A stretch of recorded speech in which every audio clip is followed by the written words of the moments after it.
Well, Rishika and Vishnu, in Tamil Nadu, it appears the an alliance, the DMK Congress alliance leads in most of the constituencies. Initial leads from Tirunelveli, particularly the postal votes count, suggest the BJP's Nainar Nagendran is leading. It's with respect to the postal votes thing.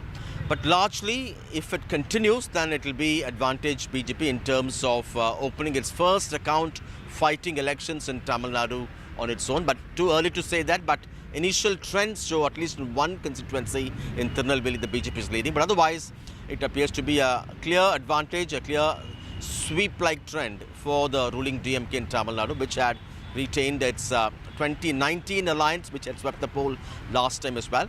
The DMK had largely fielded its standing candidates. Of course, some changes were brought in. The key candidates include Dayanidhi Maran, Kanimoli, T.R. Balu. In Congress is Karti Chidambaram. In BJP, of course, you have Union Minister Murugan, BJP Chief Annamalai. At the moment, they're all trailing.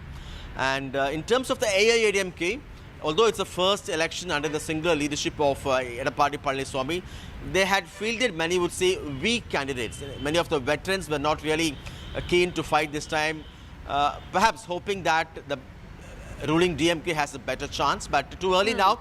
But numbers go as predicted by the exit polls, the DMK and its allies largely leading in most of the seats, except one going in favor of the BJP, that's in Tamil Nadu, that's in Tirunelveli.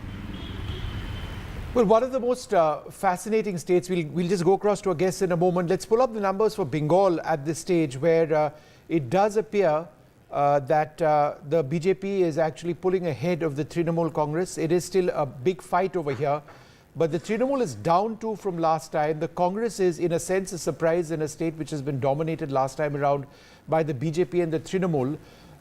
And all of the major leaders of the BJP at this stage appear to be leading, several of them in fact, other than Lokit Chatterjee, I should say, yes, who's actually trailing in Hooghly.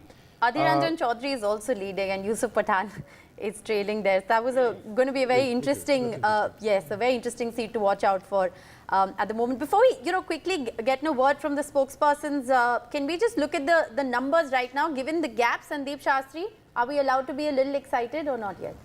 You're seeing a gap of around 85 yes, seats now. And so that of course, is a trend. I yes, mean, we depending on where you sit, people will be smiling or purely in the center. No, Purely in the center. So again, is this a trend in terms of beyond postal ballots? Can we now move beyond that? Yes. Because beyond a shadow of doubt. Yeah. Now Beyond this a is shadow the of doubt. EVMs. So these are EVMs now coming in. So postal ballots and non-postal ballots. Dispassionately, that was my question. So no smiles so either we can way, move but beyond yes. that. Yes, we can move beyond that. We have Mahima Singh, like we said, NV Subhash, Shivam Chhabra. Shivam Chhabra and NV Subhash, both BJP spokespersons with us. We'll quickly get in a word. NV Subhash, okay, Shivam Chhabra, to you first. How are you looking at the numbers as far as the Hindi heartland is concerned, particularly Haryana and Rajasthan at the moment? See, I think early trends are never reflective of the actual result. But whatever the postal ballots they are basically delivering is certainly interesting.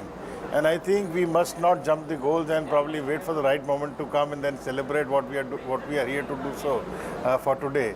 I think the results are going to be better than the trends. This is what I can say. A couple of interesting states over here in terms of trends. Odisha, 12 out of 21 trends at this stage. The BJP up 10, the India Alliance at 1, and the BJD is down 6 at only 1. So what we are seeing is, a clear indicator of a trend away from the BJD in Odisha. In Punjab, the Congress is of 12 leads is at 6, the BJP at 4. It's still 2 down for the Congress. Mahima, if you take a look at some of these leads at this stage, and the overall situation places the India Alliance at 165. It appears you're going to be well short of your hope for 295, because at this stage we are moving well beyond postal ballots.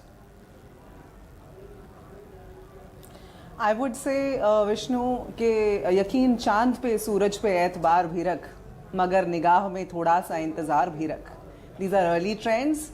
and we already see that democracy is paving way for itself. The results are showing that India is gaining ground, people's issues are gaining ground, Ginti Karo, Pehli Naukri Pakki, Mahalakshmi is gaining ground. So we are very, very optimistic. The people of this country are very optimistic that the hate-mongering regime, the autocratic regime of the BJP, the kind of majority it has been enjoying is certainly going to be ousted. And no, we will not wonder if India has gained much more number of seats by the next couple of hours. So let's wait and watch. We are very sure that it will be a victory of the democracy, whichever way it is. You know, Mahima, we're already up to 260.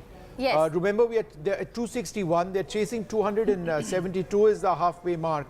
So it's really moving faster. Yeah, yes. You know, from... But Sorry, again, it's yes. I actually wanted to get in a word from NV Subhash on Haryana because, you know, Haryana is one of those very interesting states where actually 60% of the BJP's candidates were turncoats from the Congress. And ironically, it appears that the India bloc is leading in 6. At least as of now. Naveen Jindal is trailing from Kurukshetra. Dr. Sushil Gupta of the Aam Aadmi Party actually leading from there, which is very interesting.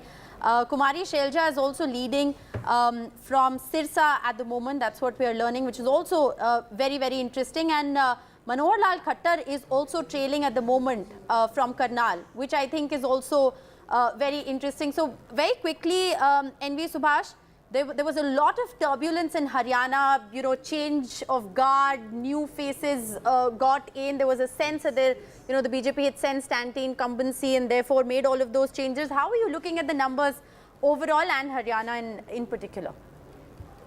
See, as far as the trends is concerned, the exit polls have very clearly given a good number of seats for NDA, which is, the slogan that "Ab ki baar Modi Sarkar, ab ki baar 400 bar." It is, it is going to come true as you see the exit polls and, the postal polls, the ballot and the countings of the EMS, just EVMs. So this is very clear and evident that Bharatiya Janata Party under the leadership of Modi, which, Modi guarantee, will definitely prevail. As far as Haryana, you are just talking about, even I'm seeing in the screen, this is too early to predict or to say anything. Okay. Because the Haryana has a unique culture that they give either one way to the one party and to next to other party. Hilal but first, we are and then very Professor sure. Shastri. But, Sir, just yeah, half a second, sir. Some important trends coming in. Hilal first. Yeah, first thing is that initially we were talking about a wave election, etc. But it turns out to be clear that it is not a wave election. It's a highly localized election. Yes. Every state is different, and that's why if you carefully look at the number at the national level, you find that India Alliance is not doing badly. Yes, they put up a fight. The other point is the NDA as an alliance is 7 short of the halfway mark in terms of leads. Yes. But if you look at the left corner, This the is BJP not going to be a being shown- 400 result. I think from now it's pretty clear that it's not going to be ND at 400. It can't You see, if you look at the BJP leads, it's in 235 seats, which is 29 down from last time. Yes. And in the case of the Congress, it is 76 leads, which is 31 up from last time.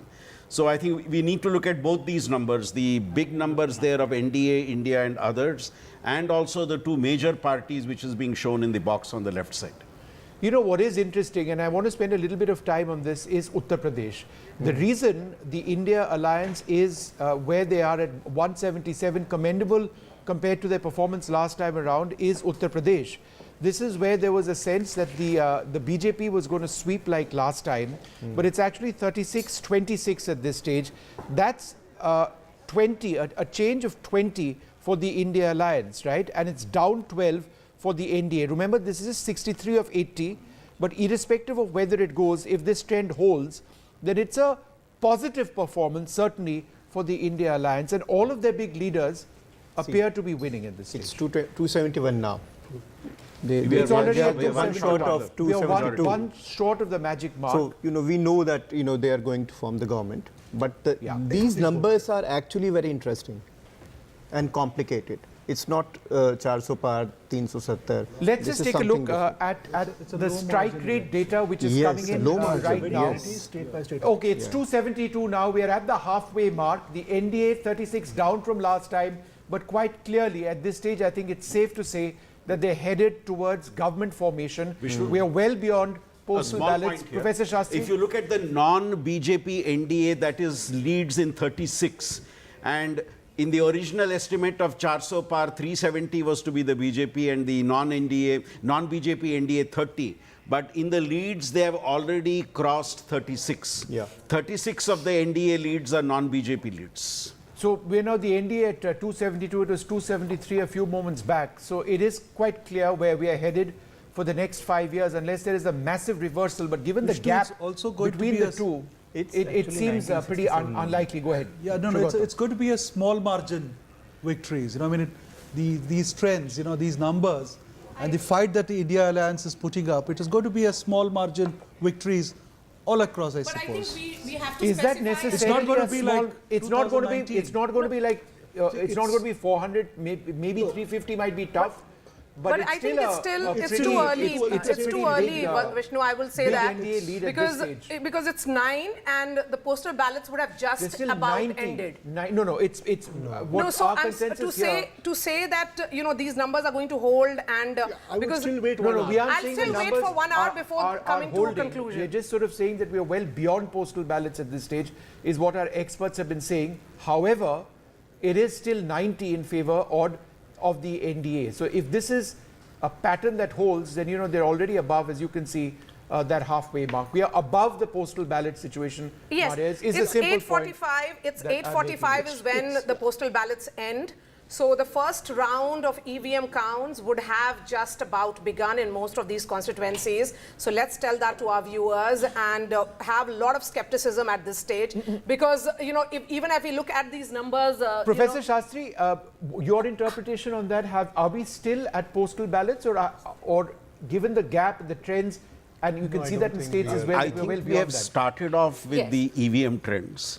But as Maria says, we are still in early days. It's very early. A trend is visible, but how does that trend consolidate? We will need to wait at least till 9:30 for that to happen. Yes, because if you look at the gap, I mean, the trends are still, we have got trends, yet to get trends in almost 70 seats.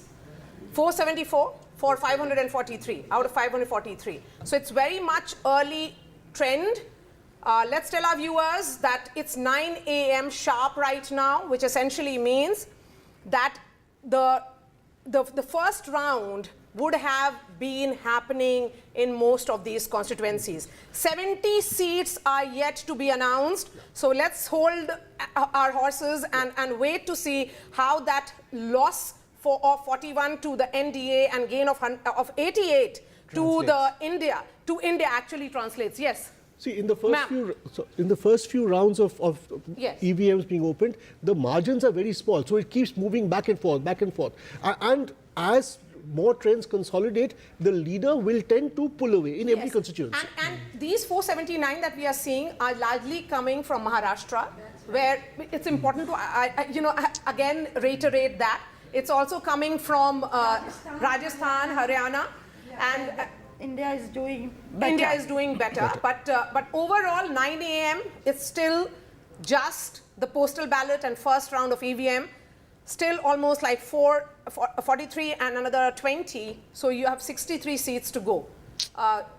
Sandeep Shastri, you would add to that? Yeah, Maria, I would concede the point you are making.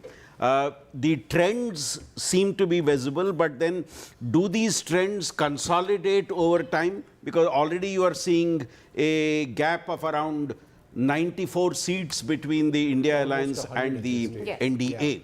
Yes. And if you look at the left box, you are looking at 241 leads for the BJP out of the 278 and 79 leads for the Congress in the India bloc. It's interesting, Maria, that the Congress leads in India is half, whereas the BJP leads in NDA is quite significantly higher. Though, of course, the non-BJP NDA's leads are in the range of around 37 seats. So, not much of a surprise that Rahul Gandhi is leading from Wayanad. From both seats, in fact. Let's bring up that graphic on strike rates, if we can, at some stage.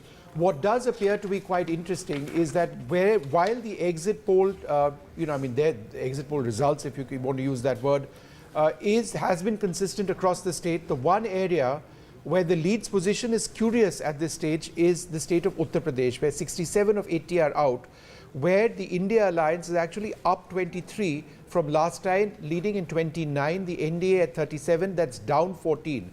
Again, early days, all of that, but we are now into that first round, at least, of the EVM results which have come in.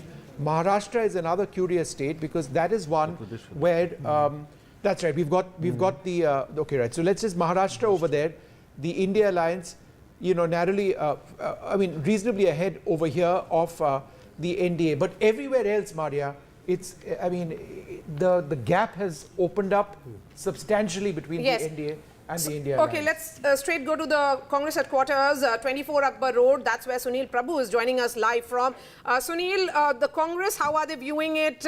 Early trends, not really trends, I would say. It's still the EVM rounds are yet to begin. Well, they are quite gratified, and I mean, no better than Mr. Pawan Khera, who's been working for the media right through this entire campaign and much before that for the last 1.5 years. Are you happy with the kind of trends that are emerging right now? Well, no premature celebration, no premature depression. These are postal ballots. We value postal ballots. These are government employees expressing their anger against the government. And we are very confident when the machines open, we'll do even better. But given the trends and the forecast, it still shows that the NDA has the numbers and they will be able to form a government. We are absolutely confident. Let the machines open. We are absolutely confident of touching the 295 number. It's interesting that you say you have confidence in the EVM because right through this campaign, and we saw that, and no less than the Election Commission pointed it out, that you kept casting aspersions on the electoral voting machine. Why are you now having so much of faith? None of us should be touch-me-nots. If we are questioning something, doesn't mean we are attacking them. Why is the Election Commission as insecure as with the Prime Minister of India that they can't tolerate a question? I mean, we have a right to question and it's their duty to respond to our questions. As simple as that. Now the question is that in case the numbers don't come, this is the first time that a non-Gandhi has led the Congress party. Will Mr. Kharge become the scapegoat in this entire exercise? It's not the first time a non-Gandhi has I mean, after Sitaram Kesri as well as Narasimha Rao. You know the history of the Congress better than I do, so don't say that. So I mean, I'm saying after such a long time, Mr. Kharge, will he become the scapegoat? Because we saw Narasimha Rao and Kesri Sahib. Why do we talk the language of the BJP? Scapegoats are for the BJP to find, not for us. We don't find scapegoats. We work together. We sink together, we sail together, we win together. Is this a question mark on Rahul Gandhi's, leadership? No, there is nothing of that kind. Everybody did his or her assigned role. Mr. Kharge decided that Mr. Gandhi should go on a Bharat Jodo Nyaya Yatra. Mr. Gandhi went on a Bharat Jodo Nyaya Yatra. The Congress president decided that Priyanka ji should campaign extensively, and she did campaign extensively. So we have all been assigned roles by the party president. The real issue, of course, is somewhere where you have been the political secretary to Sheila Dixit. A sad day for Delhi in terms of the AAP and the Congress coming together, and yet the trends clearly show that alliance hasn't worked. Let's wait and watch. But you know, the fact that the alliance didn't work on the ground. I would not jump to any conclusions. It's too early in the day to jump to any such conclusions. And do you think that this trend of an AAP Congress combined can work together in the assembly election? As I said, it's too early. Let's wait and watch. Okay. So here you have it. That's the kind of response you're getting from the Congress party here. They are really looking and assessing this situation here as things evolve. We'll have to wait and see whether those trends continue, but I think you got a full overview of what the Congress perspective is from these initial trends. In the Congress camp, and after a long time, this is the number that they have been hoping for, and it is a reason why we can see, you know, spokespersons and senior party functionaries come out and speak. Ratandeep is joining us, and also Aishwarya outside Chandrababu Naidu's residence in. I'm coming to you, Ratandeep, first. Where is Himanta Biswa Sarma? Because if Northeast numbers really hold, then he will be seen as the man of the moment.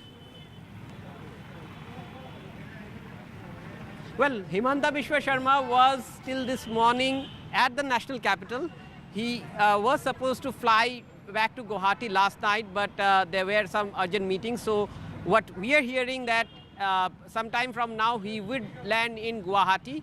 and then he might be heading towards the party office. We will try to track him. But what is important to note, after the first postal ballot round is over in Assam, Gaurav Gogoi, the Congress leader, the deputy leader in Lok Sabha, is leading in Jorhat. Remember, all eyes have been on Jorhat because Gaurav Gogoi had to change his Koliabor constituency from where he was elected twice because of delimitation. That constituency no longer exists and had to move to Jorhat, where he's up against the sitting BJP MP Tapan Gogoi. And in Jorhat, the entire state leadership of BJP led by Himanta Biswa Sharma and also the top national leaders of BJP, all of them had campaigned there. And although it's early trends, only postal ballot, but he's leading there. Also, one good news for Congress in Assam, in Dhubri, the seat which was with Maulana Badruddin Ajmal, the head, the supremo of AIUDF, there after round one, Congress candidate Rakibul Hussain is leading in that seat. However, BJP has leads in 5 seats in Assam. That includes Dibrugarh, All right, where Ratnadeep, Sarvanand half a Sonowal second. is Let's leading quickly at go this across to moment. Aishwarya also, in who Sikkim, joins where us outside the residence of Chandrababu Naidu. We're going to pull up some of the trends coming in from Andhra Pradesh as well. But go ahead, Aishwarya. Well, certainly as far as early trends are concerned, it's a good news for the NDA out here in Andhra Pradesh, as TDP, Bharatiya Janata Party and Jan Sena had been in alliance, and it was Chandrababu Naidu who clearly stated that this is his last election. The emotional message was sent out to the people of Andhra Pradesh, and certainly since morning, currently I am at Chandrababu Naidu's residence. These big posters clearly narrates the story. Pawan Kalyan along with Nara Lokesh, Chandrababu Naidu's son. These posters have been put out at Chandrababu Naidu's residence. This is the residence of Chandrababu Naidu where he is currently, and we've been told by the party workers and the leaders who are arriving since morning that Chandrababu Naidu might arrive at the party headquarters somewhere at around 10 to 11 a.m. Because early trends clearly shows that it is lead for TDP, Jan Sena and the Bharatiya Janata Party out here, and that's what the exit poll also predicted, and therefore the reason perhaps the workers seems very happy out here. On the other side, it is YSRCP Jagan Reddy, who's also in Vijayawada currently, and he will be also reaching his party office very soon. So a very fierce battle was played out. Yes. Remember, it was comments like dictator and such words were used by Chandrababu Naidu against. Where exactly is Mr. Naidu himself? Does he have plans to address the party workers if the results actually firm up?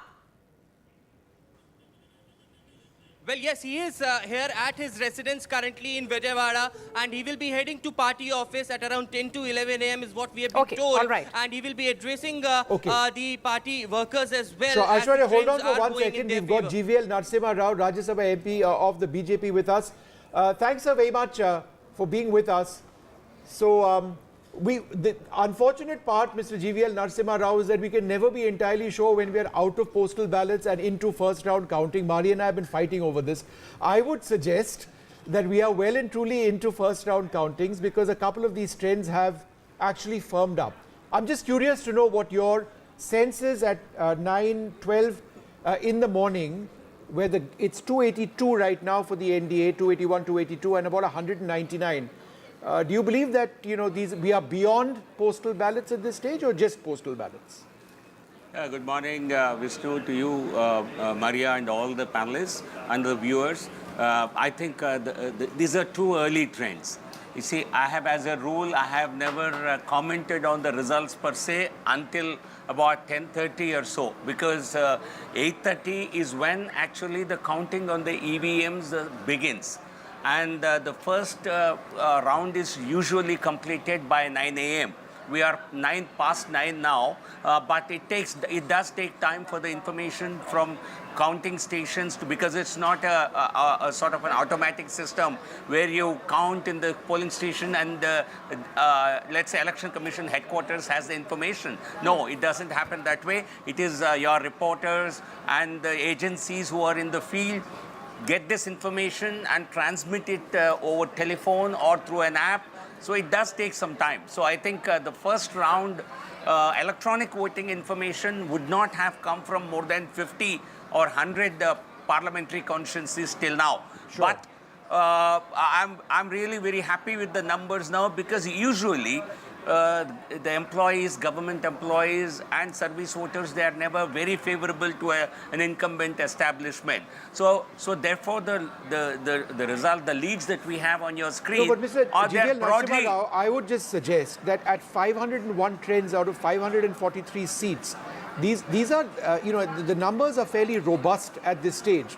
And with these numbers, it goes between 279 and 280, for the last 10-15 minutes. It just does quite clearly, 400, 350, these are all things we can debate forever. But it does seem that you're firmly, going to form the government.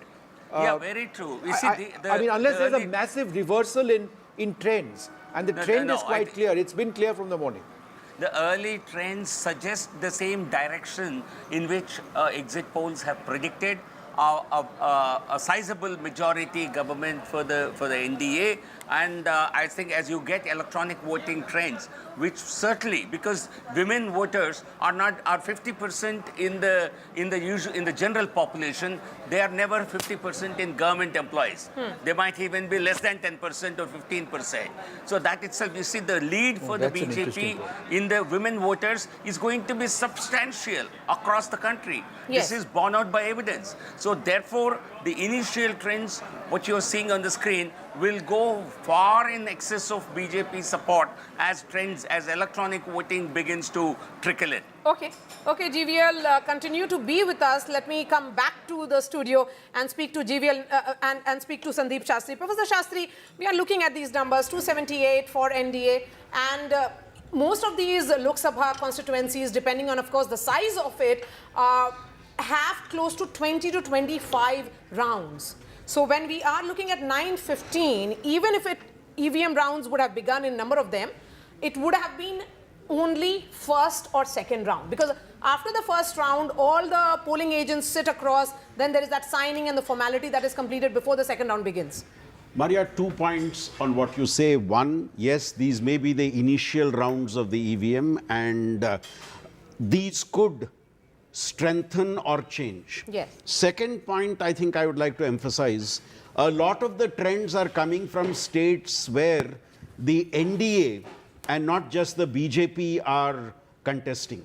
So therefore, you see the large non-BJP NDA leads also coming, because you're talking of Maharashtra, you're talking of Bihar, you're talking of states where the non-BJP partners are also there. So I think I would still wait till around 9:30, 9:45 to see the crystallizing of the trends. The direction seems clear. The intensity of that direction, I would still wait for 9:30, 9:45. Because I'm looking at these leads. Look at Gujarat. It shows out of 21, the BJP, is trailing in 5. Haryana -6, many would say it's believable. Jharkhand -2. Many would say again is believable. Look at Uttar Pradesh. But then if you go ahead and look at Madhya Pradesh, the one seat where BJP is not doing well, could be again the seat of Chindwara, which has been won by Kamal Nath's family for very long. Rajasthan, it's -10. So I would still be very, very cautious when we look at these numbers, because it's very, very early moment, particularly keeping in mind Gujarat.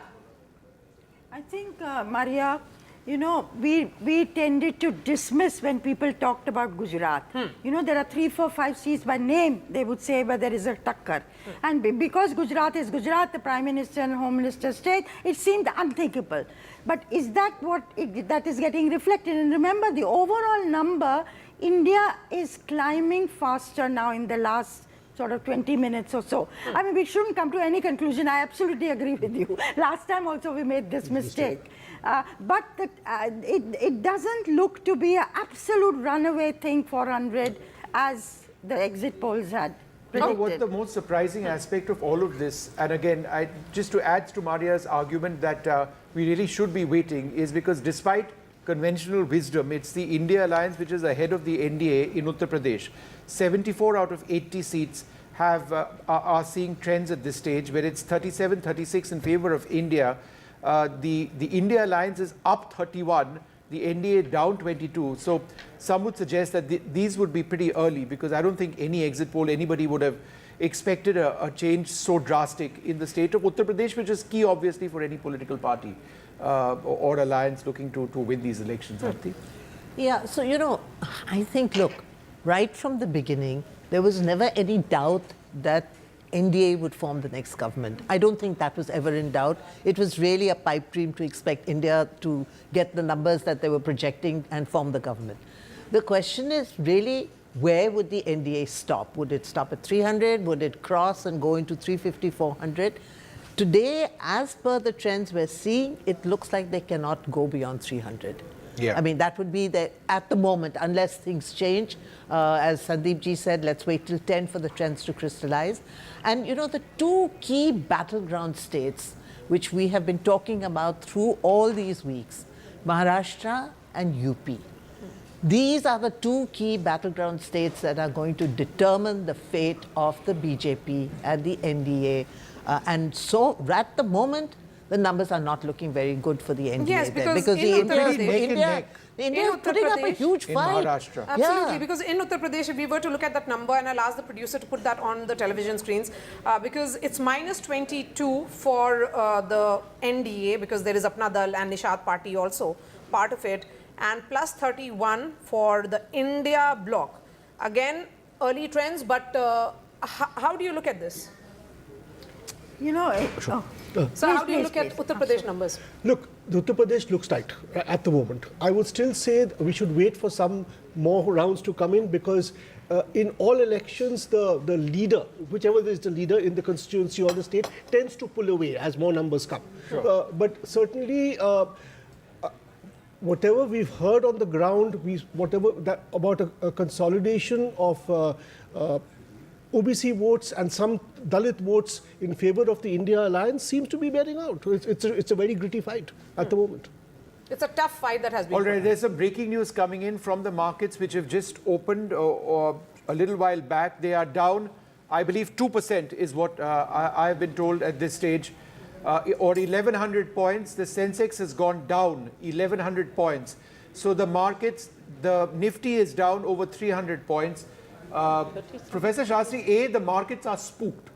Do any of you want to talk about the markets? I mean, I think this is an immediate reaction to the early trends that you see. Yeah, because the markets opened at 9. The expectation that the NDA would be much higher and the BJP would be much higher in the leads is something that it is responding to. But Vishnu, if you look at, again, I'm looking at the left box. Yes. If you look at the BJP leads and the Congress leads, very clearly, much of our numbers are coming from where there is a direct contest between the Congress and the BJP now. And there, you gave the example of Gujarat, you gave the example of Madhya Pradesh, you gave the example of Rajasthan. And there it is, I think the differences are coming, because you see the left box talks about 50 leads down for the BJP and 44 leads up for the Congress. And that's where I think the difference is clearly coming in the leads. Let's go across to Adil Boparai, who joins us at this stage of the Congress Party. Adil, thanks very much for being with us. Are you encouraged by the trends that you see on the screen right now, or do you believe it's still early days? And any comments at all on what is happening in Uttar Pradesh, with the caveat, of course, that very early, these are still leads? Vishnu, a couple of pointers. Firstly, right from the word go, we were very confident about this election, and our feedback is that the leads in favor of the India alliance will further solidify. Having said this, yes, indeed, these are early hours. I think we'll have a clearer picture by 11:30 or so. But our information is that the EVM counting has started. The postal ballots appears to be over. Point number one. Point number two, there are two battleground states in my opinion. One is Uttar Pradesh and the second is Maharashtra. The exit pollsters, regardless of the final outcome and the final tally, I think one very key takeaway is that the exit pollsters got Maharashtra and Uttar Pradesh wrong. Our feedback was that the BJP will be reduced to in their 40s when it comes to Uttar Pradesh, and they will be decimated. More particularly, Eknath Shinde's party will be decimated in Maharashtra. The early trends do indicate that that seems to be the case. Having said this, I think let's wait till about 11:30. The India alliance will do much better than what the BJP and their very ardent acolytes had really hoped. Okay, GVL, what's your assessment? We'll have a better it's picture. 9:22 now. And early trends aren't really, of course, the majority mark has been crossed as per early trends, but it's not as the exit polls were suggesting. All of them were in the upwards of 330, 340.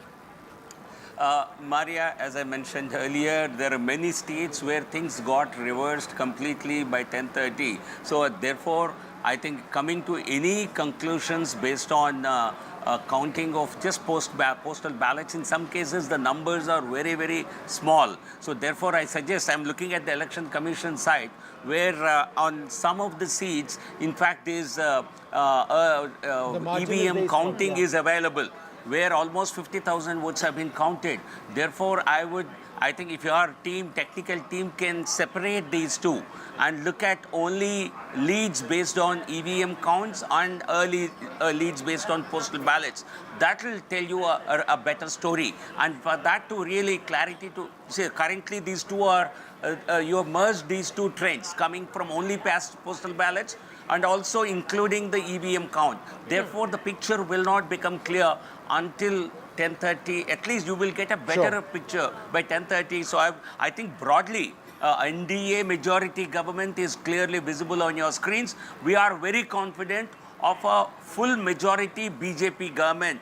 There can be no, I think I have no doubt about that whatsoever. The trends seem to be quite clearly indicating that, GVL Narasimha Rao. I think the only question at this stage is the margin of that. And I think that will firm up in a while from now. But some would suggest, and I think it's a fair assessment, that this isn't going to be 400 in favor of the NDA. Whether you get to the 350 mark based on the current trends is something that needs to be looked at. But if these trends hold, then you're already past, the magic mark. Figure. But I think, Maria, there's just half a sec, Aarti, and then you're welcome to jump in on this. It's 4-3 right now in Delhi in favor of the NDA. But in a state where the BJP won all the seats last time around, it is quite interesting. And in terms it's a bellwether state. It is a bellwether state. So it's it's narrowly in favor of the BJP at this stage. Chandni Chowk, the BJP is trailing in Chandni Chowk.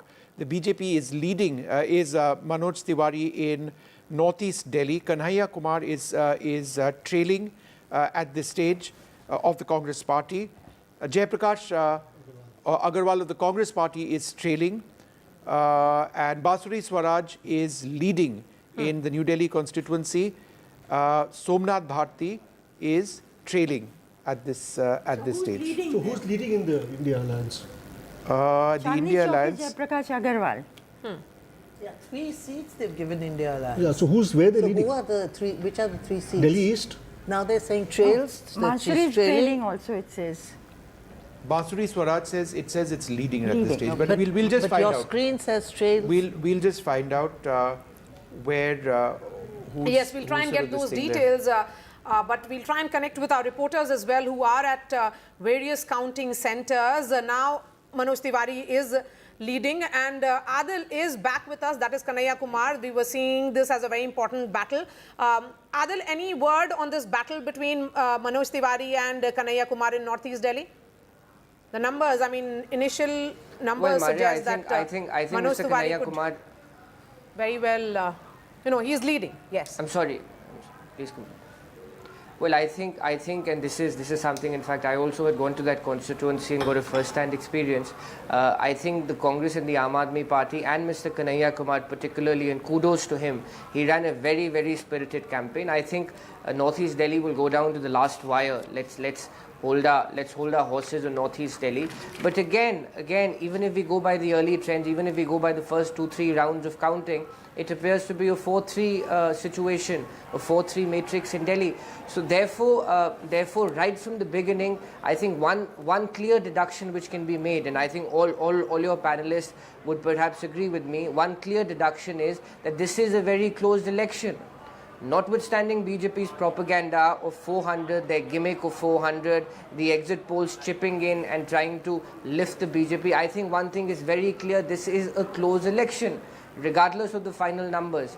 And we are confident, I again repeat to you, we are very confident of performing spectacularly in states like Haryana, in states like Uttar Pradesh, Maharashtra and Karnataka particularly. And in my home state of Punjab, I think the Congress party's performance is stupendous till now. The BJP will be reduced to 0. The Aam Aadmi party's There appears to be anti-incumbency, and the Congress is benefiting from that anti-incumbency. Most of our leaders, our former Chief Minister, Mr. Channi, our President, we are leading, and you will see a lot of surprises. Right. GVL wanted to come in on that. Adil, let's just listen to what Vishnu, go ahead. Congress has a habit of claiming victory even in a very straight third-term defeat. The BJP is forming the next government. Even your numbers suggest that. A third time in a row. This is historic. This has not happened in half a century or maybe even longer. So what the BJP is doing today is a historic. Okay, with regard to exit polls, if the numbers turn out to be fewer than what they are, it doesn't qualitatively make any difference. But it's early trends. We certainly hope to be well past 300 mark, and we will certainly have a BJP majority government, and that's going to be a historic verdict. Yes. The Congress need not become but we'll extremely try and break that number of the NDA now and try and get details as to how many is the BJP getting, because remember in 2014 when Prime Minister Narendra Modi became the Prime Minister for the first time, the BJP's own number was 282, which became better to 303 in 2019. So we'll try and break down that number and get more details. For the moment, let's listen into what Vikramaditya is saying. He is, of course, the Congress candidate contesting from Mandi. In Mandi, the BJP's vote share in 2019 was 69%. But historically, if we were to look at it, the Congress has won this constituency 11 times out of 17. So this is an interesting battle that is playing out in Mandi. Vikramaditya first. क्या उम्मीद है? मैंने तो अभी तक result देखे ही नहीं है, आगे है कि पीछे है क्या है। अभी तो हम आशीर्वाद लेने आए हैं हनुमान जी का, और उसके बाद ही सब शुरुआत होगी। तो मुझे विश्वास है कि हमने मेहनत करी है, जनता साथ है, मुद्दे विकास पे चुनाव लड़ा है, तो अच्छा परिणाम निकलेगा, इसका मुझे पूरा विश्वास है। और हनुमान जी का, बजरंग बली का आशीर्वाद है, तो निश्चित तौर से हर विजय प्राप्ति होगी। बनेगी क्यों नहीं बनेगी। और सभी नेताओं ने भी कहा है एग्जिट पोल जो है वो तो मैन्युफैक्चर्ड वो है, जो मीडिया हाउसेस और कॉरपोरेट जगत द्वारा किया गया है, मगर जो असली वर्डिक्ट है वो बिल्कुल ठीक होगा। उस पर लड़ाई लड़ी है पूरे देश में, और जो मुद्दे रहे हैं वो बहुत जनता से जुड़े हुए मुद्दे हैं। तो निश्चित तौर से उन सब चीज़ों को देखते हुए परिणाम अच्छे आएंगे, सुखद आएंगे और देश की प्रगति के लिए आएंगे। आज आप, मैं तो वैसे भी हर मंगलवार आता ही हूँ, मगर आज क्योंकि विशेष दिन है, आज परिणाम निकल रहे हैं, निश्चित तौर से बजरंग बली जी का आशीर्वाद लेने हम यहाँ पर आए हैं।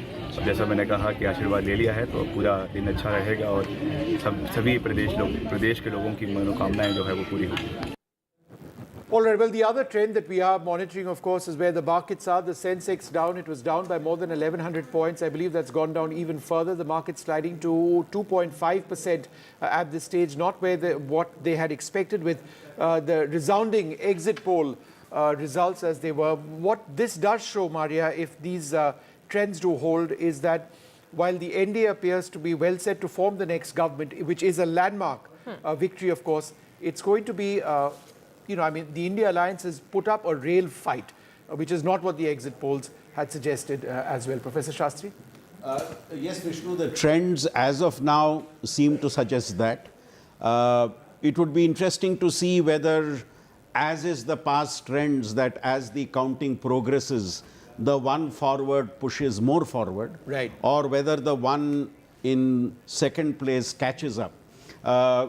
What is also important to see that as per the leads, the BJP currently is around 29 seats short of the 272 mark, and you have around 28 seats where the trends have still to come in. So it will be interesting to see where the BJP trends move in the next half an hour to 45 minutes. In terms of leads is at 244 down 82, 245 down 52. So the point that you're making is that the BJP, on the strength of its own cadre, may not necessarily cross the magic mark. They'd have to rely on the support of the it's a NDA little allies. early to say that, but then if this firms up, there is a word of caution we have to put in that the BJP's seats and trends now seem to be 52 less than last time, and the Congress is 47 okay, up. the Election Commission speaking, let's just listen in. हम लोग आज यहाँ आपको पहली बार अपने control room का access दे रहे हैं। हमारी सारी टीम्स यहाँ बैठी हुई हैं जो पूरा आईटी बैकग्राउंड से कितना बड़ा काम हो रहा है उसको देख रही हैं यहाँ पर। बहुत सारी टीम्स हमारी पुणे से शास्त्री पार्क दिल्ली से, त्रिवेंद्रम से, बॉम्बे से, हैदराबाद से बहुत सारे जो बैकग्राउंड लोग हैं वो जुड़े हुए हैं। और इस समय हमारी जो रिजल्ट्स की जो वेबसाइट है उस पर करीब करीब 2 लाख हिट्स पर सेकंड है। 1 सेकंड में 2 लाख लोग हमारे साथ उस पर हिट कर रहे हैं। So all of that we are managing and seeing from here, तो दैट जितने भी लोग जानना चाहते हैं, देखना चाहते हैं, उन्हें कोई परेशानी ना हो। और सभी आरओस को जो 542 कॉन्स्टिट्यूंसीज में इस समय काउंटिंग करा रहे हैं, जहां करीब करीब 65,000 से ऊपर की टेबल्स लगी हुई हैं, हर जगह में उनको कहा गया है कि पोलिंग एजेंट्स को और कैंडिडेट्स को निश्चित रूप से बैठने दें, पूरी पारदर्शिता के साथ काउंटिंग करें, जो रूल बुक है उसका पालन अक्षरते करें, मतलब एक भी वायलेशन नहीं होनी चाहिए, अदरवाइज खैर नहीं है। यानी जो रूल बुक है उसका पालन करें, पारदर्शिता से पालन करें, कैंडिडेट्स को और उनके एजेंट्स को हर जगह में शामिल रखें, सीसीटीवी फुटेज 24/7 लेते रहें हर प्रक्रिया का, ताकि पूरी पारदर्शिता बनी रहे। तो जैसे वोट डालने में मेहनत की, उसी तरीके से आज यहाँ भी पूरी पारदर्शिता के साथ वो सब लोग काम कर रहे हैं। सर, अगर किसी तरह की गड़बड़ी की रिपोर्ट मिलती है तो किस तरह का एक्शन आप लेते हैं? हम लोग खुद यहाँ बैठे हुए हैं, हमारे सारे सेंट्रल ऑब्जर्वर्स बैठे हुए हैं। हर काउंटिंग सेंटर में एक सेंट्रल ऑब्जर्वर है जो वहाँ बैठा हुआ है, वो सर्टिफाई करेगा रिजल्ट को हर राउंड के, उसी के बाद डिक्लेयर होगा। हमारा एजेंट है वो, हमारे मतलब आईज एंड ईयर्स वहाँ बैठे हुए हैं, हम उनके सबके कॉन्टैक्ट में हैं। और कहीं से भी कोई प्रॉब्लम आएगी हमारे सेंट्रल ऑब्जर्वर्स को बताएंगे, कैंडिडेट्स वहाँ मौजूद हैं वो लोग, और हमारे पास आएगी बात, तो उसको इमीडिएट ठीक करेंगे। कोई गलती करने की संभावना नहीं है, सबको सख्त हिदायतें दी गई हैं। लेकिन अगर कोई कहीं से किसी को शक है, कोई शिकायत आती है तो बताएं हमें, एविडेंस के साथ हम लोग इमीडिएट कार्रवाई करें। अपडेट कैसे कर रहे हैं वेबसाइट वगैरह पे जो लोग देख रहे हैं, आप बता रहे हैं? वो कंटिन्यूस अपडेट हो रहा है, वो डायरेक्ट डाटा फीड करते हैं सेंटर्स से, हर टेबल से, और हर राउंड के बाद वो कंटिन्यूस फीड हो रहा है। और कब तक सब तस्वीर साफ हो जाने की? अब ये तो शुरू हो गया है, फर्स्ट राउंड के रिजल्ट आने शुरू हो गए हैं, 9 बज चुके हैं। सारी टीम हमारी रात भर 2-3 दिन से यहीं काम कर रही है, सो रही है यहीं पर, और आ जाएगा, धीरे धीरे खुल ही जाएगा। Thank you sir. Thank you.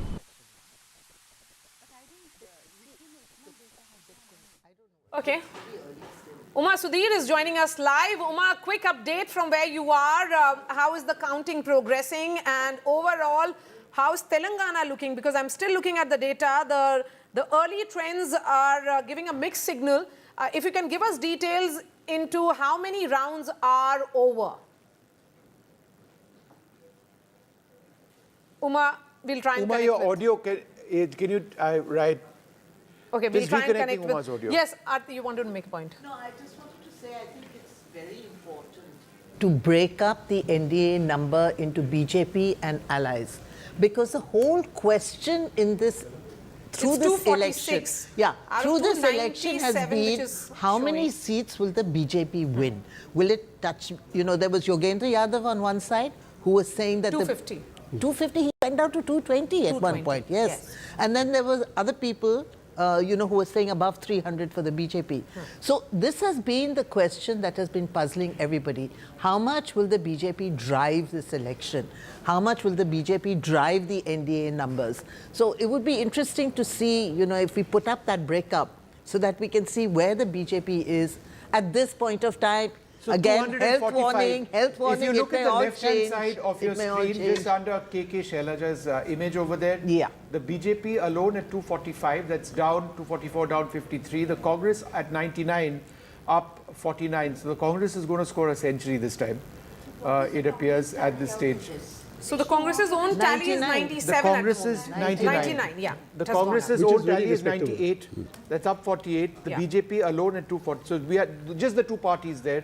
And the alliance numbers we have, the NDA at 289, India at 213. The market's down more than 3%. When they started up today, they'd expected something more resounding. Yes. The interesting states, of course, as we've been mentioning, is are Uttar Pradesh, because if you look at Maharashtra, but in a different context. In Uttar Pradesh, Odisha as well. There's been a complete swap. Is at 34. Is what the leads are suggesting. Is that what it is? Yes, it's suggesting 34 at present, and so it's looking very, very promising for them. In Bihar, RJD at 5. Let's look at the TMC number. It's showing TMC 18. below the BJP there, because the BJP But is where the BJP has gained a lot when it comes to their overall numbers is in Orissa, where the BJD at the level of the national election has been washed out. If these trends hold. Now, So that they are was at widely 2. expected. Yeah, I mean, the BJD last time was, I forget the number off the top of my head, but it's 13 to 2 right now. Last time it was 10. Yeah, so they're down 8.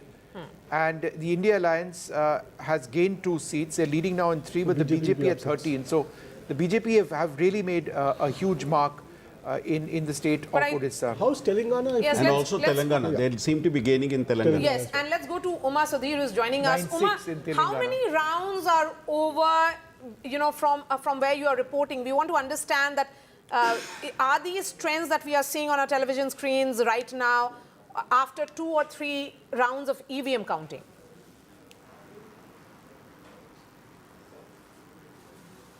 Maria, let me just give you the picture in Andhra Pradesh. If there was any doubt about the exit polls showing a lead for NDA, that seems to be put at rest, I must say, because out of the 116 seats for which we have leads in the assembly election, more than 100 are going towards the NDA, with the TDP in fact leading in about 80, JSP, Janasena Party of Pawan Kalyan, leading in about 16, and the BJP leading in about 5 seats out of their 10. The YSRCP is leading in just about 15 of the 115 seats for which we have leads as of now. Anakapalli Assembly, where CM Ramesh, who is a BJP leader and the BJP candidate from there, of course, originally of the TDP brand, he is leading by more than 9,000 votes. Pawan Kalyan is leading in Pitapuram. That's an assembly seat that we are talking about. In more than 85 seats now, we are seeing the lead of the TDP. And yes, in Tenali, Narendra Manohar, he's the number 2 in the Janasena Party. He is also leading in Tenali Assembly seat. Guntur, where we had reported that it is the richest candidate in this Lok Sabha election, Pemasani Chandrasekhar, he is of the TDP, the NDA candidate. He is once again leading. Then you have Kiran Kumar Reddy, Rajampet, Rayalaseema region, former Chief Minister, last Chief Minister of United Andhra Pradesh, now a BJP candidate. He is also leading. So the elections really seem to be going one way. Most of the ministers, in fact, are trailing, and Sujana Chaudhary, who is contesting his first election this time round from Vijayawada West, he is also leading. He is, of course, the BJP candidate from Vijayawada West. He is leading. And Purandeshwari, once again, Rajamundry, she is the BJP candidate from there. She is also leading. So the elections in Andhra Pradesh certainly going to be seeming to be going one way. Even in the Lok Sabha, you're seeing TDP 12 ahead, JSP contesting only 2 seats but 1 ahead, BJP contesting 6 seats, 5 ahead, and YSR Congress, which is contesting, of course, all the 5 seats, is leading as of now only in about 2 seats. Okay. Back to you, Mariam. Uma, thank you so much for joining us. We'll keep coming back to you. So exit polls certainly seem to have got Andhra Pradesh right, both in Assembly and also in the Lok Sabha results. C.R. Keswan of the BJP is joining us from the party headquarters. C.R. Keswan, it's 9:40. A word of caution still, but 293 is something that NDA wasn't really expecting. You were expecting a number upwards of 300, but more so, out of this 293, the BJP seems to be down by 51 at 247. Good morning to Vishnu, Maria and all the NDTV viewers.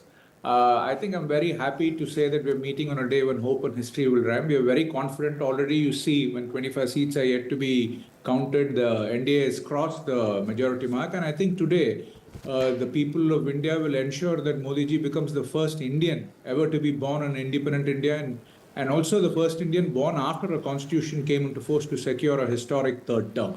Second thing I want to say before I address your question. Now the postal ballots have come out, probably the first round of voting is coming. And now you've seen how the Congress and India Alliance have been impugning the integrity of the constitutional institutions. It's so ironic. You would remember, Vishnu, in 1986, it was Rajiv Gandhi who passed the postal amendment bill where they could intercept even individual posts of people, and these people are talking about democracy.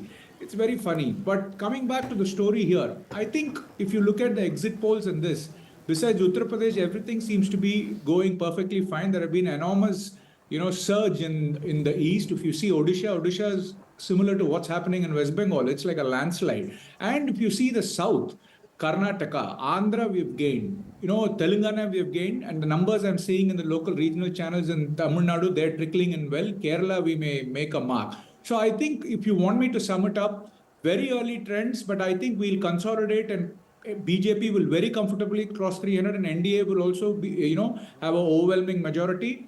North and west of India, the BJP and NDA will consolidate. And as you see, there has been an overwhelming support in the east, and there have been significant surge and stride and support in the south. So I think it's perfectly on track, and today history will be made when Modi ji secures a consecutive third term. You certainly weren't expecting an election.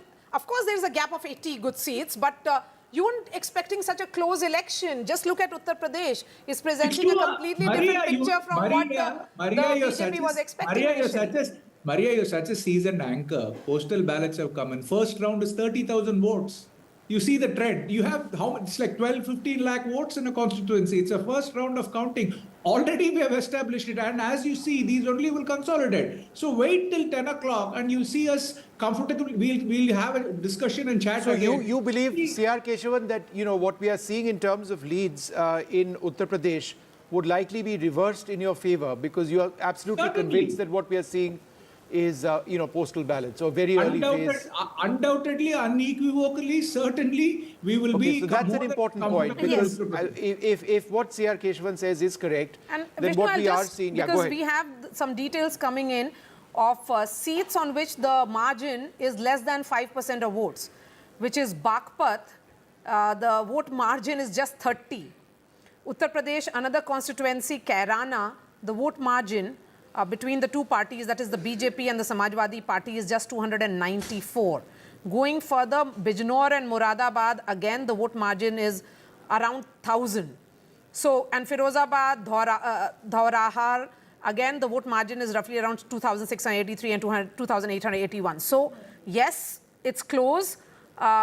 Yes, case one, you wanted to come in. CR case Maria, the leads position also, C.R. Keshavan has changed now, it's 39. Right when I joined the show, Vishnu and Maria, the NDA was trailing behind the India Alliance in Uttar Pradesh, and the Honorable Prime Minister was said to be trailing in Varanasi. See what has happened in 5 minutes.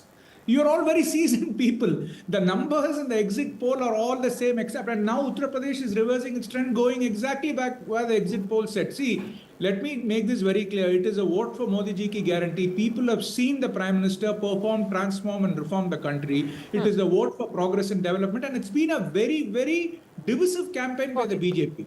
So I think that is rejected. They have cast aspersions on every constitutional institution. But looking at the India numbers, and that's where Adil will come in. Yes, overall India seems to be doing well, but the Congress is doing much better than expected. TMC is down. The other India partners, including, RJD was expecting somewhere upwards of 7-8. That's not happening. Congress definitely 97 at the moment out of 206. Adil? Well, Maria, there are 3-4 aspects which I would urge your viewers and your panel to consider. Number one, there is no rocket science that these are early trends. And the early trends may solidify or it may take a turn for the worse. The fact of the matter which is worth considering is that this is an indicator. It is a bellwether. It is something which pierces and demolishes BJP's propaganda balloon that they're coming to power with 400. Of course, we'll have a clearer picture by 12. Nobody can disagree with that proposition. Point number one. Point number two, responding to your question, a safe and a plausible deduction can be that the Congress party's consistent yatra, the Bharat Jodo yatra, has made significant progress and significant contribution to increasing our tally. Our pro-positive and People's Manifesto, our Nyay Patra, all these are issues which appear to have had resonance amongst the voters of this country. This is the early trend, are an indicator. If you open the first round, if you open the second round, of course it is not final. Every constituency ranges from 10 to 15 lakhs. But it does indicate that what is the mood on the ground. It can't be very much divergent. So having said this, we are very confident because we ran a very constructive campaign, Maria. I said this to you earlier on one of your programs. We ran a constructive campaign and we fought the might of the BJP and their propaganda machinery. I have no qualms in saying that we were not allowed a level playing field. Our bank accounts were frozen days before the elections. Our chief ministers were arrested on flimsy charges. No stone was left unturned to browbeat us and arm twist us. A large And if we section were to of the go mainstream statewise, media, let's try and put some more data campaign on our which was television against the screens Congress now. party, but this is notwithstanding that. Yes, absolutely. Let's look at the numbers more. Bihar, NDA minus 10 at 947. If we were to look at Karnataka, it is minus 9. NDA is minus 9 in Karnataka. Then further, Maharashtra is minus 8 is how it's looking like. Rajasthan minus 11. Uttar Pradesh is still becoming clear. NDA at the moment minus 25. I just wanted to, before we go across to our panelists, I just wanted to talk a little bit about the big picture which is emerging over here. In as much as what we are seeing in early trends is a fairly strong performance by the India Alliance, which was not expected to do so well, the larger picture is that it does indicate, if these trends hold, that the NDA will return to power, albeit with a fewer number of seats in the Lok Sabha.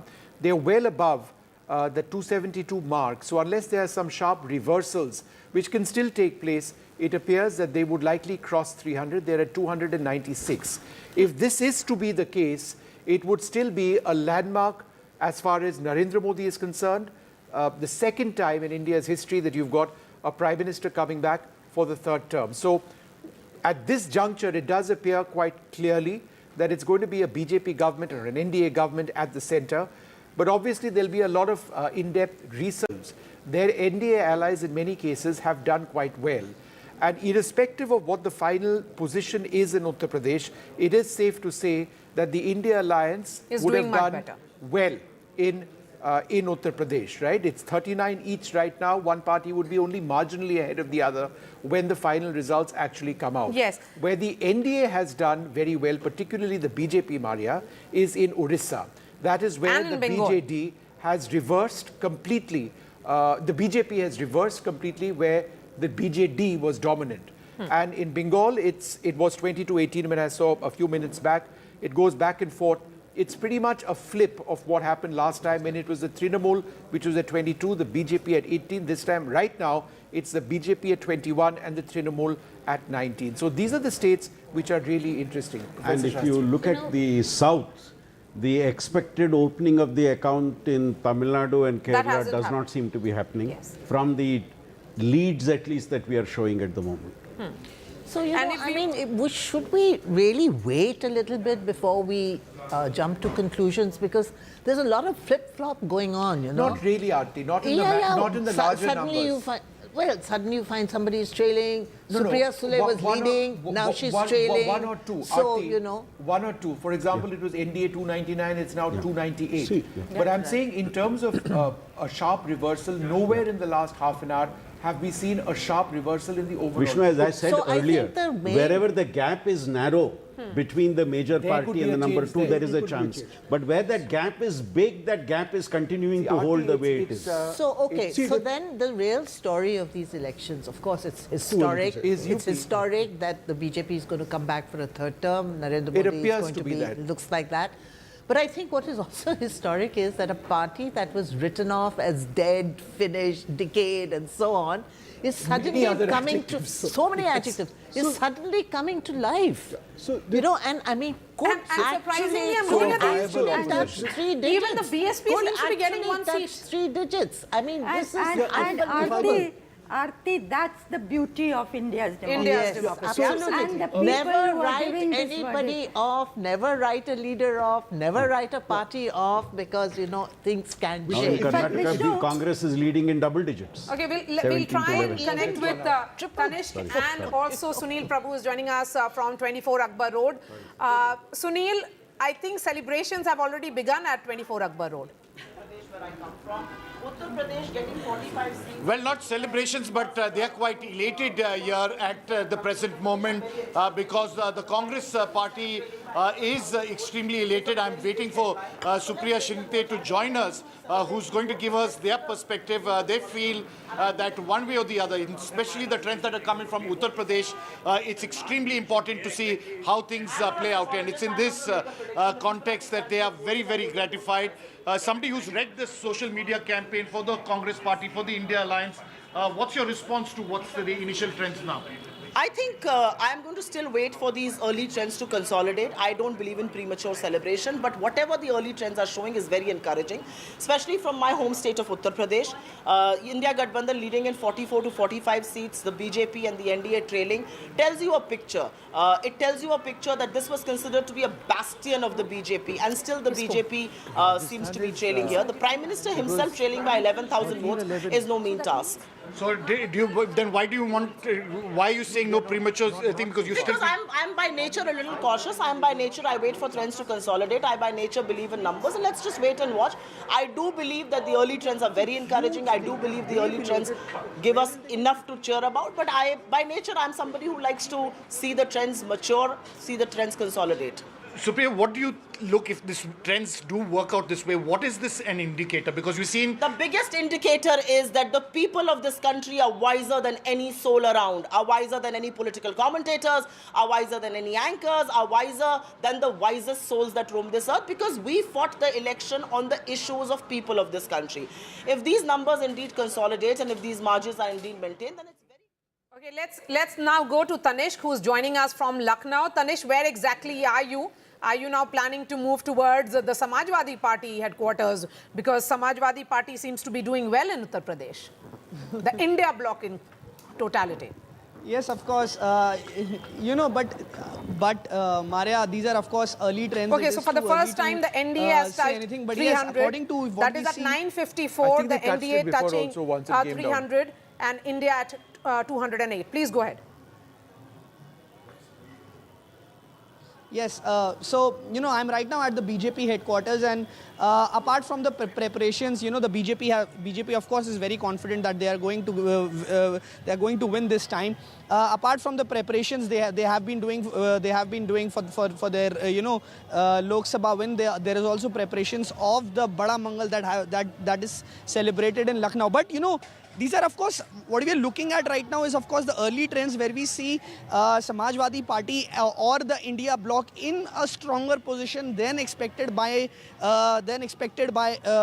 many. You know, if I look right now, okay, the Congress is leading on 7 seats, the Samajwadi Party on 28. Now RLD is leading on both the seats right now, which according to EC data, RLD is currently leading on both the seats right now, on which Bijnor and Baghpat, on which they were of course contesting.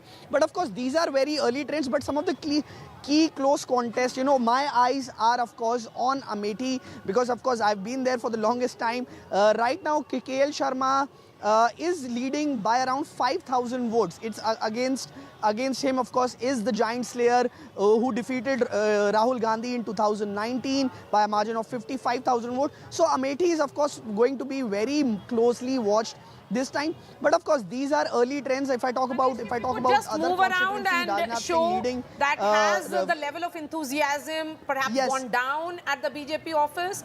Where is Yogi Adityanath? When is he expected to arrive? You know, there are not many party workers present, but you know, you can see over there the preparations are going on, but these are just not for the, of course, the for the Lok Sabha results, but these preparations I'm sorry, are also for the Bada Mangal Bhandara that is organized across Lucknow. You can see over there, puri is being made, sabji is being made, and of course I would like to show you the delicious laddus being prepared here at the Samajwadi Party office. If my camera person could show the delicious laddus over there being prepared at the Bharatiya Janata Party office here in Lucknow. But these are just not for the election results. These are of course also for the Bada Mangal that is celebrated here in Lucknow. But yes, early trends show a close contest. India bloc in a stronger position, but these are of course the early trends. We have to wait. We can't say anything as of now. But All right, yes, these are. We'll come back to you in just a few moments. But just For the benefit of our viewers, a lot of what we are discussing is being looked at in granular detail on ndtv.com. So do please log on to ndtv.com where you can get a lot of the details which are coming in. But the overall position, as I get set to take a break, is 540 trends out of 543 seats. The NDA alliance above 300 at this stage. India at 208. Let's go straight across to NDTV's Harsha Kumari Singh, who's got Rajyavardhan Singh Rathore with her. Well, yes, Vishnu, I have Rajyavardhan Singh ji with me. Now, remember, he's the person who fought the MP election, then fought the MLA election in Rajasthan. So, and he's, of course, qualified, therefore, to speak on both, if I may say so.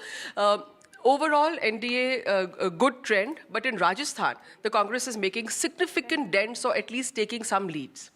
No, there is a couple of constituencies where we might have a little close contest, but out of 25 seats, these are perhaps just 3 or 4 seats where there would be a close contest, mind you. So these are, you know, when the counting begins, it begins from certain villages, and therefore these are too early trends to say anything. But we are very confident. We are a dominant party. We are forming government. Everybody knows that. So we are winning for sure.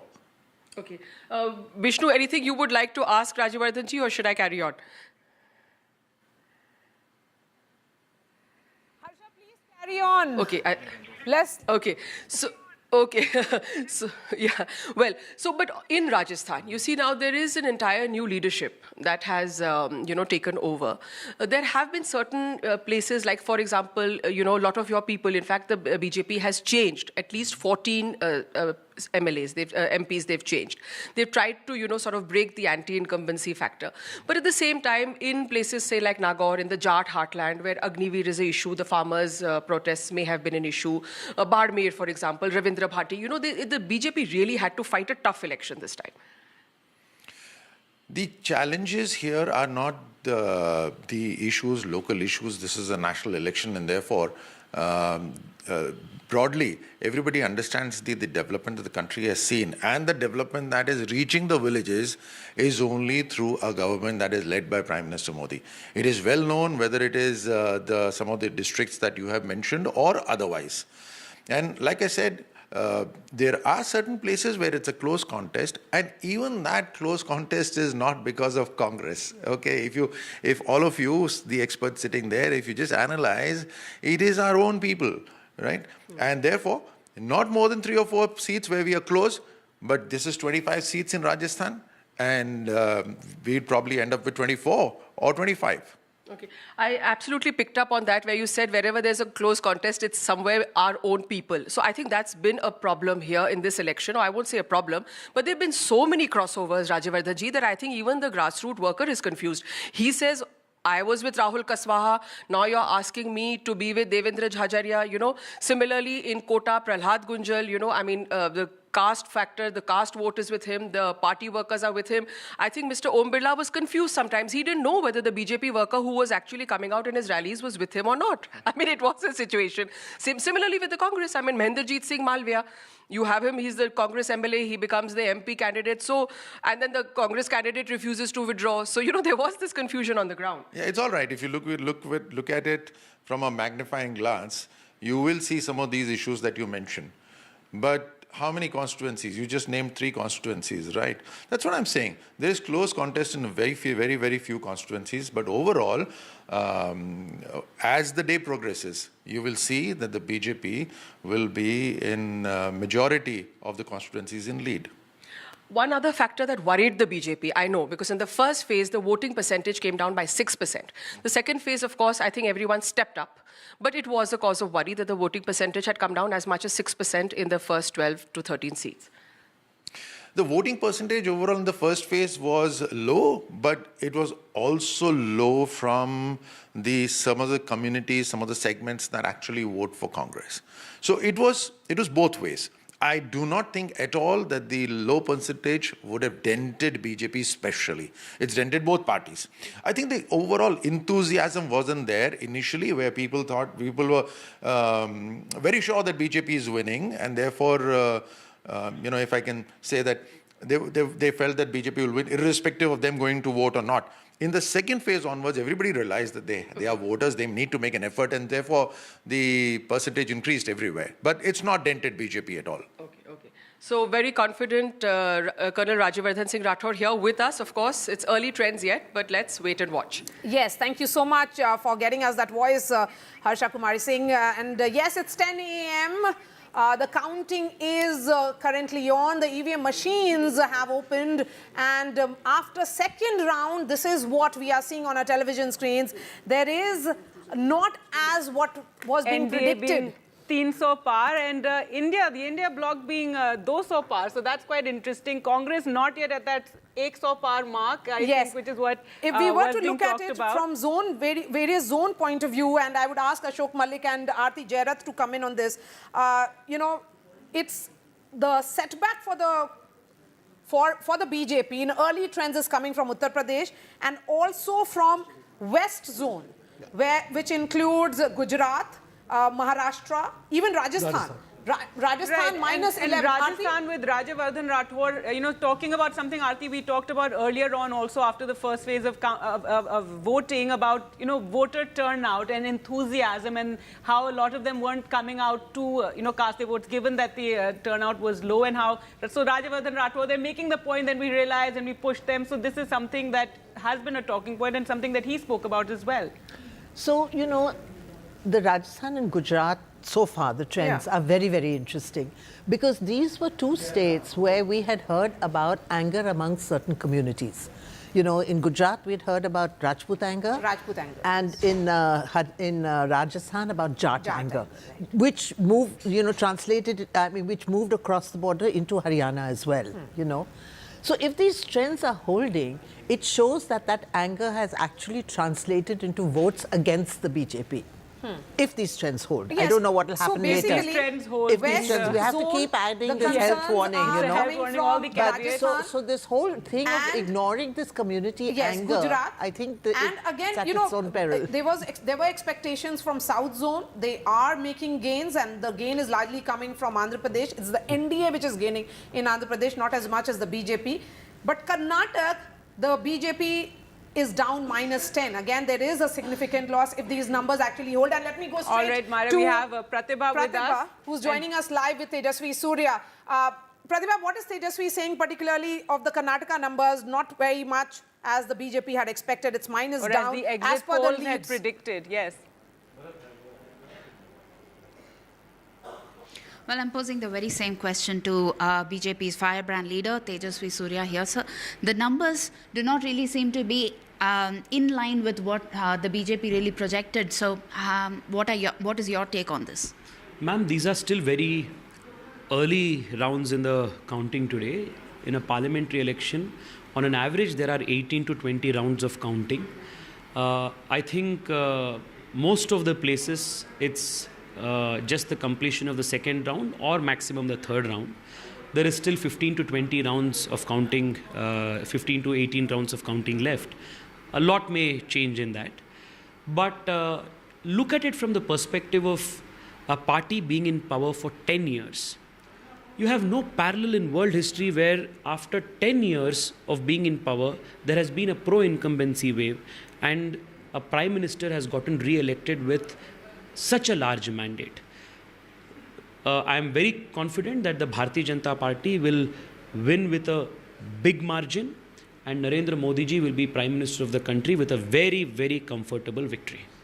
What about your prediction for Karnataka? How do you see the numbers there? Well, the early trends are showing that we are leading in about 20 seats. I'm pretty sure that the numbers will only increase by at least 2 seats where the leads are less than 6,000 and 7,000. He himself is a candidate. Worst case scenario, Karnataka will give 18 seats. How many and rounds the best case scenario, are over in his Karnataka will be at constituency? 23 or 24. Because that will give us a fair idea of how the election or the counting is going on.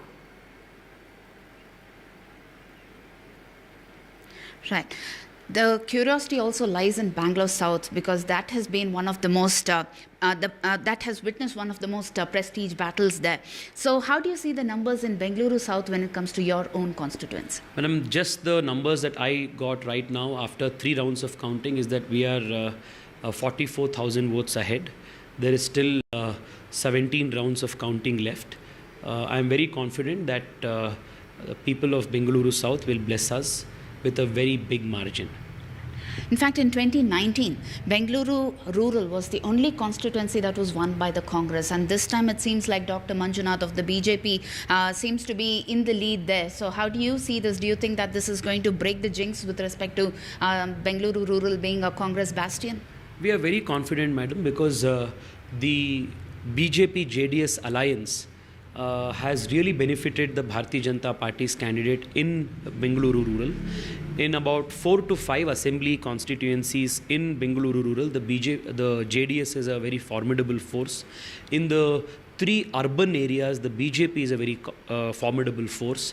So it is very clear from the initial trends, Dr. Manjunath is leading by almost 58,000 votes, which is a considerable margin. It is a clear indication that vote transfer has happened from the JDS to the BJP candidate in the rural seats, and the BJP voters and the BJP support is consolidated in the 3 urban seats. So we are very confident of a victory in Bengaluru Rural. It is a big stamp of approval on the BJP's pan-India vision and a vision of treating and seeing the country as some one part. Some concerns there for the contrast to BJP the coming Congress in from Karnataka. Congress, Prajwal Revanna is trailing from Hassan. Right, that's interesting In to fact, see, given how much... Yes, Basavaraj Bommai, former Chief Minister, is also trailing. So these are, when we look at these -10, which is coming essentially from Karnataka, it is actually showcasing that the BJP may not be able to retain the numbers it had in 2019.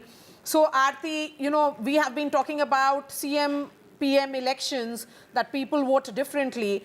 The Congress seems to be holding on, if not doing very, very well. The BJP is, you know, not, as per these trends, is not making gains. In fact, it's losing in Karnataka. And in Karnataka, it's going to have an impact as well in the internal politics, on the party politics in the state as well. So that's going to be interesting. So, you know, this is very interesting because Karnataka is one state where there's always been a difference between the local poll results and the national poll results, you know. So if this time, you know, the BJP is not doing so well, I would attribute it to 2 reasons. One, I think this, you know, the Siddharamaia's guarantees, you know, seem to have had traction with the voter, and that has helped the Congress a lot. And the second is, you know, there's been a lot of internal trouble in the BJP, which actually nobody's talked about, nobody's focused on. But this time, Yediyurappa was given a free hand. Doesn't matter. There's a huge section of the BJP that is opposed to Yediyurappa. You know, and there has been a lot of internal fighting in the BJP. It took them so long, I think almost 6 months to appoint a leater of opposition because of the fighting, you know, in the party.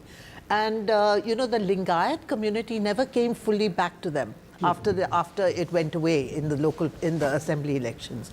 So I think, you know, that these are some of the reasons why the BJP's numbers are falling in Karnataka. And... well, I mean, the BJP will have to do a lot of... for Yediyurappa and his son, but also for DK Shiv Kumar and Siddharamaiah, with the Congress doing better. Manisha Priyam, if we can bring you in here, you're joining us. All right. Yeah, so one thing that I would like to say that on Karnataka itself, the Prajwal Revanna misfortune, unfortunate event happened right after the first phase. And the Congress party, even otherwise, was quite confident. Remember, the last elections in the assembly had been won by them, as they said, on class issues, in large parts of rural issues. So class kept overwhelming rural areas. And I think some of what we see today is a persistence of class-based rural disappointment with the performance of the BJP, also the state level leadership of the BJP, although hands have changed, and many have criticized the Congress party saying only family members have been given tickets. But in the BJP itself, a party that talks against Parivarvad, lots of Parivarvad, even in the BJP. Absolutely. Raghavendra persisting, for example, you know, I will win only if my Shettar went here, came back through the back door. So literally, if the electorate gets a vision that the old order is going to persist, nothing much is going to change, then certainly you will see some amount of disappointment, and that's happening. Now, for the BJP, the warning will be that the old-style politics based on the region, the North Karnataka region, and only the bharosa on the Lingayats, that's something that's overturning. New scripts in Karnataka being written if these trends hold. And with that, the Congress has also, hit a century, up 48. Right. It's 10-12. That's what the time is. The BJP is down by 54. And of course, as Tejasvi was telling, and he has details from his own constituency, which is South Bangalore, there are 17 rounds which are left. There are 3 rounds of EVM counting which has happened. Most of these constituencies are very, very large. Amitabh Tiwari is joining us. Amitabh, a word on Karnataka in particular. 25 is what the BJP won in 2019. They are minus 11 this time. The leads are showing only in 14 constituencies. Some losses were expected. However, I think these losses are higher than what the party would have anticipated. It could be largely because of 2-3 reasons. One is that the coming together of BJP and JDS signals a coming together of 2 influential communities, Lingayat and Vokalikas. Now, if 2 influential communities, whenever they come together, there is natural anger and discontent amongst the other communities. So, this has led to perhaps a consolidation of the Ahinda bloc, which is the SC, ST, lower OBCs, Kurubas, Muslims, towards the Congress party. That's number one. Number two, the state government has implemented the guarantees in total, except for one scheme, which is the unemployment scheme. Largely, the schemes have been implemented well in Karnataka. The women have shown a tendency to vote for the Congress party there because of the cash doles or income support of 2,000 per month. That's a, huge number. Right. And the ticket distribution, as Manisha ji is saying, also does not seem to have favored So what is bloc the as of narrative now. which is emerging at the moment, even as we go to Saurav, who's joining us from outside Mamata Banerjee's residence? And West Bengal is very interesting. In fact, the numbers are changing there. BJP now leading in 16, and the India, or rather the Trinamool Congress and Congress, etc., 26. So that's something to watch out for, and I'm sure being watched very closely. Yes, Saurav. Region-wise breakdown, Saurav. Well, obviously, in what we are seeing is in some of the seats in North Bengal, which we've considered a BJP stronghold in our sort of analysis and election coverage, there seems to be a little bit of weakening of position of the BJP. But the BJP is gaining in some other places as well. So this, of course, is something where the BJP would be happy with anything above 18. They'd be unhappy about anything below 18 because 18 is where they had reached already. So if the BJP can cross the 18 mark, they'll be very happy with what they have in West Bengal. But the Trinamool as of now is saying that, look, we are leading in about more than 20 seats, 23 or 24 is what you said. And that is a figure that even the Trinamool would be very comfortable with, even though it expects that number to go higher as more rounds are counted. These are still early rounds of counting. These are only leads, these are not wins, so no one can be really sure unless we count them as wins. But in the early rounds of counting, the trends are something that the BJP would be a little worried about. The Trinamool also will not be very comfortable. Anything above 18 for the BJP would be a good gain on what they've built since 2019.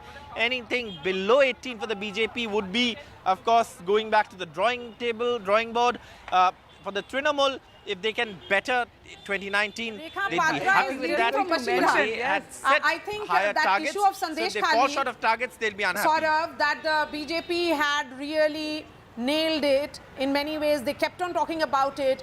That seems to be yielding electoral dividends if actually and Rekha even if she Patra doesn't actually win that, it created a momentum for the BJP Certainly within did. the state, especially Absolutely. a big talking point. And, we saw that during the election with the Prime Minister also coming there, speaking about it and speaking to some of the women as well. Yes, Saurabh. He's greeting somebody there. Well, Sandesh Khali was part of the election narrative, but Sandesh Khali, one must remember, is one assembly constituency within the larger Boshirhat Lok Sabha seat. And the larger Boshirhat Lok Sabha seat is about 7 assembly constituencies. And if you look at the booth-wise numbers, yes, the BJP believe that perhaps it can turn around some seats in West Bengal with this kind of campaign, and women voters are something that is stuck by Mamata Banerjee. And the BJP's aim is to dent the women voters base of Mamata Banerjee, because they know very well that if they have to beat her, women voters have to vote for the BJP. Mamata Banerjee's Lokhir Bhandar scheme is really something that the Trinamool spoke at the grassroots level. On Behrampur. The BJP spoke of this women's is a constituency, security. So, interestingly, which Adhir Ranjan Chaudhary, it is Adhir Ranjan Chaudhary versus Yusuf Pathan, and Adhir Ranjan Chaudhary has won this constituency 5 times in a row.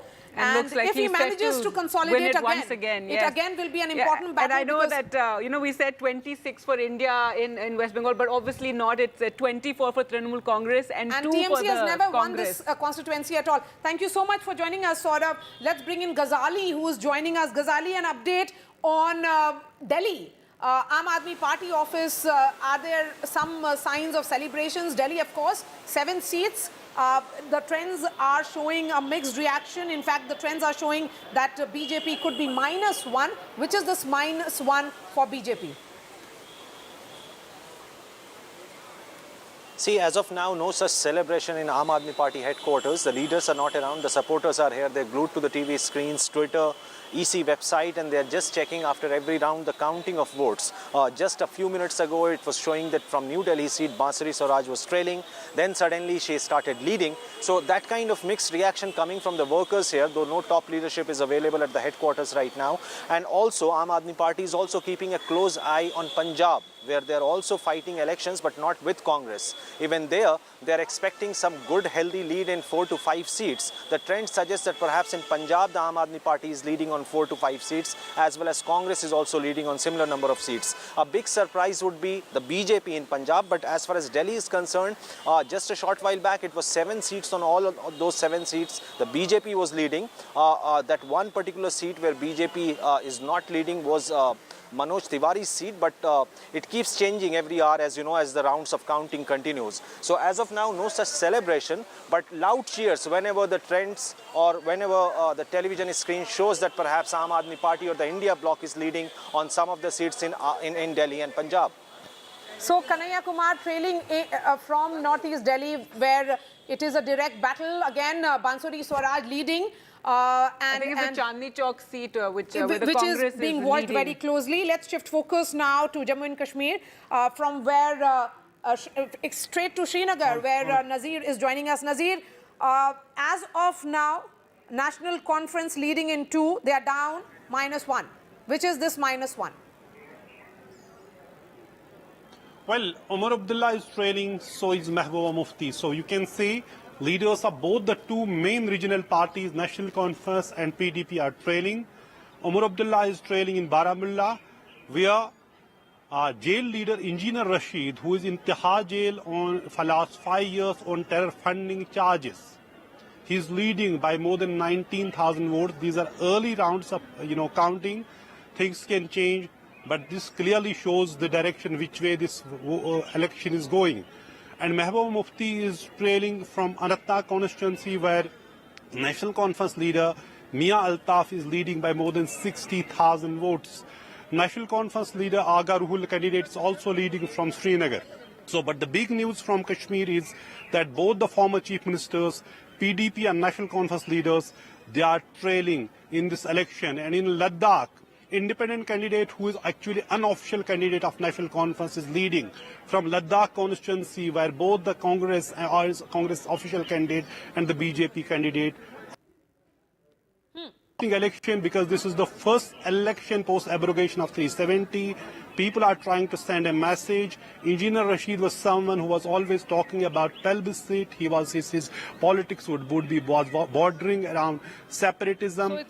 And that's why he was jailed in 2019. And today, when he contests election, he creates sort of waves during the campaigning without spending a single penny. We have been reporting it, how whether he loses or wins, but he is redefining politics in Jammu and Kashmir, challenging the collective might of National Conference and the People's Conference, Sajjad Lone, who had backing of multiple parties and also opposition accusing him of being the team B of the BJP. He is at number 3, Sajjad Lone. So clearly very, very interesting election from Jammu and Kashmir. Both the former chief ministers of Jammu and Kashmir are trailing. Right, and that's 10:30 something, yes, to have both today. Omar Abdullah and Mehbooba Mufti trailing on their, respective seats. So that's something that's going to be quite significant to watch in Jammu and Kashmir. But let's take a look at the numbers now, Maria. Congress down from that 100 mark, so that 100 par, not currently as trends hold. And let's get in Ashok Malik as well. And your comments on, so far what we're seeing, it's around, almost 10:30 and 200 par for India bloc, 300 par for the NDA. To be fair, these are still early trends. While broadly this will hold, numbers keep changing here and there. Okay, and in any election, the leader tends to, the trend tends to crystallize around the leader. This is true at the constituency level, this is true overall. So I think 3 things to watch out for. One, NDA certainly seems above the majority mark. What people will watch out for, will the BJP cross 272? I will still stick my neck out and say that's a high likelihood because as numbers consolidate. But third, this has been a very competitive election, much more competitive than the exit poll suggested.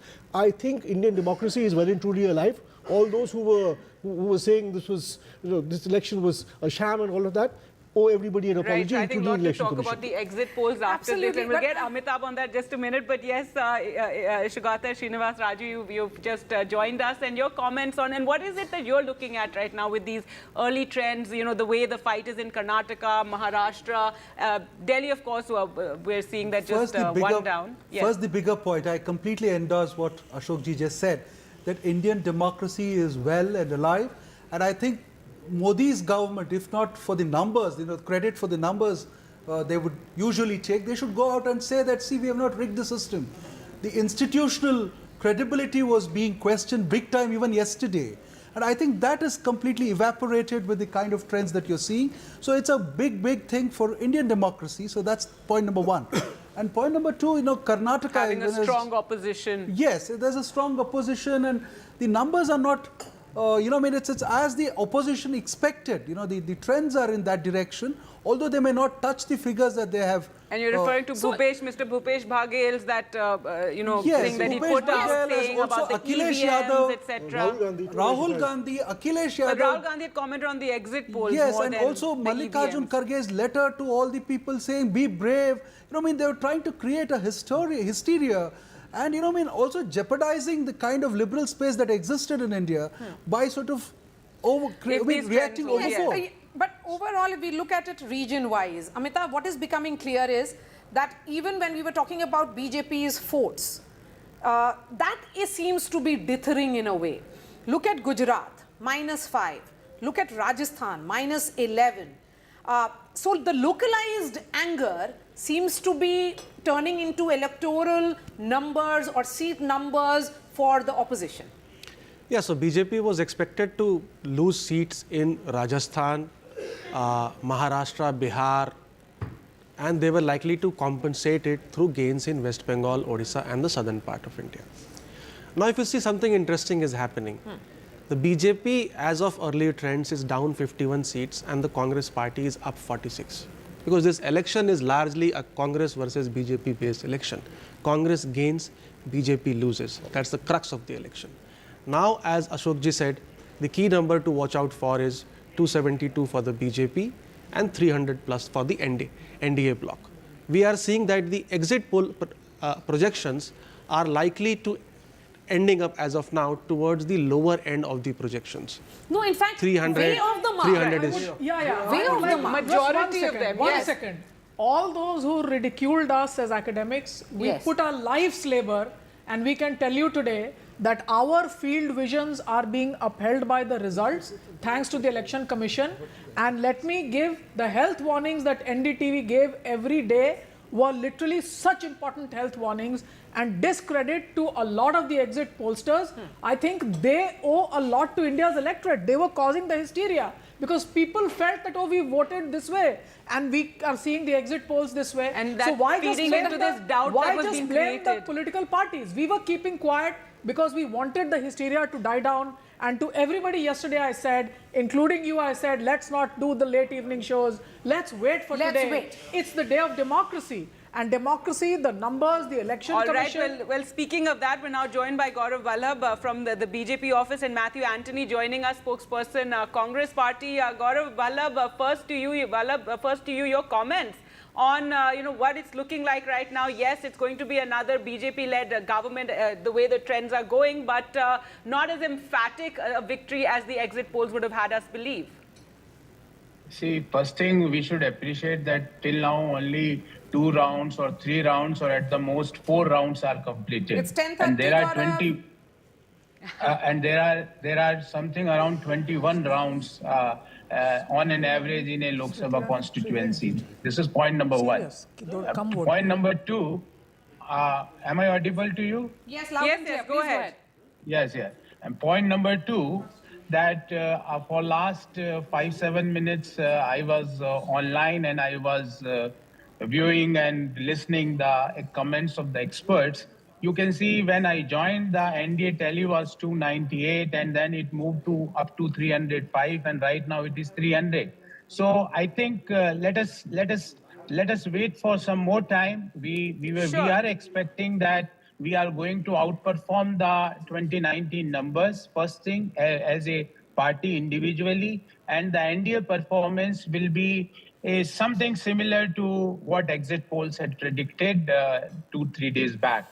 So now I hope that Congress party is now not going to say at 4 o'clock today in the evening when they are going to lose that EVMs are tempered, election commission is compromised, constitutional bodies are not functioning. Take that. We're also joined by Manuraj Sundaram of the DMK. One moment, Gaurav. So Matthew Antony, your comments on that and the kind of questions and doubts that were raised by many of your party leaders on the eve of counting.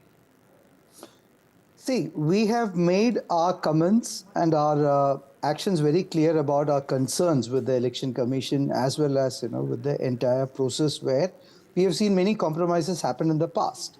Now these are very early numbers and this is not a one-day match. The results are already there. We're just counting the numbers right now. And the trends are in favor and the trends are looking good for our performance which we've done. We expect a little bit more to happen as the day progresses. And that's where we look at it. And then we will call out the exit polls, after the results comes out in the final numbers. Absolutely. Then we will see what exactly it is. And the state of Uttar Pradesh and Maharashtra is giving the trends in a very clear manner about the dissatisfaction against the Modi regime. Sundaram, it certainly appears that AIA-DMK maybe is leading on 5. And the DMK could be down by -4. So it is very much a Dravidian party versus a Dravidian party which is at play in Tamil Nadu. And you had built that narrative of all the push that the BJP did. It is not really translating into seats in Tamil Nadu. I think that was always apparent from the time Mr. Modi and Mr. Amit Shah have come into politics. From 2014, BJP has rarely won any seat in Tamil Nadu. So I think it's a rejection of the BJP brand of politics led by Amit Shah, Modi and et al. But nevertheless, this election, I think by and large, your exit polls on Tamil Nadu have held good. I'll give you that much. But really, the first story of this election is that all exit polls done have been way off the mark. And I want to make this point right at the beginning because, of course, at 4 p.m. we'll be discussing the final results or something closer to the final results. So I think we need to acknowledge that we've spent 2 days discussing numbers which haven't at all made any sense. Second point is that the real story is the rejection of the BJP brand of politics across the country. See, right, nobody has been speaking about the 400 number or the 370 or even the 350 number. It's much more sober numbers around 280, 290, 300. And the revival of the India alliance. I think this early trends indicate a general thumbs up across the country for the India alliance. All the regional parties led by the Congress, I think, have been given a general thumbs up. And my last point, based on something that earlier speakers have spoken, is that there is no more Modi magic factor. Mr. Modi himself was trailing in Varanasi just a few 10 minutes ago. That was just one round. So I don't think we can really, No, that's fine. But all of this is based on early leads. All of this is based on early leads. It might be. It might sound clearly what is happening in Tamil Nadu is that it's a Dravidian party versus a Dravidian party which is at play. The Congress, of course, did piggy riding on you. So they have ensured that the but numbers let's are ask going Gaurav up. Vallabh about this, about, there was a lot of talk and, exit polls also indicated that, with this South election, can be. BJP would be a pan-India party opening its account there in Tamil Nadu, even in, not opening its account, getting a seat again in this election and in Kerala as well. But your comments on what the numbers so far indicate? See, as I told you that please wait for 1 more hour, 2 more hours. We are very hopeful of getting good numbers from Tamil Nadu, Kerala, Andhra Pradesh, Telangana. We are doing well, and we are going to outperform What is good our numbers in for West you? Bengal. I mean, it's great to see optimism, but yes, what are the good numbers? Good numbers from Tamil Nadu, if we are getting something around 3 to 5, that's a good number to start with. All right. All right. I think what will be interesting to see is the final vote share of Absolutely. the BJP. But overall, if you look at it, if we were to break down that NDA into BJP and its allies, the BJP is minus 59 from 303 it had last time around. So even NDA is not touching 303, the number that the BJP had in 2019. I think that 244 mark is something that will be seen. And just look at the swing or the growth of the Congress. Manisha Priyam, we have broken down India to Congress and its allies, NDA into BJP and its alliance partners, BJP minus 61, Congress on the upwards. Currently, yes. And this is only consolidating now. And it's, of course, 10:30. So it's 10:30. Even if we were to take these as early trends, I would say the Congress doing much better than what had been expected for it. The Congress becoming the pole of the performance of the India alliance, but also the victor of this moment definitely seems to be Akhilesh Yadav. And I would say, since the NDA alliance is still ahead of the India alliance and comfortably so, I would say the opposition remains in India. In 2014, I had done an article, the title of which was Electing the Ruling Party and the Opposition. And that's what India remains today, that the Indian electorate, India's democracy, wants a ruling party and it's an not surprising. opposition. Just look at this number now. India at 221. NDA now below 300, much below even the tally of the BJP in 2019. And in fact, Akhilesh Yadav Samajwadi Party, which had 5 in 2019, is now leading in 34 more. So which is leading in in all 29 more seats. So Tanishq is joining us from Lucknow. Let's get a word. Third largest party. Tanishq, where is Akhilesh Yadav? Is he in Manpuri or Kannauj, or is he in Lucknow? Ma'am, Maria, he's currently in Lucknow. He of course held a press conference yesterday, and after the press conference, he seemed very confident that he's of course going to get better numbers than what was being projected in exit polls. But we must not forget that these are of course these are of course not the final result. But of course, as we see, the India bloc as of now is currently performing really better than what was expected. But apart from Samajwadi Party, I would also like to talk about the Congress here. Out of the 17 seats that Congress contested, it is currently leading on 8 seats. So, that of course seems to be a very good a sign of hope for the Congress, especially here in Uttar Pradesh, where of course it was seeking its revival. In 2019, it was last. Only 1 seat was won by the Congress party. That was its bastion Rai Bareli seat, and they had also lost the Amethi seat. But time and again, I would like to mention these are of course the early trends we are seeing. Each constituency has around 10 to 12 lakh voters. What we are seeing data is around of 1 lakh voters. The counting is of around 1 lakh voters in most of the constituencies, 1 to 1.5 lakh voters. So of course a lot of votes are still to be are yet to be counted. But of course, very interesting results. If these transfer into into the final results, the Congress party seems to be doing better this time.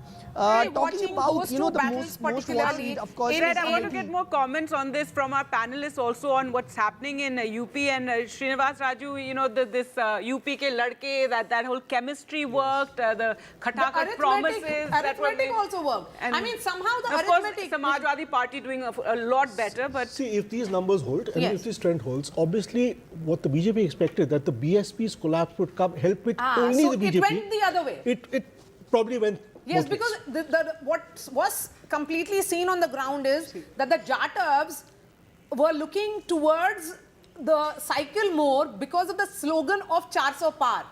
No, that PDA. You PDA. have to understand the PDA. The second PDA thing is combination. that Bahan Mayawati is not coming up and fighting the fight. She pulls down her own nephew Akash Anand, who she had nominated, because he smelt the tea leaves and he started speaking an opposition rhetoric. So I do think that the voters want their leaders to go out there and fight the election. And do you think that For really the discredited her Yes, whole for the image Congress totally? party also. The voters wanted them to go out there and fight the elections. But- if you sit in cocoon chambers surrounded by people who talk only about you. But just look at the fight that the While Congress that has is had. true, Yes, the fact yes, is, Ashok Malik. both in Maharashtra and in UP, from the trends that were coming, the feedback that was coming even before the exit polls or these results. Is the feedback which is actually coming true? The feedback that was coming, especially from Dalit voters, what 400 par or 400 par that could fear mean of for reservations. change of constitution. So that did fear suit people. aspect that That the is actually Congress... translated. I think Yes. Mr. Yes. Shivaram Raju wants to say I something. was Ask just him. wanting to speak about Yes. the reservations issue which Ashokji has raised. See, that is precisely the reason why I think the Modi campaign kept on clarifying.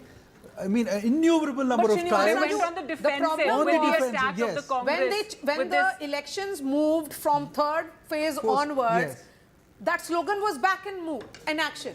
Yeah. So I think But in the that, second that phase- bringing back of the slogan may not have been No, a no, great Maria. idea. So Maria, I second think apart phase- from Samvidhan, the other main issue was Yes. of Naujawan and Naukri. I have interviews Yes. where in Bihar people are voting the Prime Minister, affirm their faith in his leadership, the schemes they have delivered, but point out to Agniveer as being a very important And that is issue. why I'm going to Bihar now. Prabhakar Kumar is joining us. Prabhakar, look at the Bihar numbers. Right, it's quite, JDU seems to be pulling down even the BJP. They are minus 8 and the BJP is -4. And if anything, Tejasvi Yadav's, those massive rallies that we saw with all the fury and sound seems to be translating into seats as well.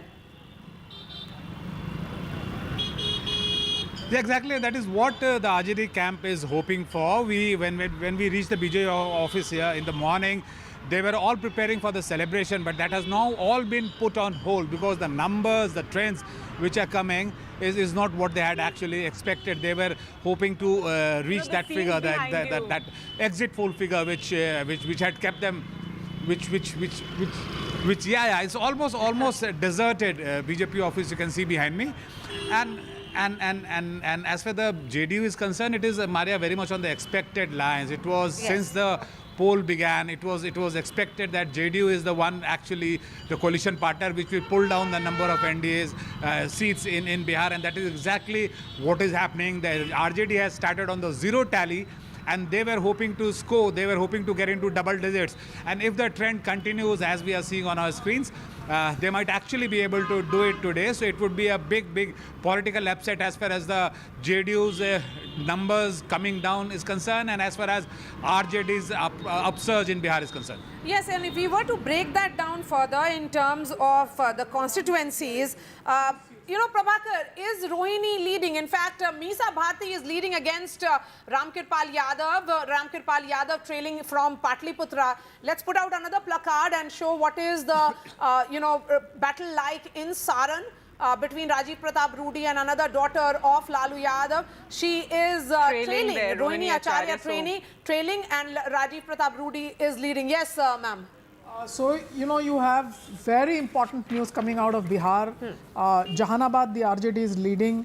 Hina in Shahab Begusarai, the this is citadel, interesting. Sivan, Hina Shahab, who's an independent. Independent is leading. Now, in Begusarai, called the Leningrad in this thing, you have the CPI going ahead. Giriraj Singh, the tall and stalwart. In Shivhar, you had a very important young woman panchayat, Ritu Jaiswal. It may still be a tough fight. This may go anywhere. But at the moment, Ritu Jaiswal, who had given up an important career in an urban city, become a woman panchayat, did a lot of work during the COVID thing with her. But again, this one, leading. Karakhat.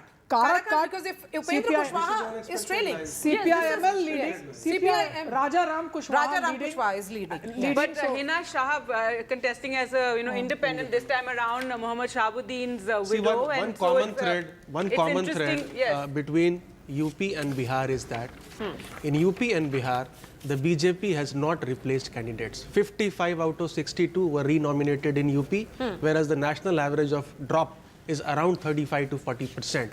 So it seems that there is clearly natural anti-incumbency against the sitting MPs. But if I the allies of BJP are still doing fairly well. 292 minus 241 is 50-ish. That is what they have got in 2019 also. The BJP is pulling down its surprise numbers coming from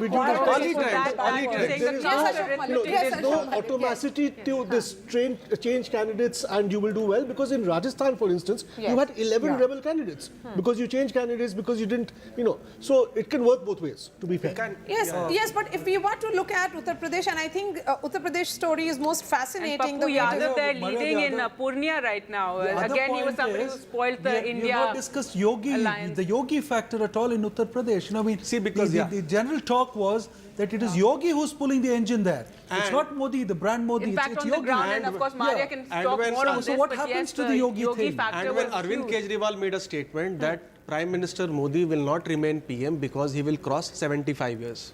That was countered by BJP. But he also made a statement that BJP will replace Yogi as CM after the elections. That was never countered.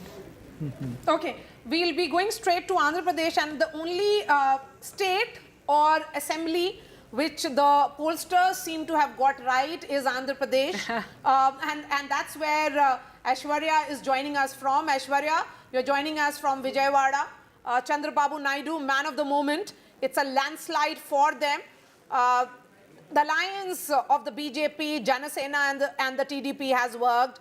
YSRCP down to 5. Several top YSRCP leaders trailing. And in fact, you have Purandeshwari leading. From Rajampet, there is that. Of course, this is an interesting one. Trailing as well. Vice Sharmila is trailing. Yes, go ahead. When are the celebrations starting? And we are told that on 9th is when Chandrababu Naidu's astrologer has said that he should take oath. Well, certainly, and celebrations are already underway here at Chandrababu Naidu's residence. If I can tell my camera person, Momin, to just show around. These are the firecrackers that are bursting at Chandrababu Naidu's residence, and this started just 30 minutes back, and since then I'm hearing these sounds of firecrackers being busted at Chandrababu Naidu's residence. The leaders, the MLAs of the TDP are coming at Naidu's residence, and the celebrations are here. The workers are already outside, and it is just one way in Andhra Pradesh. The alliance has worked as far as TDP, Bharatiya Janata Party and Jansena is concerned. All the leaders are trailing. The ministers from the YSRCP are trailing from the TDP. There are some workers who have just celebrated and busted firecrackers. I'll go across to them as well. Is it too early to celebrate like these? The firecrackers are being busted at Chandrababu Naidu's residence, or you will wait for Chandrababu Naidu to officially announce it? It's not too early. We already expected the TDP alliance is forming the government before exit polls only. It's a very strong cadre for both the parties that we are very sure that YSRCP defeating in AP, and the YSRCP is it will get only 20 to 40 seats only, and the TDP magic figure is 88. We are almost more than that one, and we are celebrating landslide victory in AP. And the Chandrababu Naidu is also ready to come out from his house. Just we are waiting for the official confirmation from the election commission. The landslide victory is something that they are calling, just not in the assembly segment, but also in the Lok Sabha segments as well. Right, these big posters out here at Chandrababu Naidu's residence of Mr. Pawan Kalyan and his son can be seen over here as well. Those numbers are quite emphatic, and that victory of Chandrababu Naidu and the combined in there. But Manisha Priyam has a question for you, Aishwarya. Yes, go ahead, Manisha. I'm just wanting to ask you that is Kishtaiya's Kaja and Putreku on offer, And if it is, then I'm taking the next flight on because I'm tired of the laddus here. In North India, yes. Yeah. So okay, Aishwarya, we will come back. There are workers who have all... But that's an interesting poster. Everybody was wondering what Jan Sena is adding to this alliance. Yes. And you know, because it was seen that the Kapu voters have shifted clearly towards Jagan Reddy. Why will they move back? No, it was pretty clear on the ground that this Kapu-Kama combination was working. And see, what went probably against Jagan is that he was too dependent on his welfare schemes. And he created a kind of volunteer base which upset the traditional patronage system of politics in Andhra Pradesh. We are going so I think that was a problem. We have Pawan who's joining us live. Pawan Kheda, you have reasons to say I told you so, because Congress in particular seems to be doing very, very well. A gain of 44 out of that so 221. Below that 100 mark right now, but yes, better than expected, certainly. All right, we seem to have lost the connection there with him, but yes, Manisha Prem, you're adding something to what was being said. In the state of Andhra Pradesh, remember, this was a bifurcated state, and the Telugu linguistic sentiment therefore has gone down considerably. 2 states that speak the Telugu language, and therefore YSR pinning only on transfers to the underclass. I think the huge challenge came when the state went bankrupt, teachers' salaries could not be paid. All right, Pawan Khera is back with us. Pawan Khera, yes, you know, so as Maria was saying, for the Congress party, you know, some sort of satisfaction given what you had commented on the exit polls. Now no questions about the EVMs? Why? I mean, it's my right to ask questions whenever I have a question in mind. Just as a reporter, you have a right to ask questions. And nobody, including the Prime Minister, should be a छुई मुई कि साहब मुझसे सवाल मत पूछिए. क्यों साहब? अगर ईवीएम पे सवाल हैं तो पूछेंगे. जवाब देने का कर्तव्य इलेक्शन कमीशन का है. It is the duty of the election commission to satisfy every single voter who may have a doubt on the EVMs. So why should we not question anything? I don't understand. All right, and if we were to look at this number, you know, Pawan Kheda, the Congress is doing well. If these numbers hold, so are your alliance partners. So for all the exit pollsters which were suggesting that the Congress may improve its tally, but the overall India bloc members will be going down, that is not happening. And there are surprise gains coming in for you from Uttar Pradesh and also from Bihar, and also Gujarat, and also Rajasthan.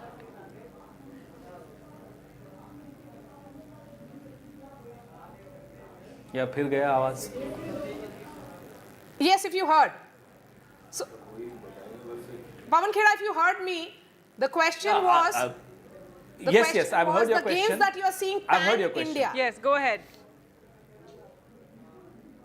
Yeah, so I would still say that it's too premature for me to celebrate or for someone else to get depressed. Let's wait for a couple of hours. But yes, these trends are very encouraging.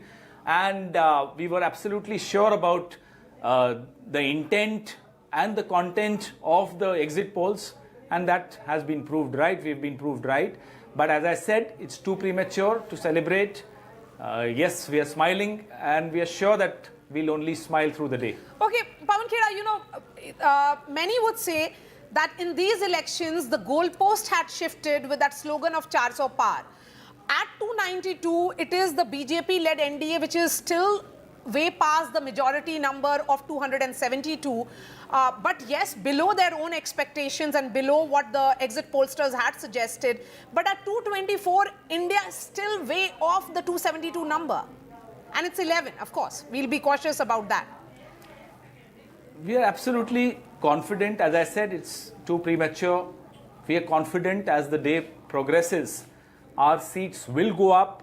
We are absolutely confident we will touch the 295 mark, which was our expectation, collective expectation of the India alliance. We are confident of this number. All right, Pawan Khera, thank you so much for joining us. We'll continue to have quite a measured response from Pawan Khera there, saying that yes, nobody needs to get too excited or too depressed right now. These are still early numbers. Ritu Raj of BJP is joining us.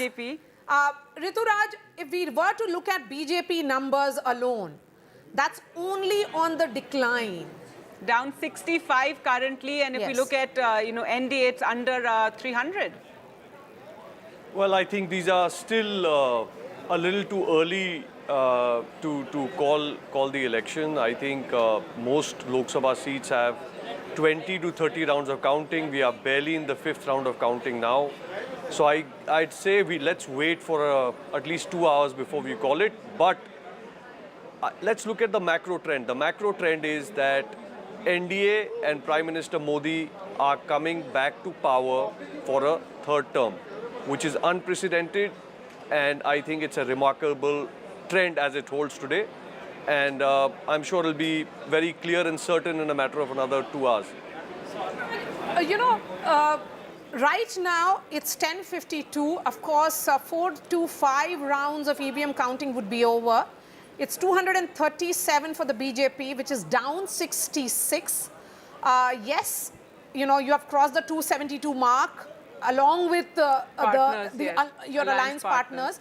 But the BJP's own tally is below 2014. Would you say that after 10 years in government, you had certain issues which you perhaps overlooked? So in states such as Gujarat, where the BJP had 100% score, you're -5. In states such as Rajasthan, where it was again 100% score, you're -10. Well, I think this election, the narrative has been about Modi ki guarantee and the trust of the people on Modi's guarantee. You will see clearly that as the results come out, a lot of these close seats will tend to favor for the NDA, as we are getting ground reports. But I think it's too narrow a view to call, just take Gujarat or Rajasthan, for example. For that matter, if you look at Bengal, BJP is making gains. If you look at Odisha, BJP is making gains. You look at Andhra, you look at Telangana. There are several states, northeast. Yes, so, then we will be actually making that assessment, Rituraj. And I will ask Amitabh to come in on this, that when the BJP started looking at catchment areas, it was not really holding on to states where they had maxed. So that's what will be the assessment as of 10:53. Amitabh. Yeah, yes, clearly. I mean, if they were to cross the earlier tally of 303, the maintain part of the Ram trilogy was very important. Regain, attain, maintain. They have to maintain, but it seems that even in their strongholds of UP, as per early trends, they are trailing. So if they are trailing in UP, UP is critical to their 272, 300 number, because in UP, 1/4 to 1/5 of the seats were won in 2014 and 19. And it also seems perhaps that in direct contests with BJP versus Congress, where they had a 90% strike rate in 2019, in states like Haryana, Rajasthan, Gujarat also, I think one seat is there, MP, Chhattisgarh, UP, Bihar, they are losing some of the seats. And that's why we see a loss of 65 that we seats. thought they would make in Bengal, etc. But or even in the south right now, is still waiting to see that. But let's go across to Gurpreet now, who joins us from Chandigarh. And Gurpreet, tell us about how it's looking in Punjab, with the Congress leading in 6 currently, and AAP is leading in 3 right now, while the BJP if we talk about the Akali Dal, leading in 2.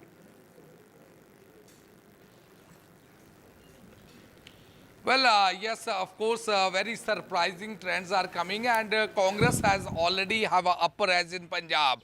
Even in Chandigarh, we have seen the continuously Congress is able to make a lead here. Manish Tiwari is able to make a lead here in Chandigarh. If we can talk about the Punjab, we have seen in the most of the seats, important seat Jalandhar, Ludhiana, from where the BJP was trying to gain something from the urban voters. It seems that they are not able to leave any impact on the urban voters, whether they have a multiple issue to tell the people of Punjab also. At the same time, we have seen some impact from the farmer side has been seen on the ground, because Faridkot seat where the BJP has pitched Hansraj Hans, he is not able to make any mark in these constituencies. At the same time, a different trend has come up. We have seen that jailed Amritpal, he is leading from Khadur Sahib, from where we have seen even the Congress Congress is not able to make a mark in that constituency. At the same time, from Faridkot also, we have seen one independent who is son of a killer of Indira Gandhi. He is able to make a lead from Faridkot as of now. So some mixed trend is coming. So many times, so many political analysts, they are putting a question mark over Shiromani Akali Dal, and especially that traditional seat of Badal's Bastion. We have seen even from that area, from Badal's Bastion, we have seen Harsimrat Kaur Badal is also leading. As of now, what we can see from Punjab side, same thing is happening in Haryana also. We have seen in 6 out of 10, the Congress is leading. One is NDA Alliance from Kurukshetra, from where we have seen that candidate is also leading from there, from 5 other constituencies. And specifically Dipinder Hooda, he has got a big margin, big lead at this point of time, more than 50,000 lead which has been achieved by Dipinder Hooda in BJP. So somewhere down the lane, it seems that despite having a ruling ruled in the state for more than 9.5 years, still they are not able to give that type of development model which they have been claiming that will be their strength. The same thing is happening with the Aam Aadmi Party in the state of Punjab, where they were selling that free electricity and other facilities which has been provided to people of Punjab. It seems that the people of Punjab, they are not impressed with the policies of the state government, and that could be possible reasons why they will not be able to touch the number which they were expecting. So let's see, once the result will be out, after that things will be more clear that which party is getting how many seats and how many leads they are getting and how many margin they are getting. But as of now, in Punjab and Haryana, if we can talk about in nutshell, Congress is leading from both the states. Back to studio. That was very important for the Congress party, for their numbers. Thanks so much, Gurpreet, for joining us with that, and Veer Raghav also joining me here in studio. And currently, as the numbers stand, 291 there for the NDA, and we were just talking about Punjab, Veer Raghav. So it was interesting with the BJP for the first time going it alone without the Akali Dal, and we thought they'd get 1 or 2 states, but of course we'll have to wait and see. So far, it doesn't seem likely as things stand right now, but currently waiting, for those numbers to firm up. I think as we wait for the numbers to firm up, the NDA numbers that is showing on your screens below, and then on above, that BJP number, that's very key to watch. The other down number 66. that's extremely important. No, 237. Look, that's the other number that's extremely important. We'll have to wait for these to get firmed up. But we'll keep this conversation going, and we'll go across states by state, Gargi. Yes, we're going to take a look at all states, starting with UP. But first, let's take a look at the headlines at this hour, as it's now 11. Counting underway for the Lok Sabha polls. NDA and opposition above the 200 mark. NDA leads in, 291 seats currently, while the opposition maintaining that gap. Return of the regional parties leads to a rise of the regional parties, TDP, SP, especially the Samajwadi Party. I'd say Trinamool, Uddhav Sena performed better. So is it the local issues that dominated these polls?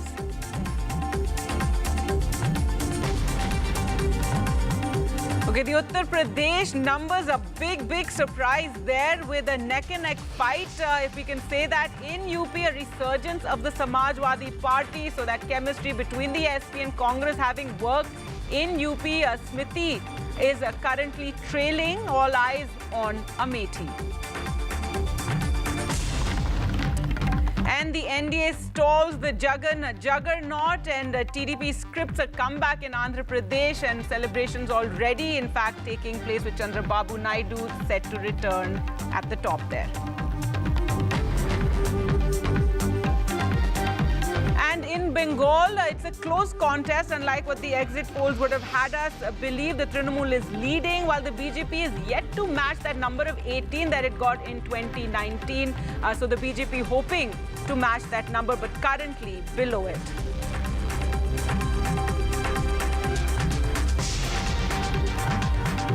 All right, so an exciting fight there, not as emphatic, Viraghav, as you know, the exit polls sort of had us believe. And as you can see there, the numbers currently 291 for the NDA, 230 for India. And as you were saying about the BJP, 236 is what they're at right now, down by 67.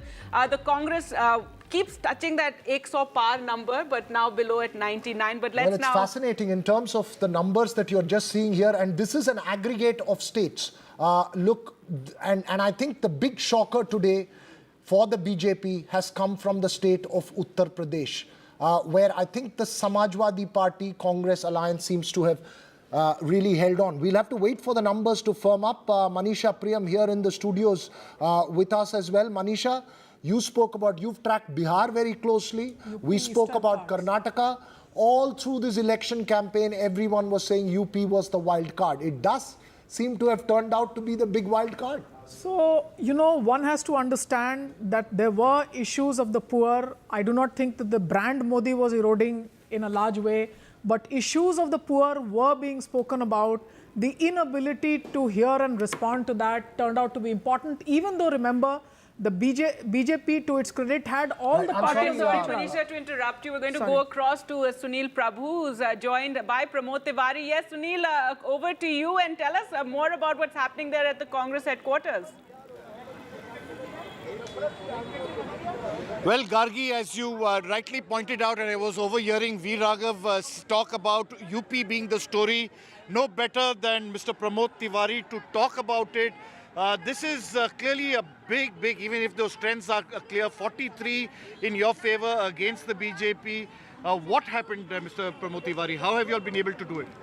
देखिए, जनता ने किया जो किया, पर ये बात राहुल जी और अखिलेश जी की ज्वाइंट मीटिंग्स में, अलग-अलग मीटिंग्स में, और हम लोग जो मीटिंगें कर रहे थे, उसमें दिख रहा था कि कांग्रेस का खोया हुआ वोट बैंक, जो परंपरागत वोट बैंक था, वो वापस आया।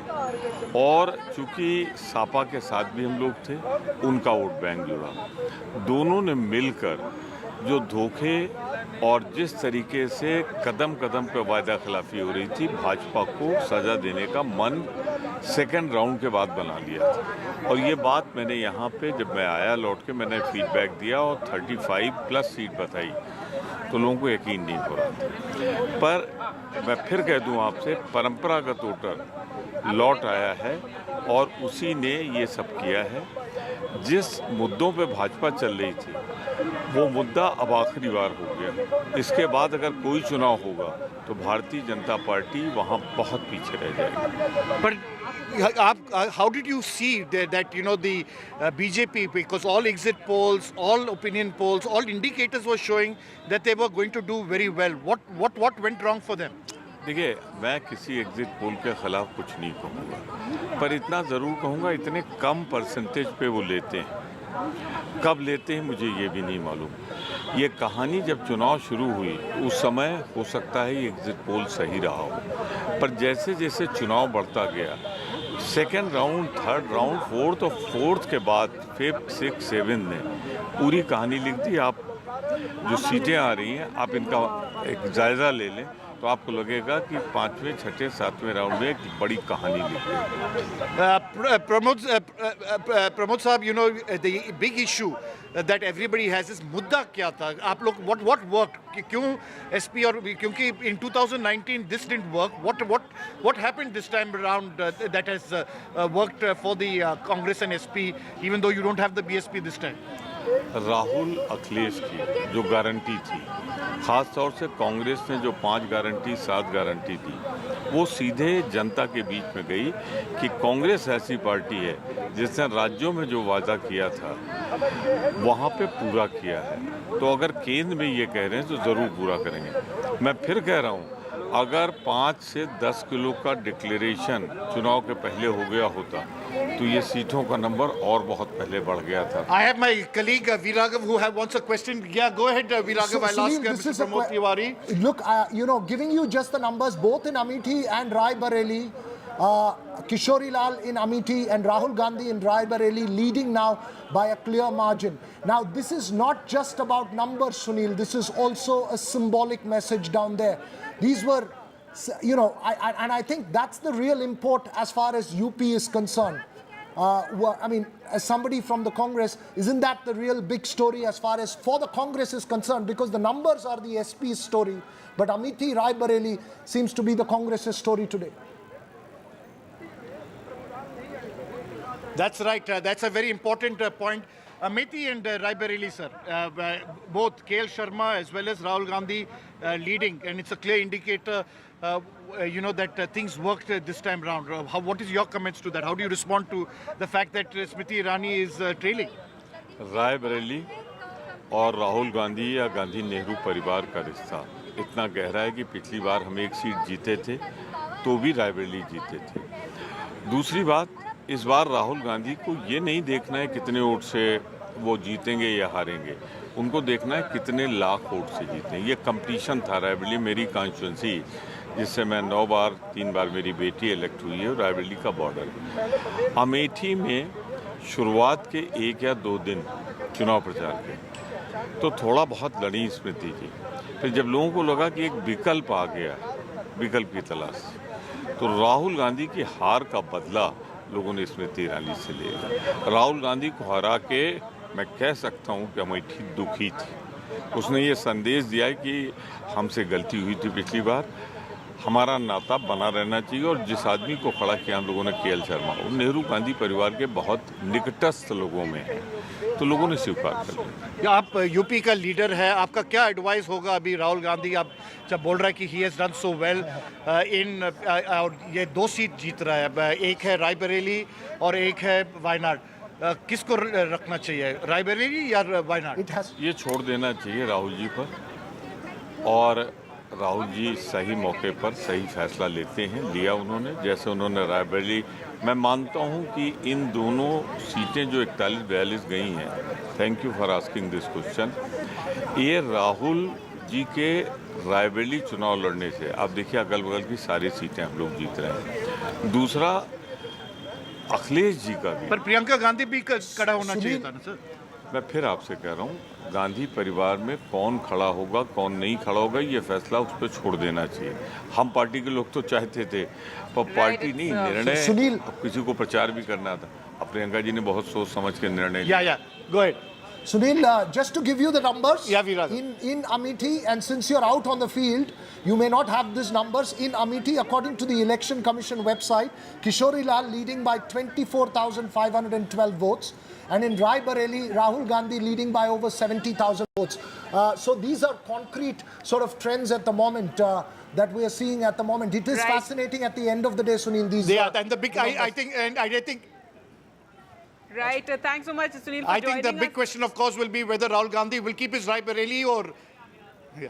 Or what we was have to being thank talked Mr. about Pramod is Tiwari. that he would, leave the Raebareli seat and have his sister contest from there. But thanks so much, Sunil, for joining us with that. And I think Amethi more than Raebareli is the big story. I mean, given Smriti Irani, who was this giant, Raebareli was always Sonia Gandhi's. It was like a family bastion. The fact that in 2019 Smriti Irani had defeated Rahul Gandhi from Amethi, and then once again she was looking for a big fight. She was looking for and hoping to again have a Gandhi, and then when they did not have a Gandhi, the big question, worker trumping a big leader like Smriti Irani for and the of course, Priyanka Gandhi stayed there. She stayed in Amethi and Raebareli, and she said the reason she was not contesting. This is a symbolic message, right? This is a symbolic message for all the... If this holds, yes. If this holds, it's quite symbolic, but I'm really interested to sort of see how the dynasty, anti-dynasty rhetoric that was being aired all through, Parivarvad, and all that happens.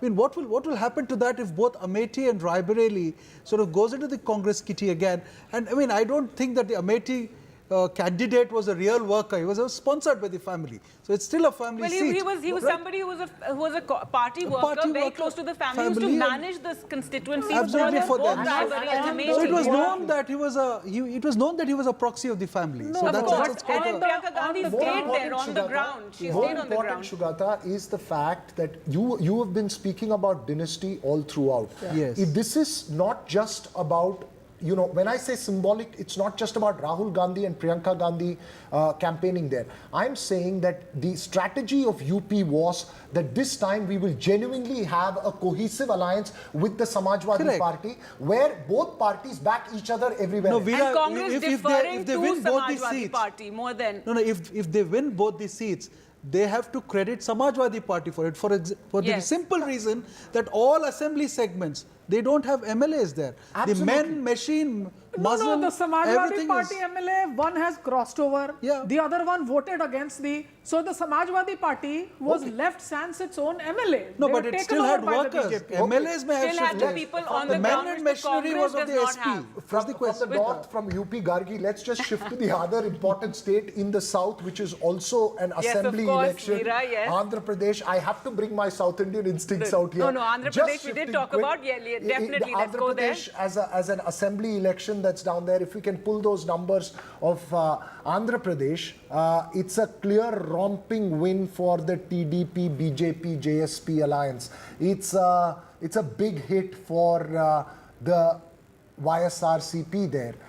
That's again seems to be firming up into a very, very clear result, right? Right, definitely. Supriya Srinath of the Congress joins us on the show. Supriya, which is the state that you are smiling the most about? My home state of Uttar Pradesh, and I will tell you why. Because all sorts of political experiments of hatred, of divisiveness, of distracting from the real issues was done both in UP and in Bihar. And at this point in time, when we're speaking at 11-12 a.m., 20% votes counted. The NDA at 287, we are at 232. The vote share is 46% versus 41%. I think we're going to make the leads, but I am extremely excited and very, very happy about Uttar Pradesh because the state of Uttar Pradesh has sent a very, very strong message. The reality, and to me the headline, the takeaway from this is that the BJP at about 236, 238 with a loss of 65 to 67 seats. This is a moral loss for the BJP. This is a moral loss for Mr. Modi. No amount of ring fencing can prove me otherwise today. All right, so that's, let's get a response from your former party man now, BJP spokesperson Tom Vadakan there. Tom Vadakan, your response to where the numbers are right now, you know, what Supriya Srinath there said regarding the UP numbers and the moral victory. Well, we stand by what we said. We are based, our reports based on the Panna Pramukhs who have given us information on the kind of seats that we would win. And this is early time. These are all leads. Just wait, have a little patience, and you will see the turnaround. And when that you've seen something in Andhra happening. Now you'll just wait. It's all leads. When we come to the original results, you'll see the difference. This excitement, you know, aag laga denge, and that impulsive mood of the Congress, have patience. The Election Commission has spoken. Everything has been transparent. Till now, they were saying everything is, you know, all institutions have been overtaken. Now, what is it? When they have a certain lead, EVM is functional and what have you. Before that, if they trail, well, EVM is not good. I mean, the EVM should be removed. Election Commission should be, it's modified by Modi. These are things in democracy. You are a party that have ruled for 70 years. And if you do not play the right tune and you send out a message, elections are won and elections are lost. But at the same time, maintain certain decency in public domain. Your General Secretary comes and says, the Home Minister Just get a has response spoken. to that. Supriya Srinath, your response, and yes, a lot of Congress leaders did make many points. We're also joined by Salem Dharani Dharan. They're joining us from Chennai. But first, Supriya, your response to that. You know, various leaders of the Congress did raise points about the EVMs and about the counting. I heard the question. Yes. I heard the question, I also heard the allegation. I will only ask Mr. Vadakan to be gracious with your moral defeat. You are down almost 70 seats than your last tally. The country is giving you a message, and that message is that share markets where 3% people are invested don't decide the mood. Mujra nahi hai mudda. Mudda महंगाई hai, mudda बेरोजगारी hai. You may want to distract from that. Doesn't matter. The people will not let you do that. I want to say one thing, and I want to say that very strongly. The BJP on its own right now is at a 236, 238. The alliances that they tried to stitch were all coaxed, were all on the basis of fear, were all on the basis of pressure. Most of these guys intimidated by agencies. You think a TDP, you think a JDU, you think a Rajbhar, you think a Nishad is going to stay with you. They're all going to desert you. The reality is that the BJP does not just staring at a moral loss, you're actually going to see your numbers dip very soon as well. I think ultimately, Supriya, we'll have to wait till, let's say, 2 or 3 o'clock for those numbers to firm up. We don't know how it's going to play. Clyde is putting his hands up. Clyde, you know, let's just shift focus from the UP to Maharashtra. The split in parties, both Sena as well as NCP, the agrarian discontent, several different factors playing out. From the trend so far, it seems to be the original Sena and the original NCP that seems to be holding out. Well, I'm very thankful to you for mentioning original Sena and original NCP, and that's what the truth is. I mean, my current real-time data that I'm getting, the people have proven that. India Alliance is leading on 30 seats. And, you know, the talks were that we are going to be decimated, we are going to be finished, and we are doing much better than that. That's what is actually happening on the ground here. In fact, my party, led by Honorable Sharad Chandra Pawarji, is leading 10 out of 10 seats. You know, no, I just want to say one thing, and I agree with Mr. Tom Wadakan, and agree in the sense we have to wait, we have to have patience. And why I agree with him? I think he should have patience and he should wait because BJP is going to do much worse than what it's doing right now. So wait, this time we are going to do much better than this. Okay, we'll wait for the numbers to firm up. But I want to go across to my colleague Vasudha Venugopal, who's at the BJP headquarters here in New Delhi. Vasudha, so far it seems to be a jolt from the blue. Absolutely, Veera, and that's exactly what the BJP headquarters is also reflecting. Let me tell you, in the morning when I came in, there were like hot puris and halwa being made, and there was a sense of euphoria, there was a sense of celebration because exit poll numbers were what every spokesperson, every leader here was talking about. But now, let me assure you that those numbers are not being talked about anymore. But clearly, the BJP is also confident that it will reach the majority mark. There is a sense of caution, there is a sense of disappointment, obviously, because UP is showing numbers that seem very bizarre for the party because, when we had Ram Mandir representation, Ration, the BJP did think that everything was going in line with what it had thought. UP is the epicenter of Indian politics. Other than that, Maharashtra is also a place where the BJP made a lot of, political realignment to suit its interest, and that is where the assembly elections are also going to be held. So if I can just ask my camera person to just show you the mood in the BJP office, the party is still confident of, yes, that was Mr. Khurana saying that it is still confident of the party is still confident of forming the government, but clearly there is a sense of disappointment, there's a sense of caution. Every person that I'm speaking with is saying that, wait for some more time, have some patience. We believe in Modi, we trust in Modi, so that Modi magic, that trust in Modi magic is something that people seem to be believing in, at least in the BJP headquarters, but quite despondent from what was expected from the BJP headquarters, at least yesterday, after the exit poll results came out. Right, well, not what the exit polls predicted, but yes, you have Modi coming back for a third term, the way the numbers hold right now, and that in itself is a historic development. It will be to have him come back for a third time, matching Jawaharlal Nehru. I just want to ask Vasudha, what's the buzz amongst the reporters there? Often reporters just tend to plan the rest of their day. Vasudha, what is the buzz amongst reporters there? All of you all talking about? It looks like it's going to be an extremely long day for all of us. Absolutely, it's an extremely long day for all of us, and reporters are only blaming pollsters because there is a contest in many states, but pollsters were in some ways undermining that. But remember, like Gargi also said, Mr. Modi is coming back to power again. That's a sense of confidence that a lot of people, at least in the BJP office, seem to reflect. No, absolutely, and Manisha Priyam here is also very quite No.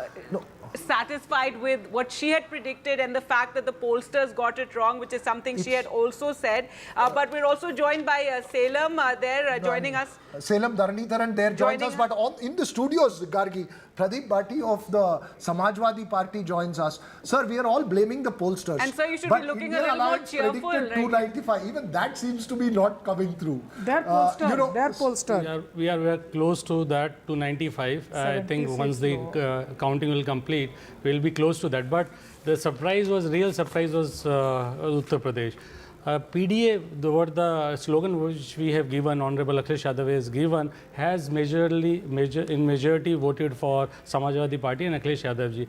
So BJP cannot fool all the people all the time. So what Uttar Pradesh people of Uttar Pradesh have shown the way to INDA and also to India.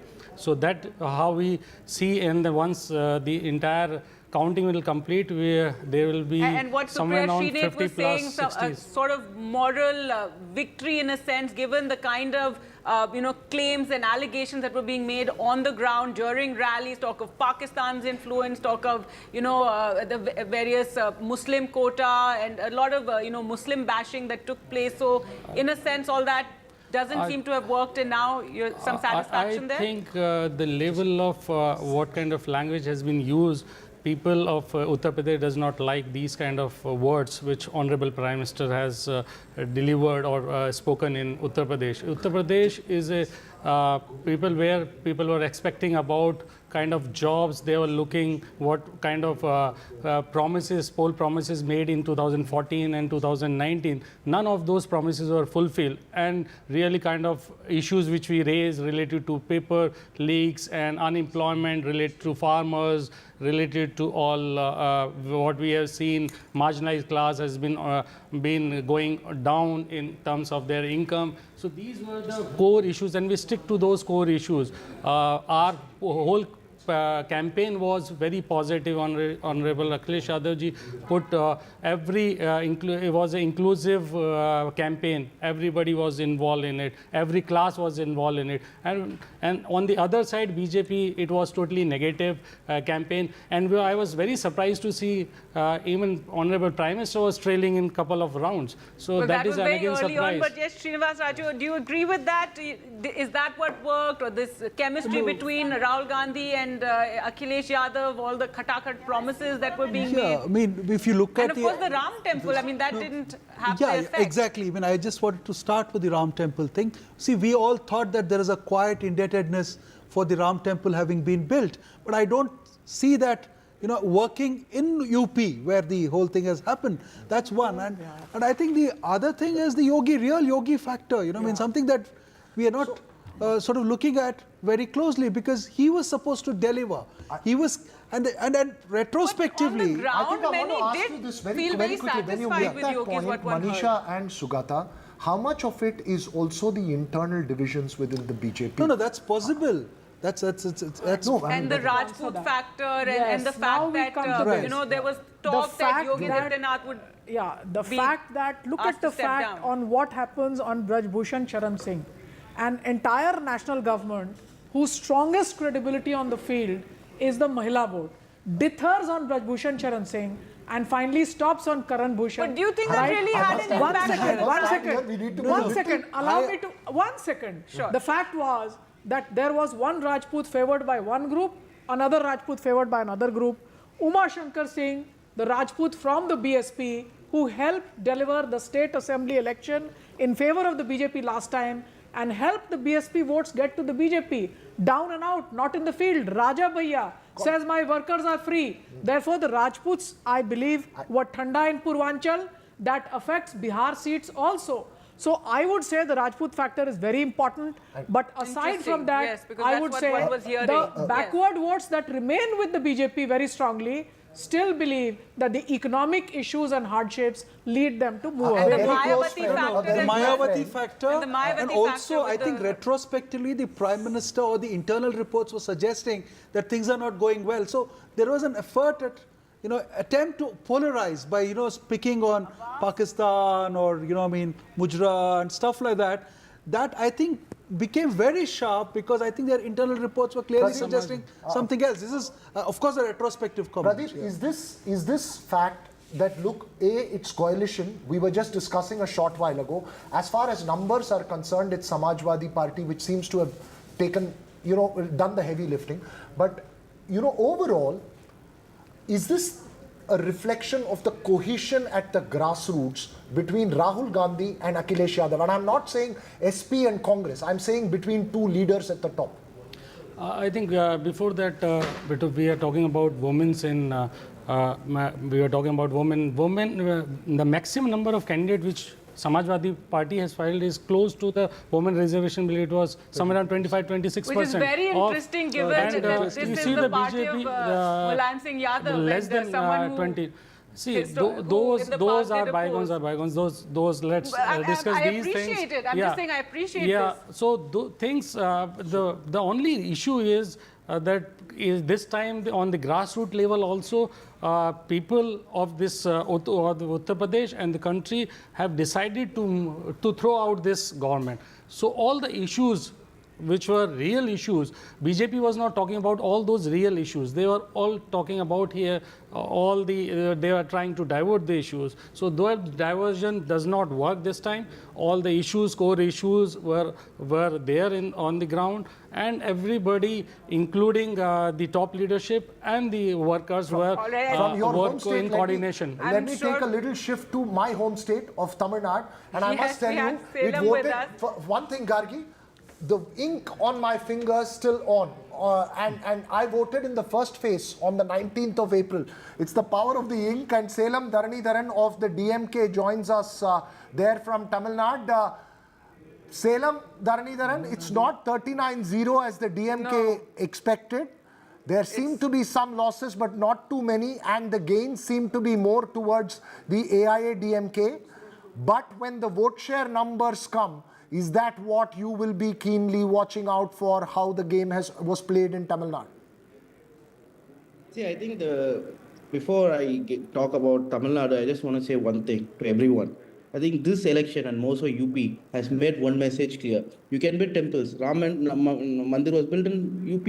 It's great you build temples, but what people need is jobs. People need improvement in quality of life. People need better health care, and people need better education facilities. And that people have voted decisively. I hope whoever forms the government, I think this is very important now. Going to Tamil Nadu, right? As we have always predicted, BJP was only had a fake social media presence in Tamil Nadu. They never had grassroots presence. This I have reiterated in your channel as well as in many other numerous national channels. Annamalai is actually third now. He's fighting for second and third. It's a close fight for second and third. And not even 25, he's not going to cross. I'm sorry to interrupt you, Salem Dharanidharan. I just want to tell you that we are putting on our screens the vote share data as well. It shows the NDA at 17% vote share. Remember, in Tamil Nadu, a third force has never historically crossed a 10% vote share. And this is the NDA without the AIA-DMK and without the DMDK. So do you believe... I mean, isn't that, let's leave the euphemism. Yes, you may have had a clear win, but let's not forget the details. Isn't that a worrying sign? Sir, not in 2014, if you remember, BJP was running a third front along with several other parties, and they did garner about 18.5%. They had DMDK then with them. But DMDK is now a gone force. DMDK was a big force then, not now. Now their vote percentage is not more than 1%. And PMK has about 67% vote share. And also BJP has the other parties of the O Pannirselvam, the former chief minister, and also parties of an actor who is famous in the south of Tamil Nadu, right? So I think that in itself comes to about 10%. So BJP standalone, I do not know if it's more than 7% or 6% in Tamil Nadu. Again, this is national elections and people vote differently for national assembly election. I think this number will reduce in assembly election because in 2014, the third front got 18.5% and same BJP in 2016 went to less than 2%. Again, pointing out Salem Dharanidharan on our screens, as you say, all of that on our screens from Tamil Nadu, the NDA seems to be up in 2 seats. taking an advantage in 2 seats. It's changing rapidly, which means it's a very close fight. And they ended Let's down hold by our 2 horses seats, yes. till Can the I come end in? for the But- analysis, but it's a clear win for the DMK. And holding on to its own. celebrations also, you know, we can see those visuals of one celebrations. second. Yes, one quickly. Yes, Salem, go ahead. So, but again, one of the seats is Dharmapuri, right, where there DMK's Anbumani Ramdas's wife is contesting. Right, but Ambumani's, when he was without an alliance, also won the seat in 2014 when AIDMK swept. So that can't be told as BJP's inroads into Tamil Nadu. That seat has primarily been a PMK seat. And even standing alone without any alliance, PMK has managed to win that seat once or twice. So that cannot be spoken about as success of BJP in Tamil Nadu. Success of BJP in Tamil Nadu, we'll see in 2026 if they can get more than double-digit vote share. Only then we can say that. If they are strong, then Annamalai... Okay, Salam Karnitharan, I think we need to wait till about 4 o'clock to figure much of it out. Quick comment, Raju, and especially on Tamil Nadu, because yes. it's been very interesting to see the kind of focus that we saw of the Prime Ministers, over 20 plus visits over there, the Sengal, everything. The 17% is a huge thing for the NDA or the BJP in Tamil Nadu. And we know they're always in And the I long will be haul. very, very keen to see what happens to that 26% vote share that you're showing for the AIDMK between now and 2026. So how much of that will get cannibalized is a very, very interesting question. But as you say that, Sugata, it's important because even if they open an account without the AIDMK or the DMDK there in Tamil Nadu, it's a symbolic victory. Deepshika Kumar, founder of Speaking, joins us now live. Ma'am, how do you see how this trends are now picking up? It seemed to be cementing, and it seems to have been an extremely We're around close fight. 11:30 right now, and the NDA is 298. India bloc is at 225. I think it's a very. I know the sentiments and expectations were right up there. The benchmarks were set up 400 KPAR, but I think I would like to give credit still, continuing the years to the leadership that Prime Minister Modi had exhibited. I think, and I'm not a political expert, I'm more of a leadership expert, and I think that has manifested and continue to manifest itself in all the results that you're seeing. You know, India is United States of India. It is very, very difficult. It was to get to that 400 number. It is democracy, which is extremely heterogeneous. To that extent, to get to where it is, and as you said, the numbers are still evolving. We'll see what the final tally looks. The benchmark was set very, very high, and I still believe that we'll get to where the leader would win and set up a clear way forward for us. So far slogan, this is something I think we'll be talking about it for some time to come, but do you think it turned out to be counterproductive in a sense that, you know, and we saw it being reined back and then coming back after a few phases were done? Your comments on that? I think there are patches of surprises. Definitely you see UP being a big surprise, but you see the other side on the southern side of the country. I think that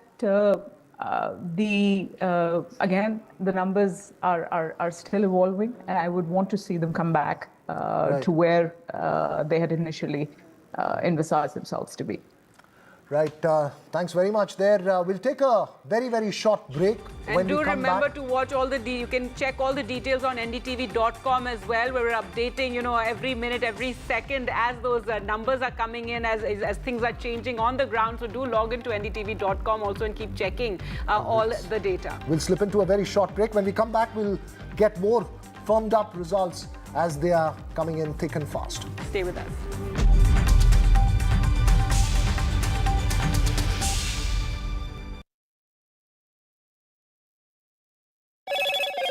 Hello, Moto. Motorola, India's best 5G smartphone brand.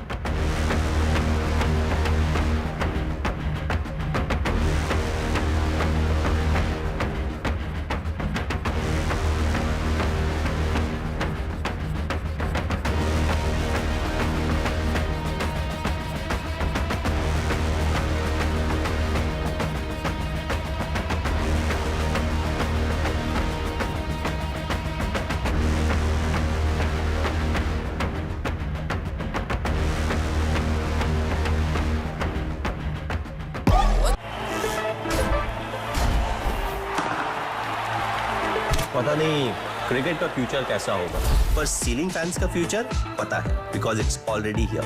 Orient AeroSense with voice command. Alexa, switch on the fan. Orient BLDC fan, the future of fans. Get the magic of the best working for you now. Link your payment cards once, collect rewards forever.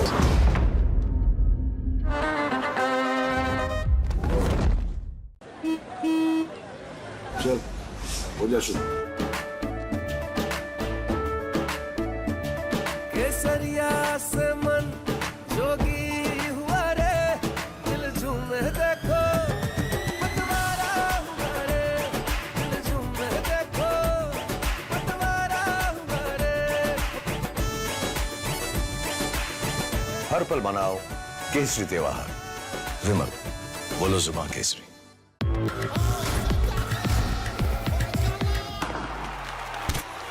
पता नहीं cricket का future कैसा होगा, पर ceiling fans का future पता है, because it's already here. Orient AeroSlim with reverse rotation mode, जो improve करे air circulation. Orient BLDC fan, the future of fans. A parent's favorite question to school kids: result क्या रहा? An investor's favorite question to a startup: result क्या रहा? Everyone's favorite question on a day of a cricket match: result क्या रहा? India loves results, but this counting day, don't just know the result, understand it. Catch India's most important result out on June 4th on NDTV 24/7. Watch Result Kya Raha on NDTV.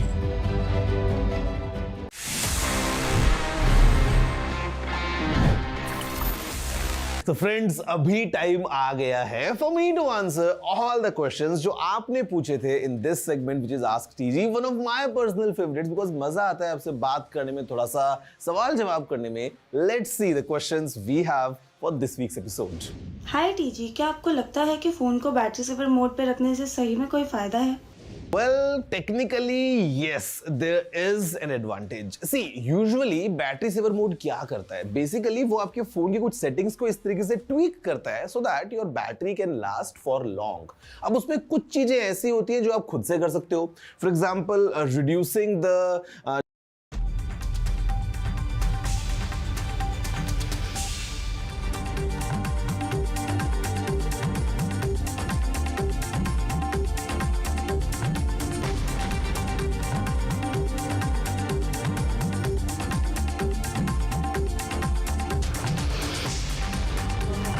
Welcome back. Those numbers flashing on your screens there. NDA at 295 leads the INDIA at 229. But the more important number is the one above that. BJP at 239 leads Congress at 96. Let's leave the Congress's number aside. That BJP at 239 is a number that everyone will be watching very, very closely. We have, of course, Amitabh Tiwari joining us here in the studios, and we also have Pawan Verma joining us online. Pawan, what's the sense you're making of the trend so far? It seems a fascinating contest, and it's something that's going to go down to the wire. Many thanks. In my view, let us reserve final judgment for a little, because when things go down to the wire, every last round matters. But having said that, I think some things are very clear. And I had written about it extensively and spoken about it earlier, that somewhere there is a basic gulf between the stock market and the people of India. And the BJP campaign was faltering on 3 or 4 or 5 very major issues, notwithstanding the personal popularity of Mr. Narendra. The first was that the Mandir issue had peaked a little. In fact, had peaked. Second was the constant Hindu-Muslim rhetoric was having diminishing returns. The third was that the elimination of the BJP almost, because even the manifesto is called Modi Ki Guarantee, created a certain alienation in the party itself, including with the RSS cadres. The fourth was that in the BJP list, there are as many as 106 candidates who joined recently from other parties and were given tickets over and above workers of the BJP RSS who have been working for the party loyally for 30, 40 years. So it created resentment, even though some of them may win. The fifth was that perhaps the perception of targeted vendetta against leading politicians was being counterproductive for the BJP.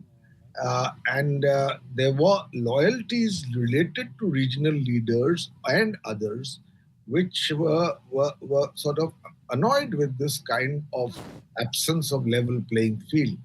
The last was, and this is important, the last was that there are very legitimate grievances on the ground, notwithstanding some of the achievements of the Modi government. I mean, unemployment, price rise, inequality, and rural distress. And I think the BJP did not quite address some of its achievements into the manner in which it should have. And the Prime Minister reduced himself to a polarization strategy. Right. Which and left... Mr. Verma, I'd also like to get your comments on, Bihar. That's a state, you were active in earlier, and so far it seems the NDA is leading there with 32. But Uttar Pradesh is the other one that we've been talking about. That's been very interesting to see how Samajwadi Party and the Congress combine has worked on the ground and given it its neck and neck. And so your comments on that whole talk of double engine sarkar, not really working now. Now, simply said, in Bihar, our survey showed that the BJP, even if it had not gone into an alliance with the JDU, was on its own getting between 30, 32 to 33 seats. Having given 16 seats to the JDU, there was an element of doubt whether the JDU would be able to win its 16 seats, but there was no doubt about the 17 seats that the BJP would win, which it will probably win all. Now, if the JDU riding on the coattails of the BJP gets about 9, 10 out of its, and then you have the other members of the alliance, including the Chirag Paswan, the number has come to roughly the same. So the BJP number has not gone down, but the NDA number has gone down by 6 or 7 because last time they got 39.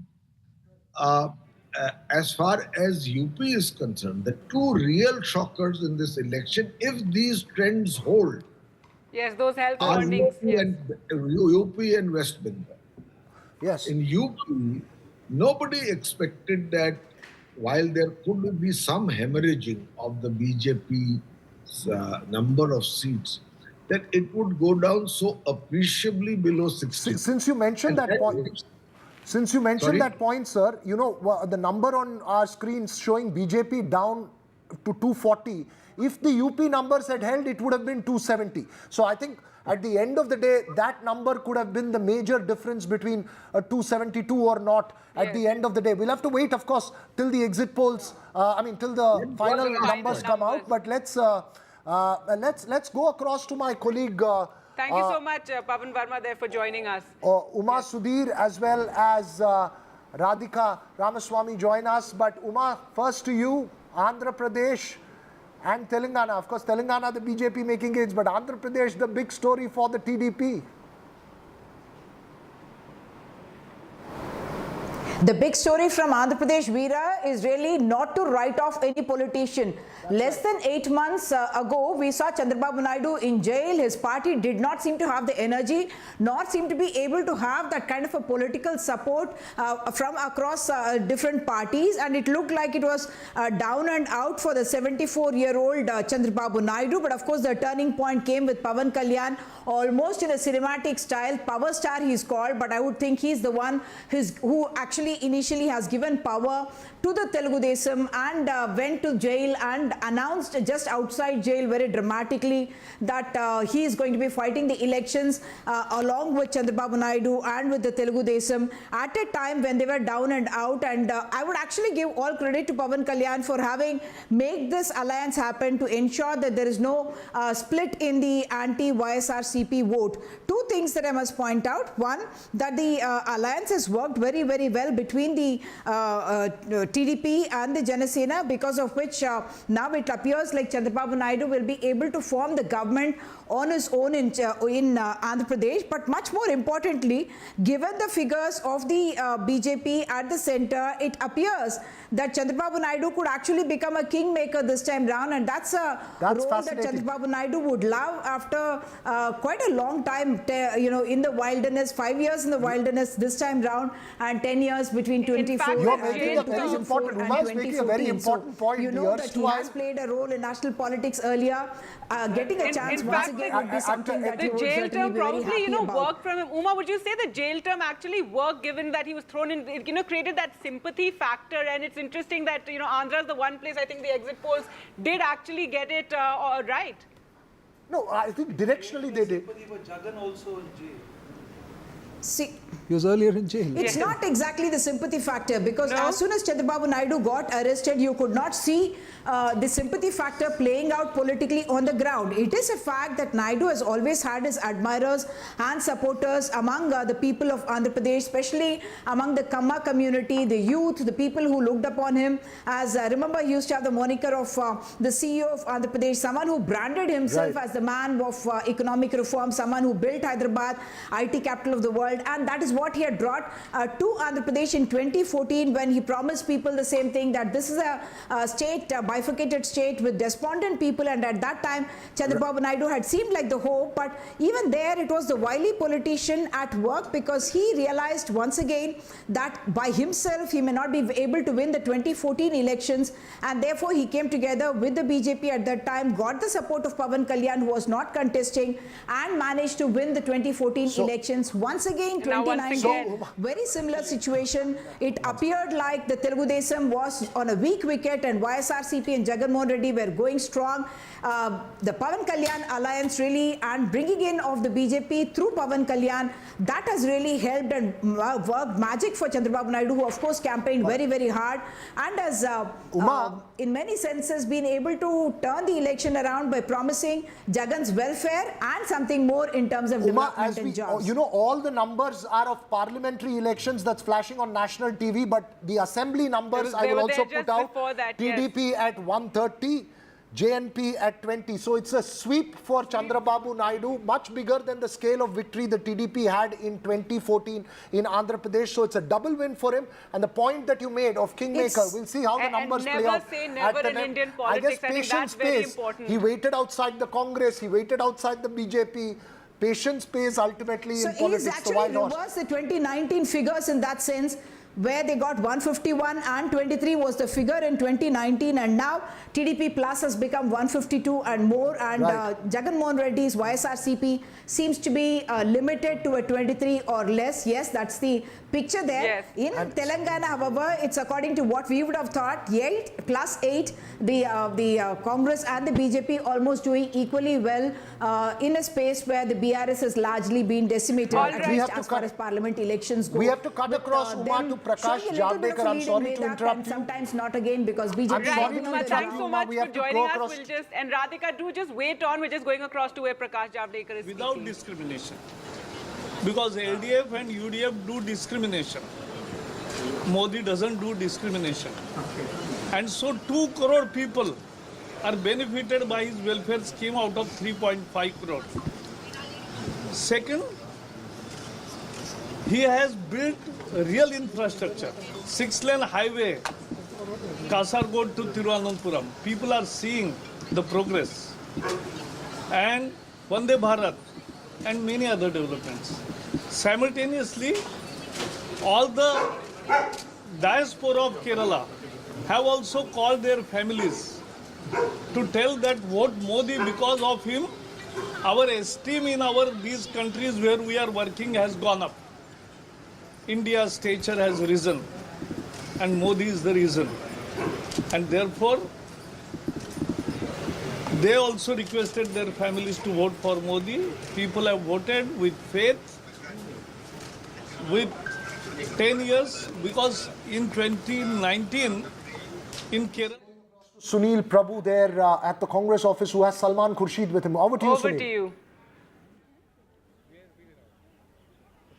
Thanks, Viragha. I have with me somebody who's Uttar Pradesh has been the biggest surprise today in terms of everybody's got it wrong. So well, everybody's got it wrong because you can do Uttar Pradesh without me. This has become apparent because I didn't fight that election, but I went and I campaigned for people, and I hope that wherever I campaigned and whatever I saw will turn out to be true today when the results finally come in.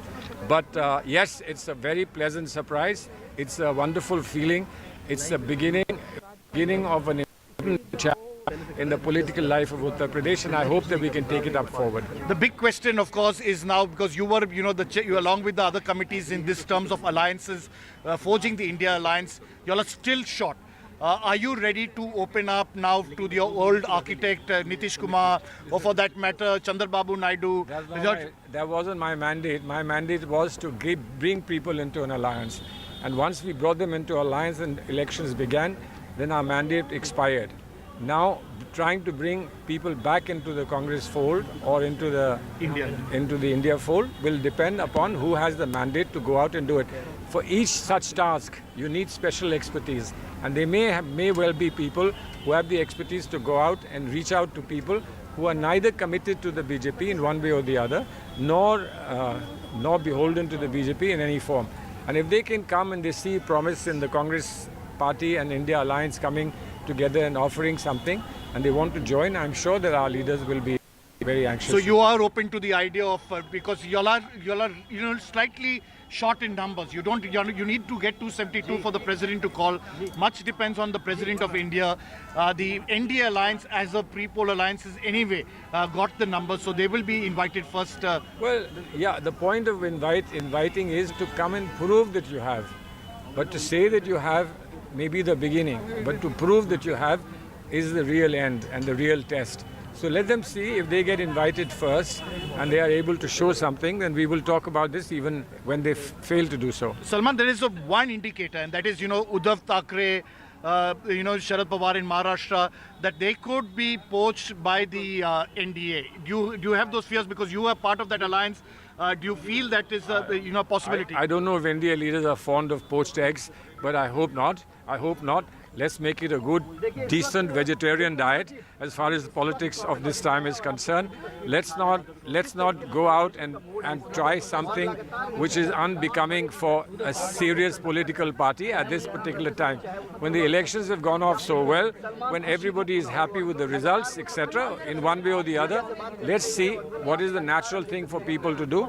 Let's not speculate, let's not push anyone, let's not provoke anyone. Let's see what happens.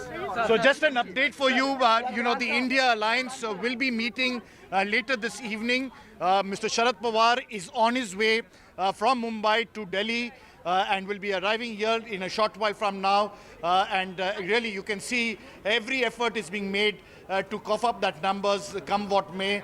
These are initial trends, but nevertheless, a clear indicator that things haven't gone completely in favor of the BJP, and they will definitely need to have certain political parties if they have to get the numbers right. It's an important news update there, Sunil. We'll keep a close watch on and that not just India that the Alliance India Alliance meeting. was going to be meeting later, but also the Gandhis are in a huddle right now. That news also flashing that Sonia Gandhi and Rahul Gandhi have gone to Priyanka Gandhi Vadra's residence and they're in a huddle. But let's talk about Maharashtra, and we still have Radhika waiting there very patiently. And Radhika, tell us about the numbers so far, and again, not what the exit polls had predicted, and as far as the what Veera called the real Shiv Sena and the real NCP. Original ones. But let's talk about Mumbai as well, Radhika.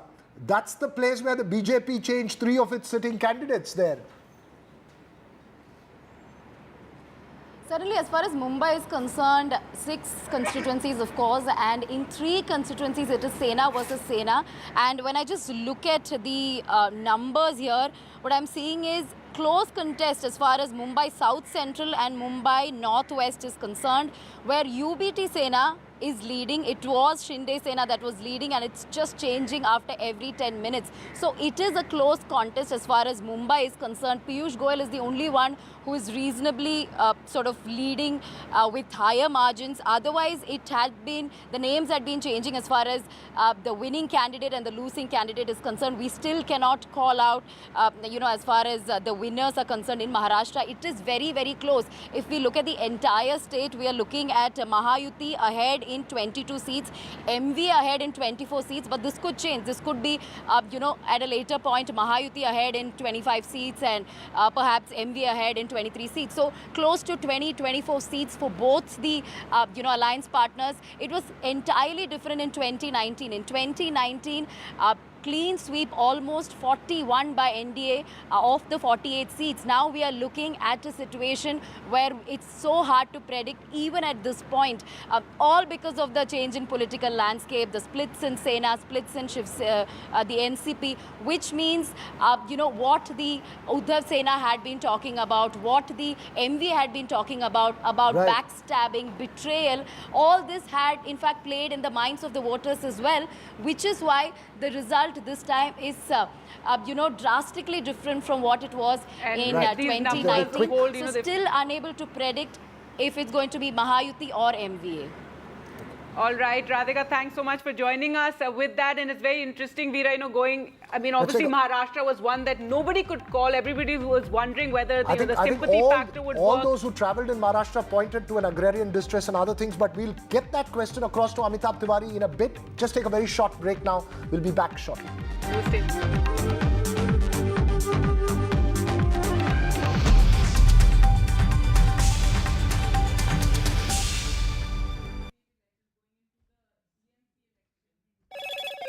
Hello, Moto. Motorola, India's best 5G smartphone brand.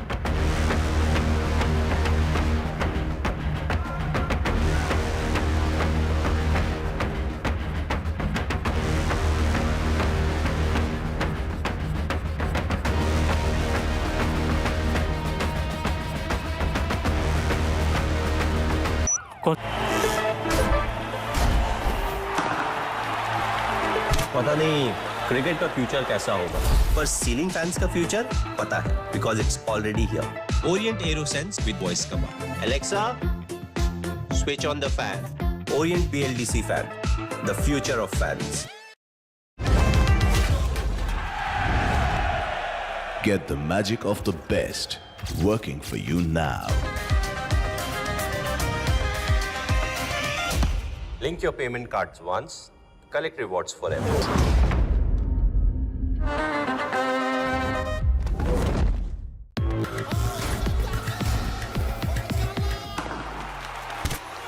पता नहीं cricket का future कैसा होगा, पर ceiling fans का future पता है, because it's already here. Orient AeroSlim with reverse rotation mode, जो improve करे air circulation. Orient BLDC fan, the future of fans. Stay informed and entertained with the new and updated NDTV News app. You can watch all our channels live, listen to podcasts, read breaking and exclusive news from around the world and more. Download the NDTV app today and get access to the best journalism and storytelling on your smartphone or tablet. The NDTV app, news that matters to you. Stay informed and entertained with the new and updated NDTV News app. You can watch all our channels live, listen to podcasts, read breaking and exclusive news from around the world and more. Download the NDTV app today and get access to the best journalism and storytelling on your smartphone or tablet. The NDTV app, news that matters to you. A parent's favorite question to school kids. Result kya raha? An investor's favorite question to a startup. Result kya raha? Everyone's favorite question on a day of a cricket match.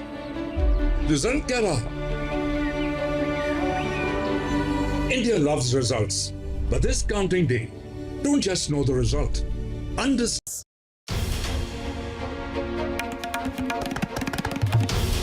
This is NDTV, and you're watching NDTV 24/7.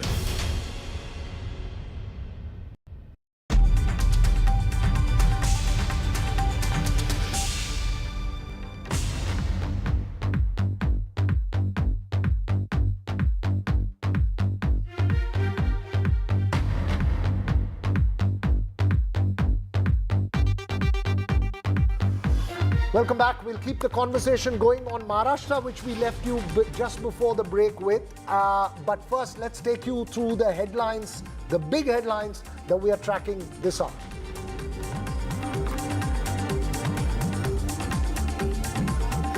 Well, the India bloc has defied the exit poll predictions. The NDA below the 300 mark. The India bloc, though, maintaining a steady gap. The first results are in. The CPM has won the Alathur seat in Kerala. The Gandhis, meanwhile, are holding a meeting in the national capital. The health warning, though, at this point is that it is only still noon. India bloc defies the poll predictions, as we just mentioned. The return of the regional parties leads show a rise for them. Especially in the state of Uttar Pradesh, where the Samajwadi Party seems to be taking the fight on to the BJP, the TMC holding its own, as well as the DMK.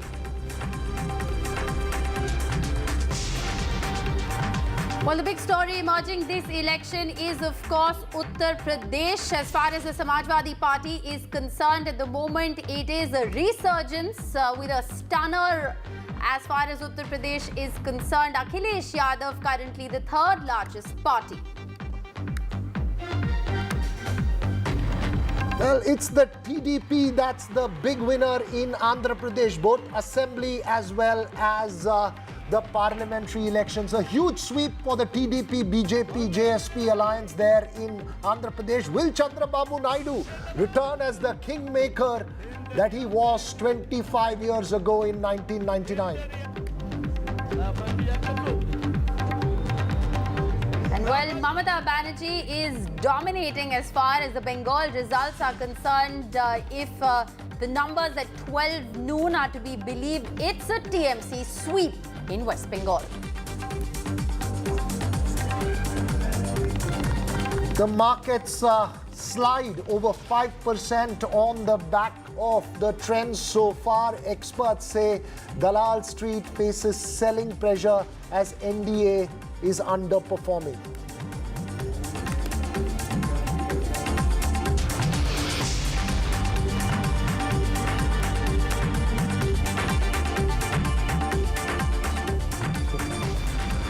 Well, we were talking about Maharashtra before we slipped into the break. We went across to our reporter Radhika there in Mumbai, who was saying that Piyush Goyal is the only one who seems to be having a lead there in Mumbai. The real story of Maharashtra and the numbers that are on your screen, the INC leading in about 11, the BJP leading only in about 11. Those are the INDIA, NDA numbers, Rishika, but yes, the split of it from the Election Commission website and our website, that you see there. BJP leading in 11, down 12. Congress leading in 11, up 10. Yes. Shiv Sena, Uddhav Bhai Thackeray, 10 plus 5. What's the real message, Amitabh Tiwari, here in Maharashtra? One is that the original Sena and the original NCP seems to be holding out. But the Congress is also doing very well. Yeah, I mean, it was believed that the BJP is likely to hold on to its share, and the allies, which is NCP, Ajit Pawar and Shinde Sena, are likely to suffer losses. However, as per initial trends and these numbers which we are showing, it is the BJP also which is losing up to 50% of its seats. So it seems as of now that the rural districts and agri districts in parts of Vidarbha and Marathwada, the Maratha community anger is reflecting in these results clearly, because last time both Marathas and OBCs has voted significantly in favor of the NDA alliance. And as you said, the numbers show that in the battle of legacy, the Marathi Manus and the traditional supporters are backing Thackeray and Rishika, Sharad Pawar. would it be fair, maybe across to Sanjay Kumar as well, to say that the BJP, the Congress has been able to take on the BJP, and the original, the Sharad Pawar Sena has been able to reiterate, Sharad Pawar NCP has been able to reiterate its position, and the Uddhav Bhai Thackeray Sena has been able to reiterate its hold? Generally, yes, but I think, let me give you a bigger picture. What accounts for BJP's losses in many states, which will also include Maharashtra.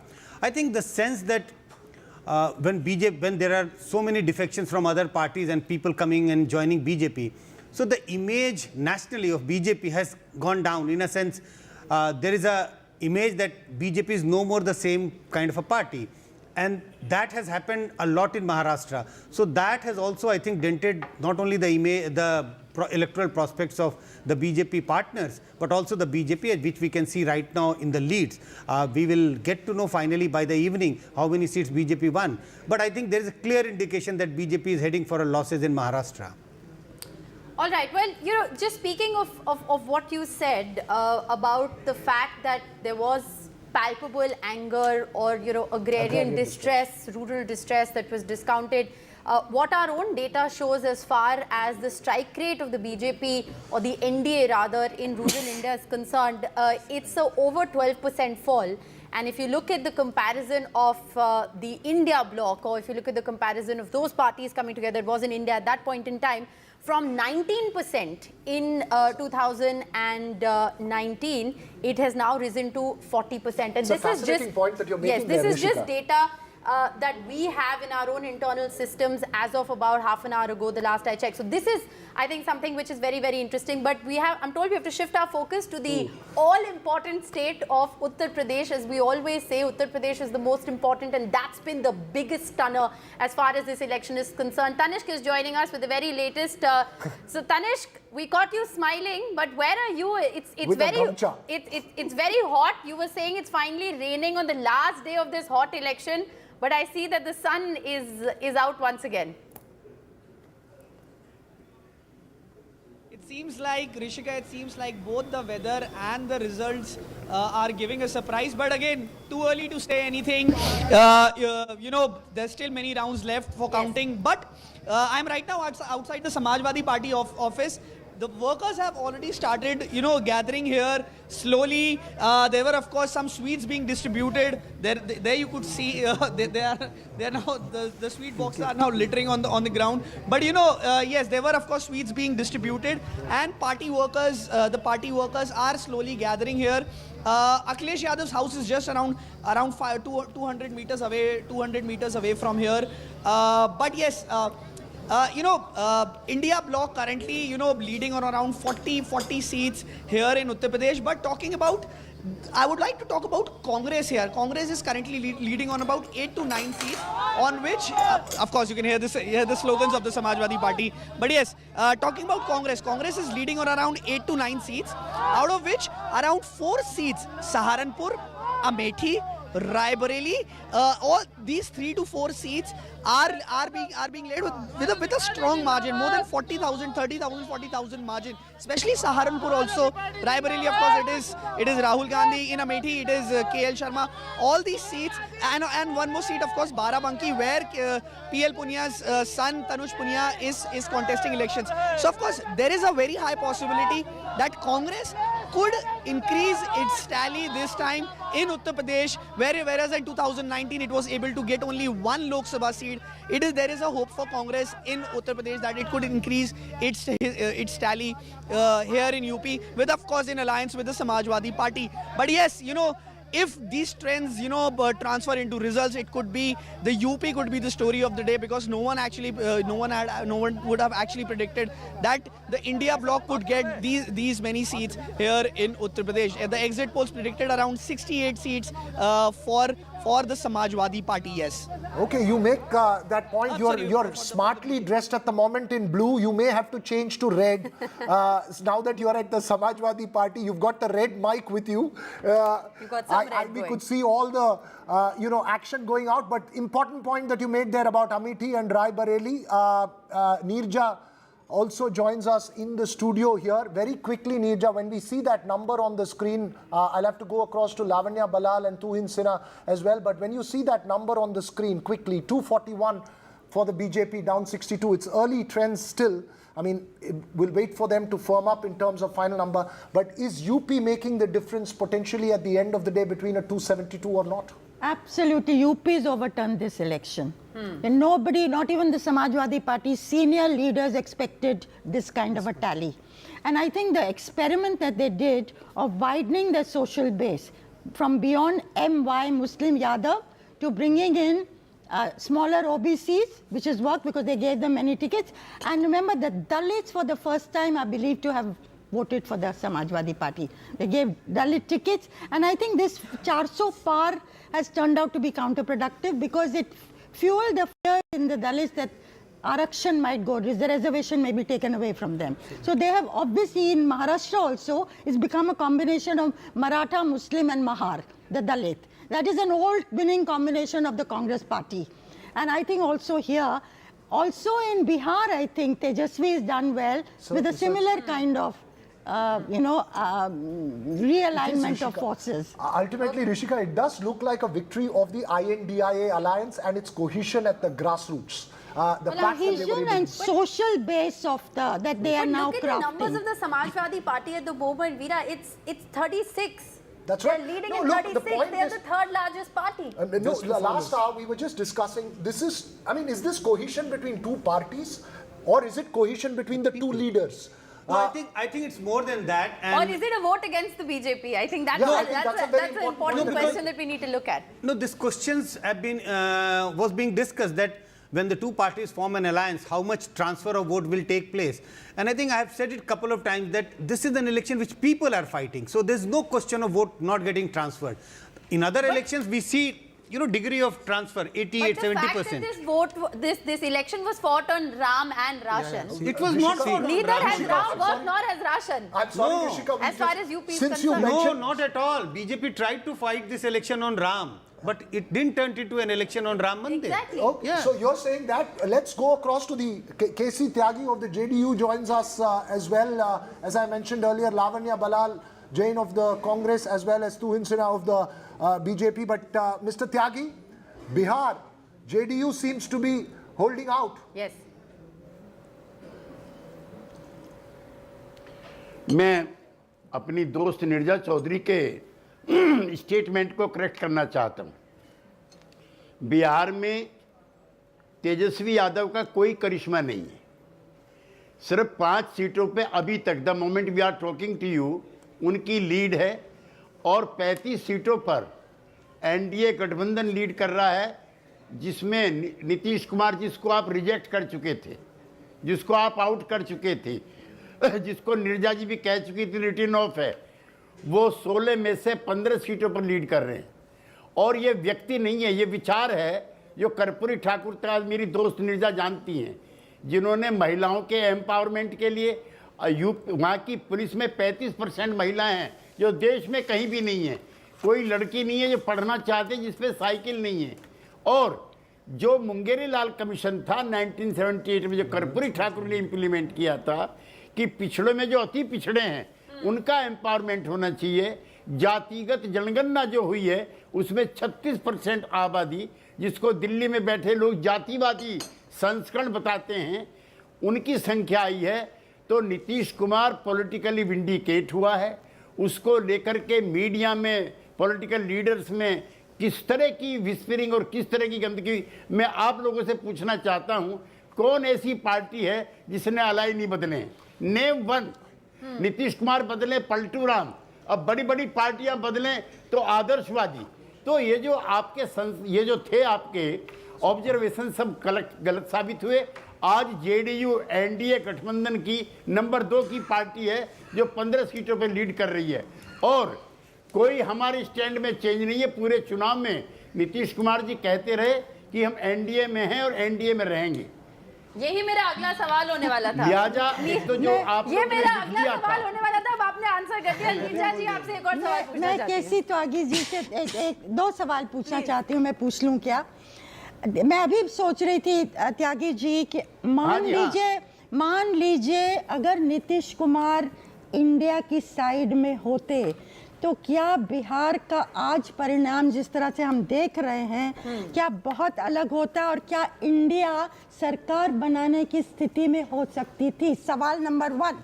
दूसरा सवाल है, ये बहुत नीतीश कुमार कल बहुत rumour था कि नीतीश कुमार जी प्रधानमंत्री से मिले और क्या वो दिल्ली लाए जाएंगे कैबिनेट मिनिस्टर बना के और कोई और भाजपा का चीफ मिनिस्टर रहेगा बिहार में?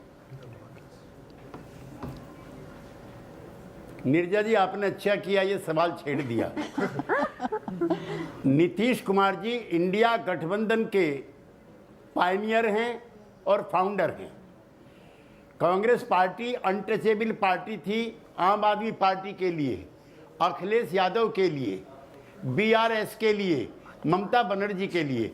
नीतीश कुमार के मैराथन एफर्ट्स के बाद ही पटना में राहुल गांधी जी के बराबर में केजरीवाल बैठे, दूसरी तरफ ममता दीदी बैठी और बाजू में अखिलेश यादव बैठे। ये सिर्फ और सिर्फ नीतीश कुमार की मेहनत का नतीजा था। 6-6 महीने तक कोई मीटिंग नहीं होती है और वो सब लोगों को थका करके अपना नेतृत्व थोपना चाहते थे। अशोका होटल की बैठक में, नीरजा जी हमसे सुनिए आप जरा, अशोका होटल की बैठक में राहुल गांधी कहते हैं नीतीश जी आपके नाम पर ममता दीदी तैयार नहीं है, इनके नाम पर कौन तैयार है? तो जिस तरह से ये लीडरशिप को रिडिकूल करते हैं तो हम कोई कम अपमानित नहीं हुए। अच्छा, कन्वीनर क्या होता है हम 50 साल से देख रहे हैं, वो टेलीफोन करके मीटिंग बुलाता है। प्रधानमंत्री के लिए मुंबई में तय हो गया था कि प्रधानमंत्री का कोई चेहरा नहीं होगा, लिहाजा नीतीश कुमार के प्रधानमंत्री बनने का सवाल ही पैदा नहीं होते। और जिस दिन तक नीतीश कुमार इंडी गठबंधन में थे 400 सीटों पे 1 अगेंस्ट 1 का फॉर्मूला तय हो गया था। उनके हटते ही ताश के पत्तों की तरह से बिखर गया।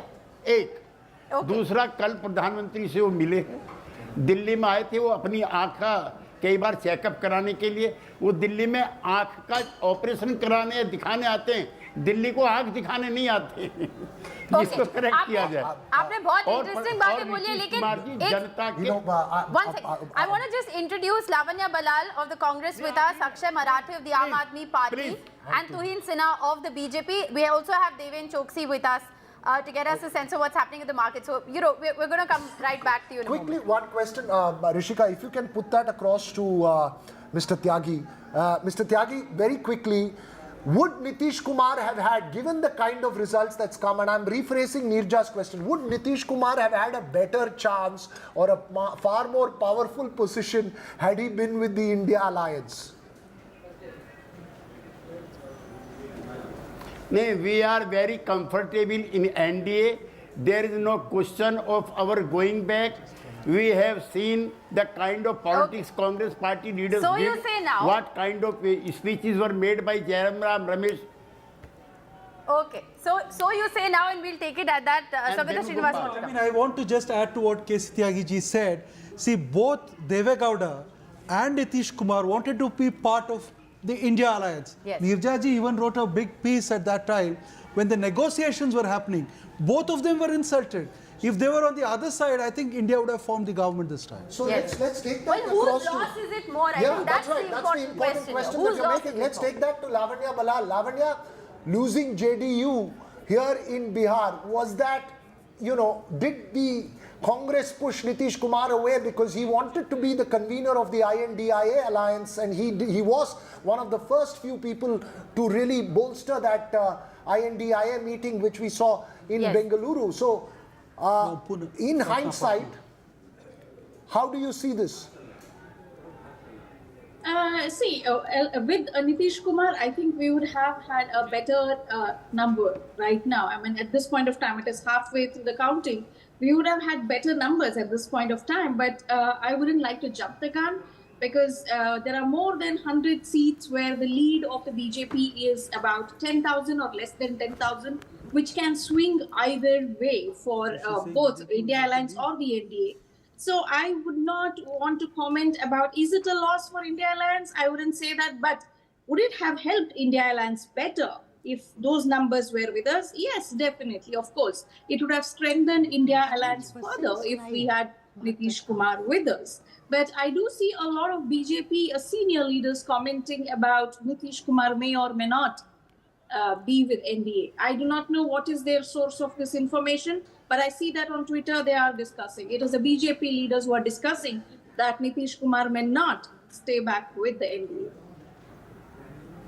All right, we have Akshay Marathe also joining us. Akshay, so far it does appear to be pretty comfortable for the BJP leading in all 7 seats across Delhi. At least that's what the Election Commission is telling us. How are you looking at the numbers so far?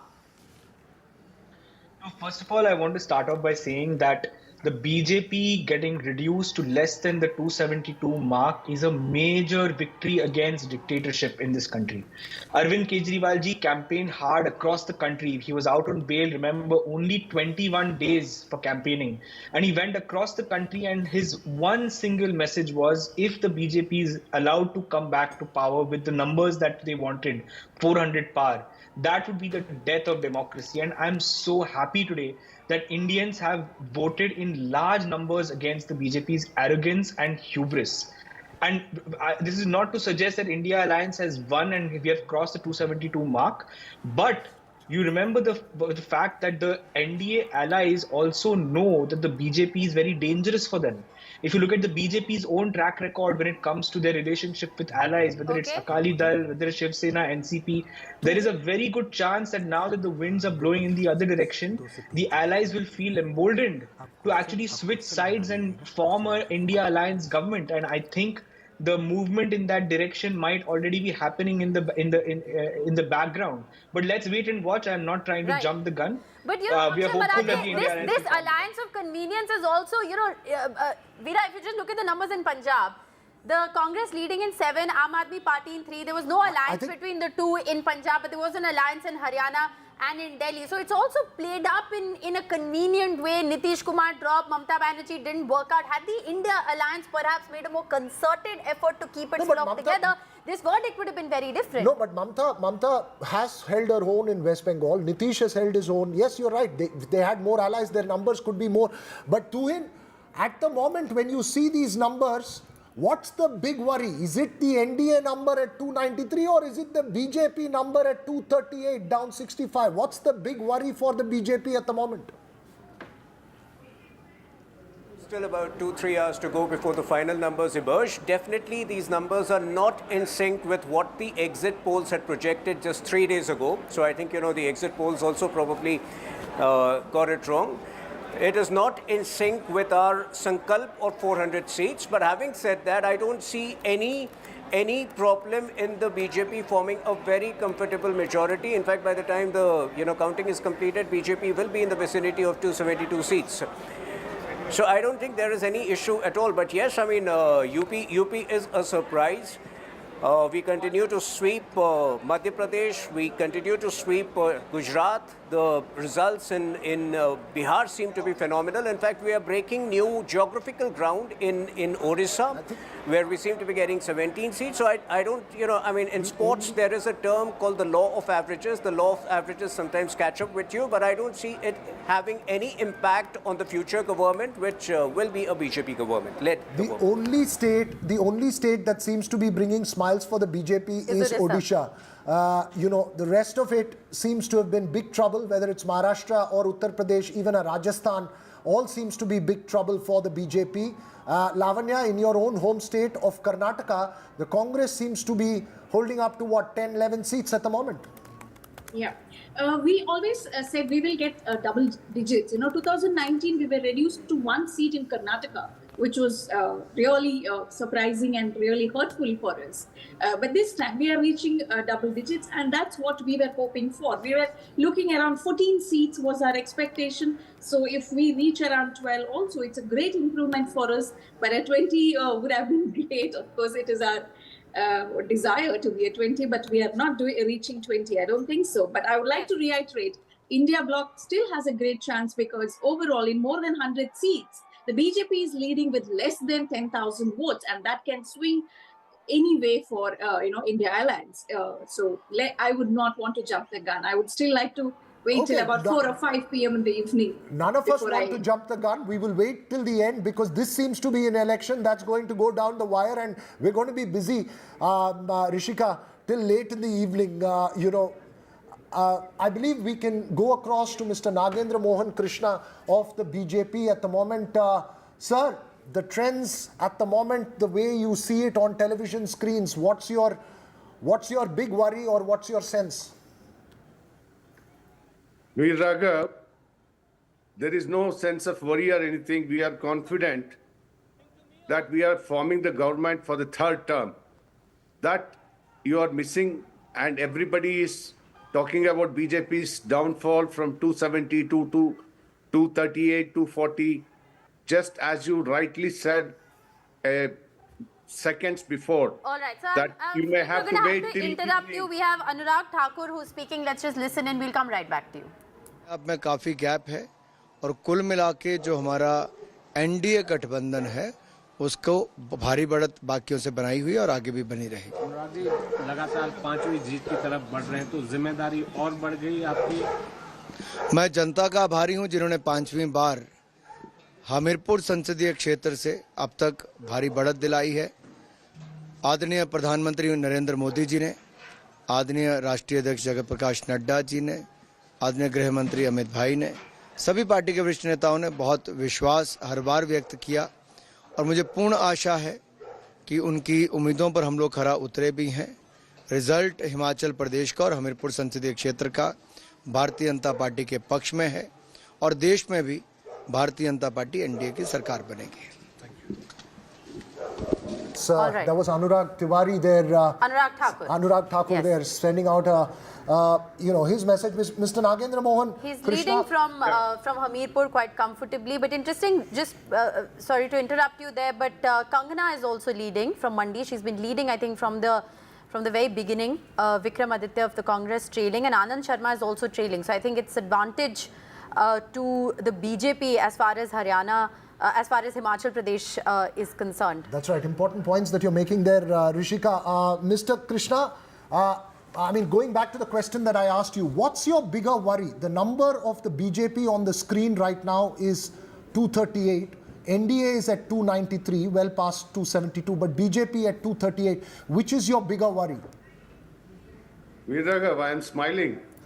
We are coming back to the power for the third term. What more you require? People across the country, they have faith in BJP more than the India alliance, what they have made. They have given guarantees to the people. People might have voted for the guarantees. After this election, see, let me tell you one thing. जब दीप बुझते हैं ना, उसका पहले बहुत ज्वाला आते हैं. ऐसे ही इंडी का ज्वाला आ रहा है, ये ज्वाला बुझ जाएगा. ये ज्वाला बुझ जाएगा. In Karnataka, we have showed it. They gave the guarantees.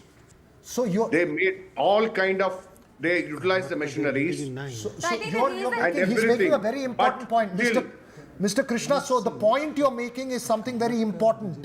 You are saying at the end of the day, it will be an NDA government led by Prime Minister Modi. Absolutely. There is no doubt. People have voted for Mr. Modi and BJP. And as Nirja was saying, I oppose her statement very much. Dalits are with BJP. If you see Uttar Pradesh election results also, after 3:30, 4 o'clock, you will come to know exactly. We will be crossing the maximum numbers than the India alliance. I'm very confident. I've spoken to the people there also. And coming back to Maharashtra, yes, it was a new phenomena, and still lot many rounds of counting has to take place in Maharashtra also. And we were talking about Bihar. See, across the country, and let me make a very simple and great point today. All the parties were talking. This is a North Indian party, and South India we have not dented.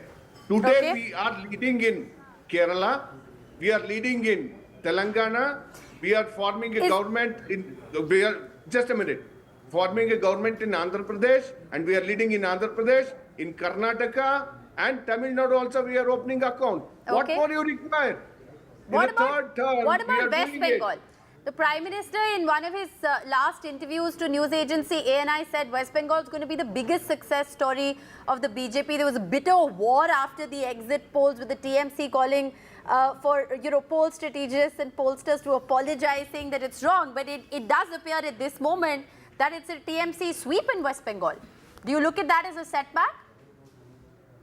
Look, in certain pockets, our leadership has got great confidence. You cannot deny the confidence, but still, we have fought. We have made the vacuum of the CPM, and BJP has come to the second place there. And we are confident there also. The kind of atrocities done by the TMC, people have realized today. They might have voted now, and they will realize tomorrow. And you can see BJP blooming in West Bengal also. Why you are not talking about Odisha then? Odisha, we are blooming very well in East. We are blooming very well in East. Okay, Odisha is an important state. Odisha is an important state, both assembly as well as parliament. It's an extremely important state, significant for absolutely. the BJP. Thanks very much, sir. We will perhaps connect with you again at 4 o'clock to find out what the final numbers, when the final numbers are, and how it plays out. I'll be very happy, Veer Raghav. And Uttar Pradesh, we are going to do well. Okay, and the Uttar final Pradesh, tally, it you seems can very see difficult now. that we will be crossing, and we will be smiling too well. All right. We'll see at 4 o'clock, sir. But for the moment, let's go across to a man who's already started smiling there, Rishika, in Andhra Pradesh, in Vijayawada. It's all yellow there. Telugu Desam Party, Chandrababu Naidu has proven that patience pays. He waited, perseverance, and he seems to have swept that state. My colleague Aishwarya joins us from outside the TDP office in Vijayawada. What's the mood there?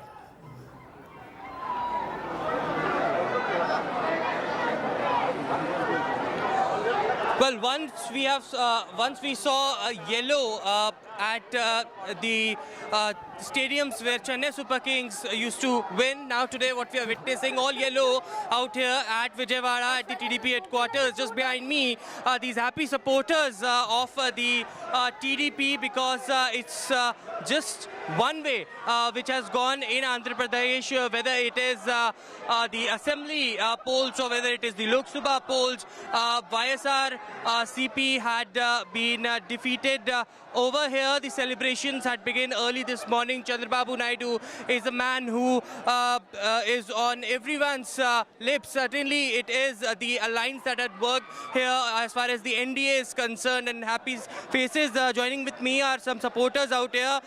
This is a landslide victory, and that's what you were expecting out here? We were looking at a great victory, that what the mandate has given from the AP people. We are very thankful to the AP people that who is going to support the senior most leader and who is going to the build of the AP capital and who is going to build. It's not 175. It's 75 years old man who is going to build AP, reconstructing AP now, and he is going to direct the India. It is to be going to future of India. AP is going to future of India. So people victory. It's all people victory, and it's Chandrababu Naidu victory. It was welfare versus the development story in Andhra Pradesh. There were several schemes that were projected by Mr. Reddy. That didn't, folded as far as the Andhra Pradesh. See, it's obvious. Always welfare schemes will not work right. There should be a certain level of development. If you see in the nation, we don't have any capital. But right now, I'm saying it very proud. Remember the name, Amaravati. It will be the great capital in India. It will be a very great capital in the world too. We will build it. We are software employees. We kept leave today to come to this office to celebrate our win. For last 5 years, we are waiting very eagerly. See my eyes. We are not sleeping for many days for this victory, and we want today. We will make our AP very beautifully in the country and the world also. Very happy supporters out here at the TDP headquarters. This alliance also worked. The Jan Sena, Bharatiya Janata Party, Pawan Kalyan and Chandrababu Naidu made it for sure that this alliance should happen. Do you think that this alliance? Yes, sir. Especially we should thank Pawan Kalyan garu, honestly, because he is the one person who took initiative step for the alliance itself. Yes. And one thing, sir, Nara Chandrababu Naidu garu is going to be the CM of Andhra Pradesh, very happy supporters, and what we are getting to also know is that 9th of June is the date when Chandrababu Naidu will be taking as an oath for the Chief Minister, and this will be the 4th time that he is going to be the Chief Minister of Andhra Pradesh. No, I was just going to tell you that Chandrababu Naidu was a man who waited outside the Congress. He tried to make an alliance with the Congress and supported the Congress during the Telangana Assembly elections. He was made to wait outside the BJP. And after 25 years, as my friend Shugata Srinivasa Raju pointed out, is this going to be, what's the sense, Aishwarya, that you're picking up from the TDP leaders there? Are they preparing not just for a role in Andhra Pradesh, but one nationally as well?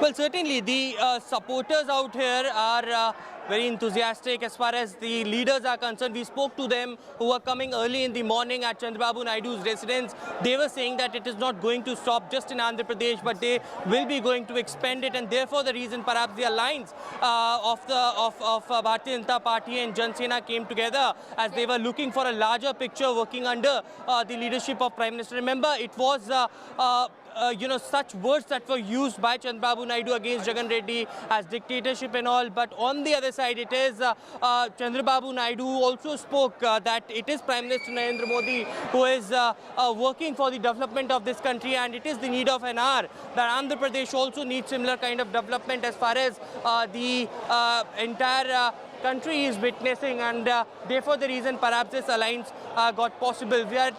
We are getting to also know at this moment is that Chandrababu Naidu will arrive at the TDP headquarters and will address the Karyakartas. What's the plan from here on is something that Chandrababu Naidu will reveal when he will be addressing the supporters and the workers there at the TDP office. Also, Pawan Kalyan and the Bharatiya Janata Party leaders will be meeting Chandrababu Naidu this evening as well.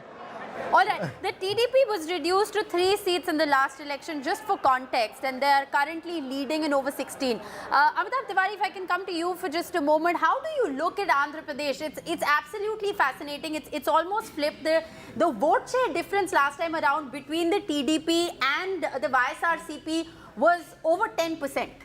See, Andhra is a swing state. If you see, if you just replace the 2024 number with 2019, it was exactly the same result in favor of the YSRCP. But as Veera was mentioning, you see, if you remove the 21 seats which the BJP or NDA is getting in Andhra, the number falls to below simple majority. So the alliance in Andhra Pradesh becomes the key, and now 2 leaders. Nitish Kumar was in India, hopped on to NDA, 14 seats. TDP knocked on the doors of Congress also for an alliance. 30 seats. 30 seats, if you flip, India becomes higher than NDA. I think these 2 kingmakers. Okay. I think Amitabh and Rishika, more than Andhra Pradesh, before we get to our... Amitabh is trying to give a hint. What could happen and what should happen. I think the story of the TDP, Aishwarya, is way beyond Andhra Pradesh. Yes.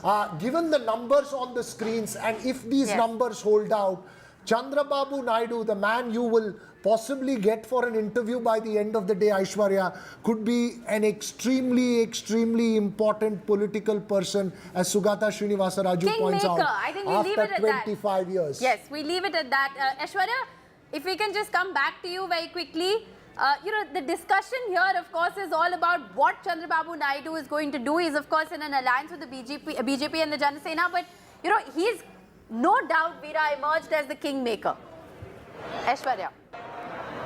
Aishwarya will have to give us all the breaking news at the end of the day. Yes. Sugata, you pointed out, you said 1999, last time Chandrababu Naidu was... 1996. It started with 1996 when Deve Gowda became Prime Minister. Then again 1998, he was responsible for the removal of Deve Gowda and bringing in I.K. Gujral. Of course, that was quite historic. And that was an era of coalitions. 90s were the era of coalitions. And we may not actually see the resurgence of regional parties like we saw then, where the regional party goes on to head a coalition.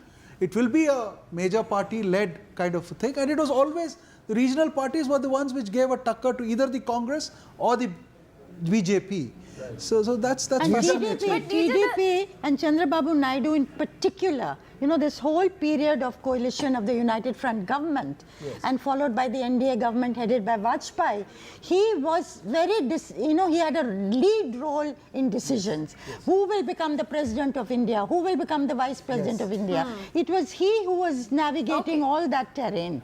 So he's back after a quarter of a century. It shows you can never write off any politician in India. Patience space. Okay, I'm told we've got that line back with Aishwarya. So Aishwarya, we're coming right back to you because you are where all the action is. The TDP currently leading in 16. YSRCP reduced to just 4 and the BJP. I think, Rishika, the Andhra numbers don't matter from a national point of view. What's Chandrababu Naidu telling you? When are you going to meet him, Aishwarya? Where is he right now and what's happening?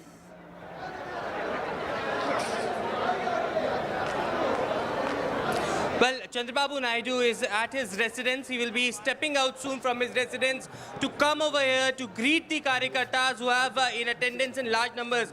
Let me show you these visuals of the TDP headquarters because the numbers speaks in itself. It is 16 for TDP, Jan Sena at 2, Bharatiya Janata Party at 3 and YSRCP reduced to 4. That's the number that speaks in itself. But a huge it's a victory for the TDP. And remember those time where Chandrababu Naidu used to come to Delhi, sits at the Andhra Bhavan, protest there because that's the time when he quit the NDA, when he was demanding the special status for the state of Andhra Pradesh. But later again, this is an alliance that had made it possible as a landslide victory, something that we are witnessing in Andhra Pradesh as far as the NDA alliance. A huge number, half already gone.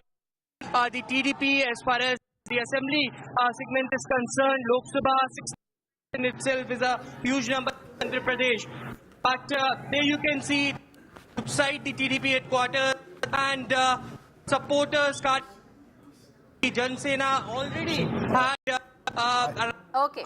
Aishwarya's line seems to be freezing up, but hopefully the line between Vijayawada and Delhi will not freeze up there, Rishika. I think that's an extremely important line in the coming 5 years. Well, we're joined by Anuradha Podwal. She's a singer and a Padma Shri awardee. She's joining us. Thank you very much for being with us. We also have RP Singh, spokesperson of the BJP, joining us. We're going to slip into a very short break at this moment and we'll come right back to you to get your sense of what you're looking at this moment.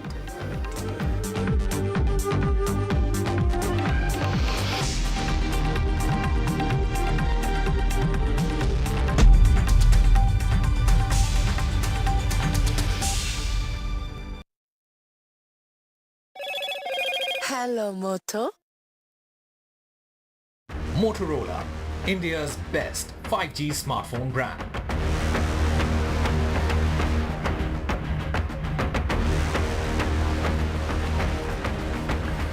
The India bloc is back in coalition. It has defied the poll predictions. The NDA so far continues below the 300 mark.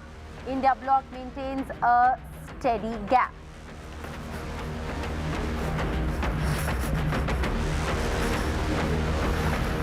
All right, there is a huddle in the national capital, a crucial meeting that is taking place. And while, of course, we are still looking at leads, the first results are in. The CPM has won the Alathur seat in Kerala. It is the return of the regional parties. Leads show a rise of regional parties, whether it's the TDP, the SP, the TMC or the Uddhav Sena. They've all bettered their performance. Does it indicate that local issues have indeed dominated the election? It's a stunner of a result, or rather stunner of trends as far as Uttar Pradesh is concerned. It's a resurgence of the Samajwadi Party, and BJP's Smriti Irani trails. All eyes will be on the final verdict in Amethi.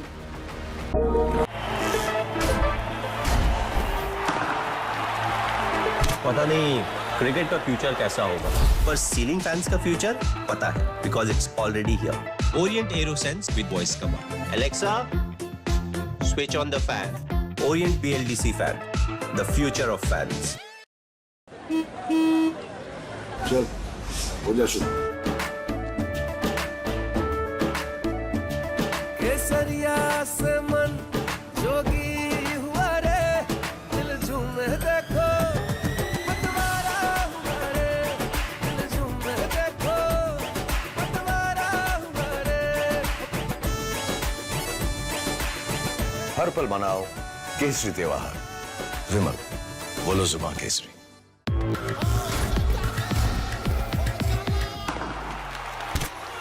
पता नहीं cricket का future कैसा होगा, पर ceiling fans का future पता है, because it's already here. Orient Aeroslim with reverse rotation mode जो इंप्रूव करे air circulation. Orient BLDC fan, the future of fans. A parent's favorite question to school kids. Result क्या रहा? An investor's favorite question to a startup. Result क्या रहा? Everyone's favorite question on a day of a cricket match. Result क्या रहा? India loves results, but this counting day, don't just know the result, understand it. Catch India's most important result out on June 4th on NDTV 24/7. Watch Result Kya Raha on NDTV.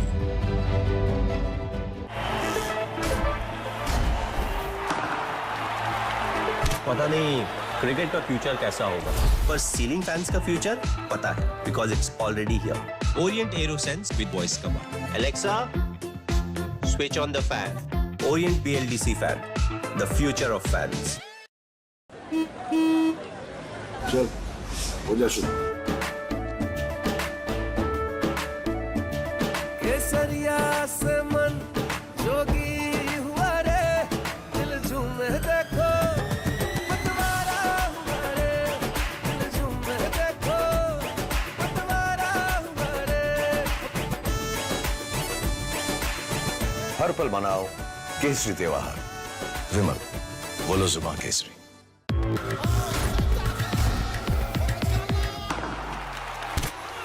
पता नहीं cricket का future कैसा होगा, पर ceiling fans का future पता है, because it's already here. Orient Aeroslim with reverse rotation mode जो इंप्रूव करे air circulation. Orient BLDC fan, the future of fans. Stay informed and entertained with the new and updated NDTV News app. You can watch all our channels live, listen to podcasts, read breaking and exclusive news from around the world and more. Download the NDTV app today and get access to the best journalism and storytelling on your smartphone or tablet. The NDTV app. News that matters to you. Stay informed and entertained with the new and updated NDTV News app. You can watch all our channels live. Motorola, India's best 5G smartphone brand.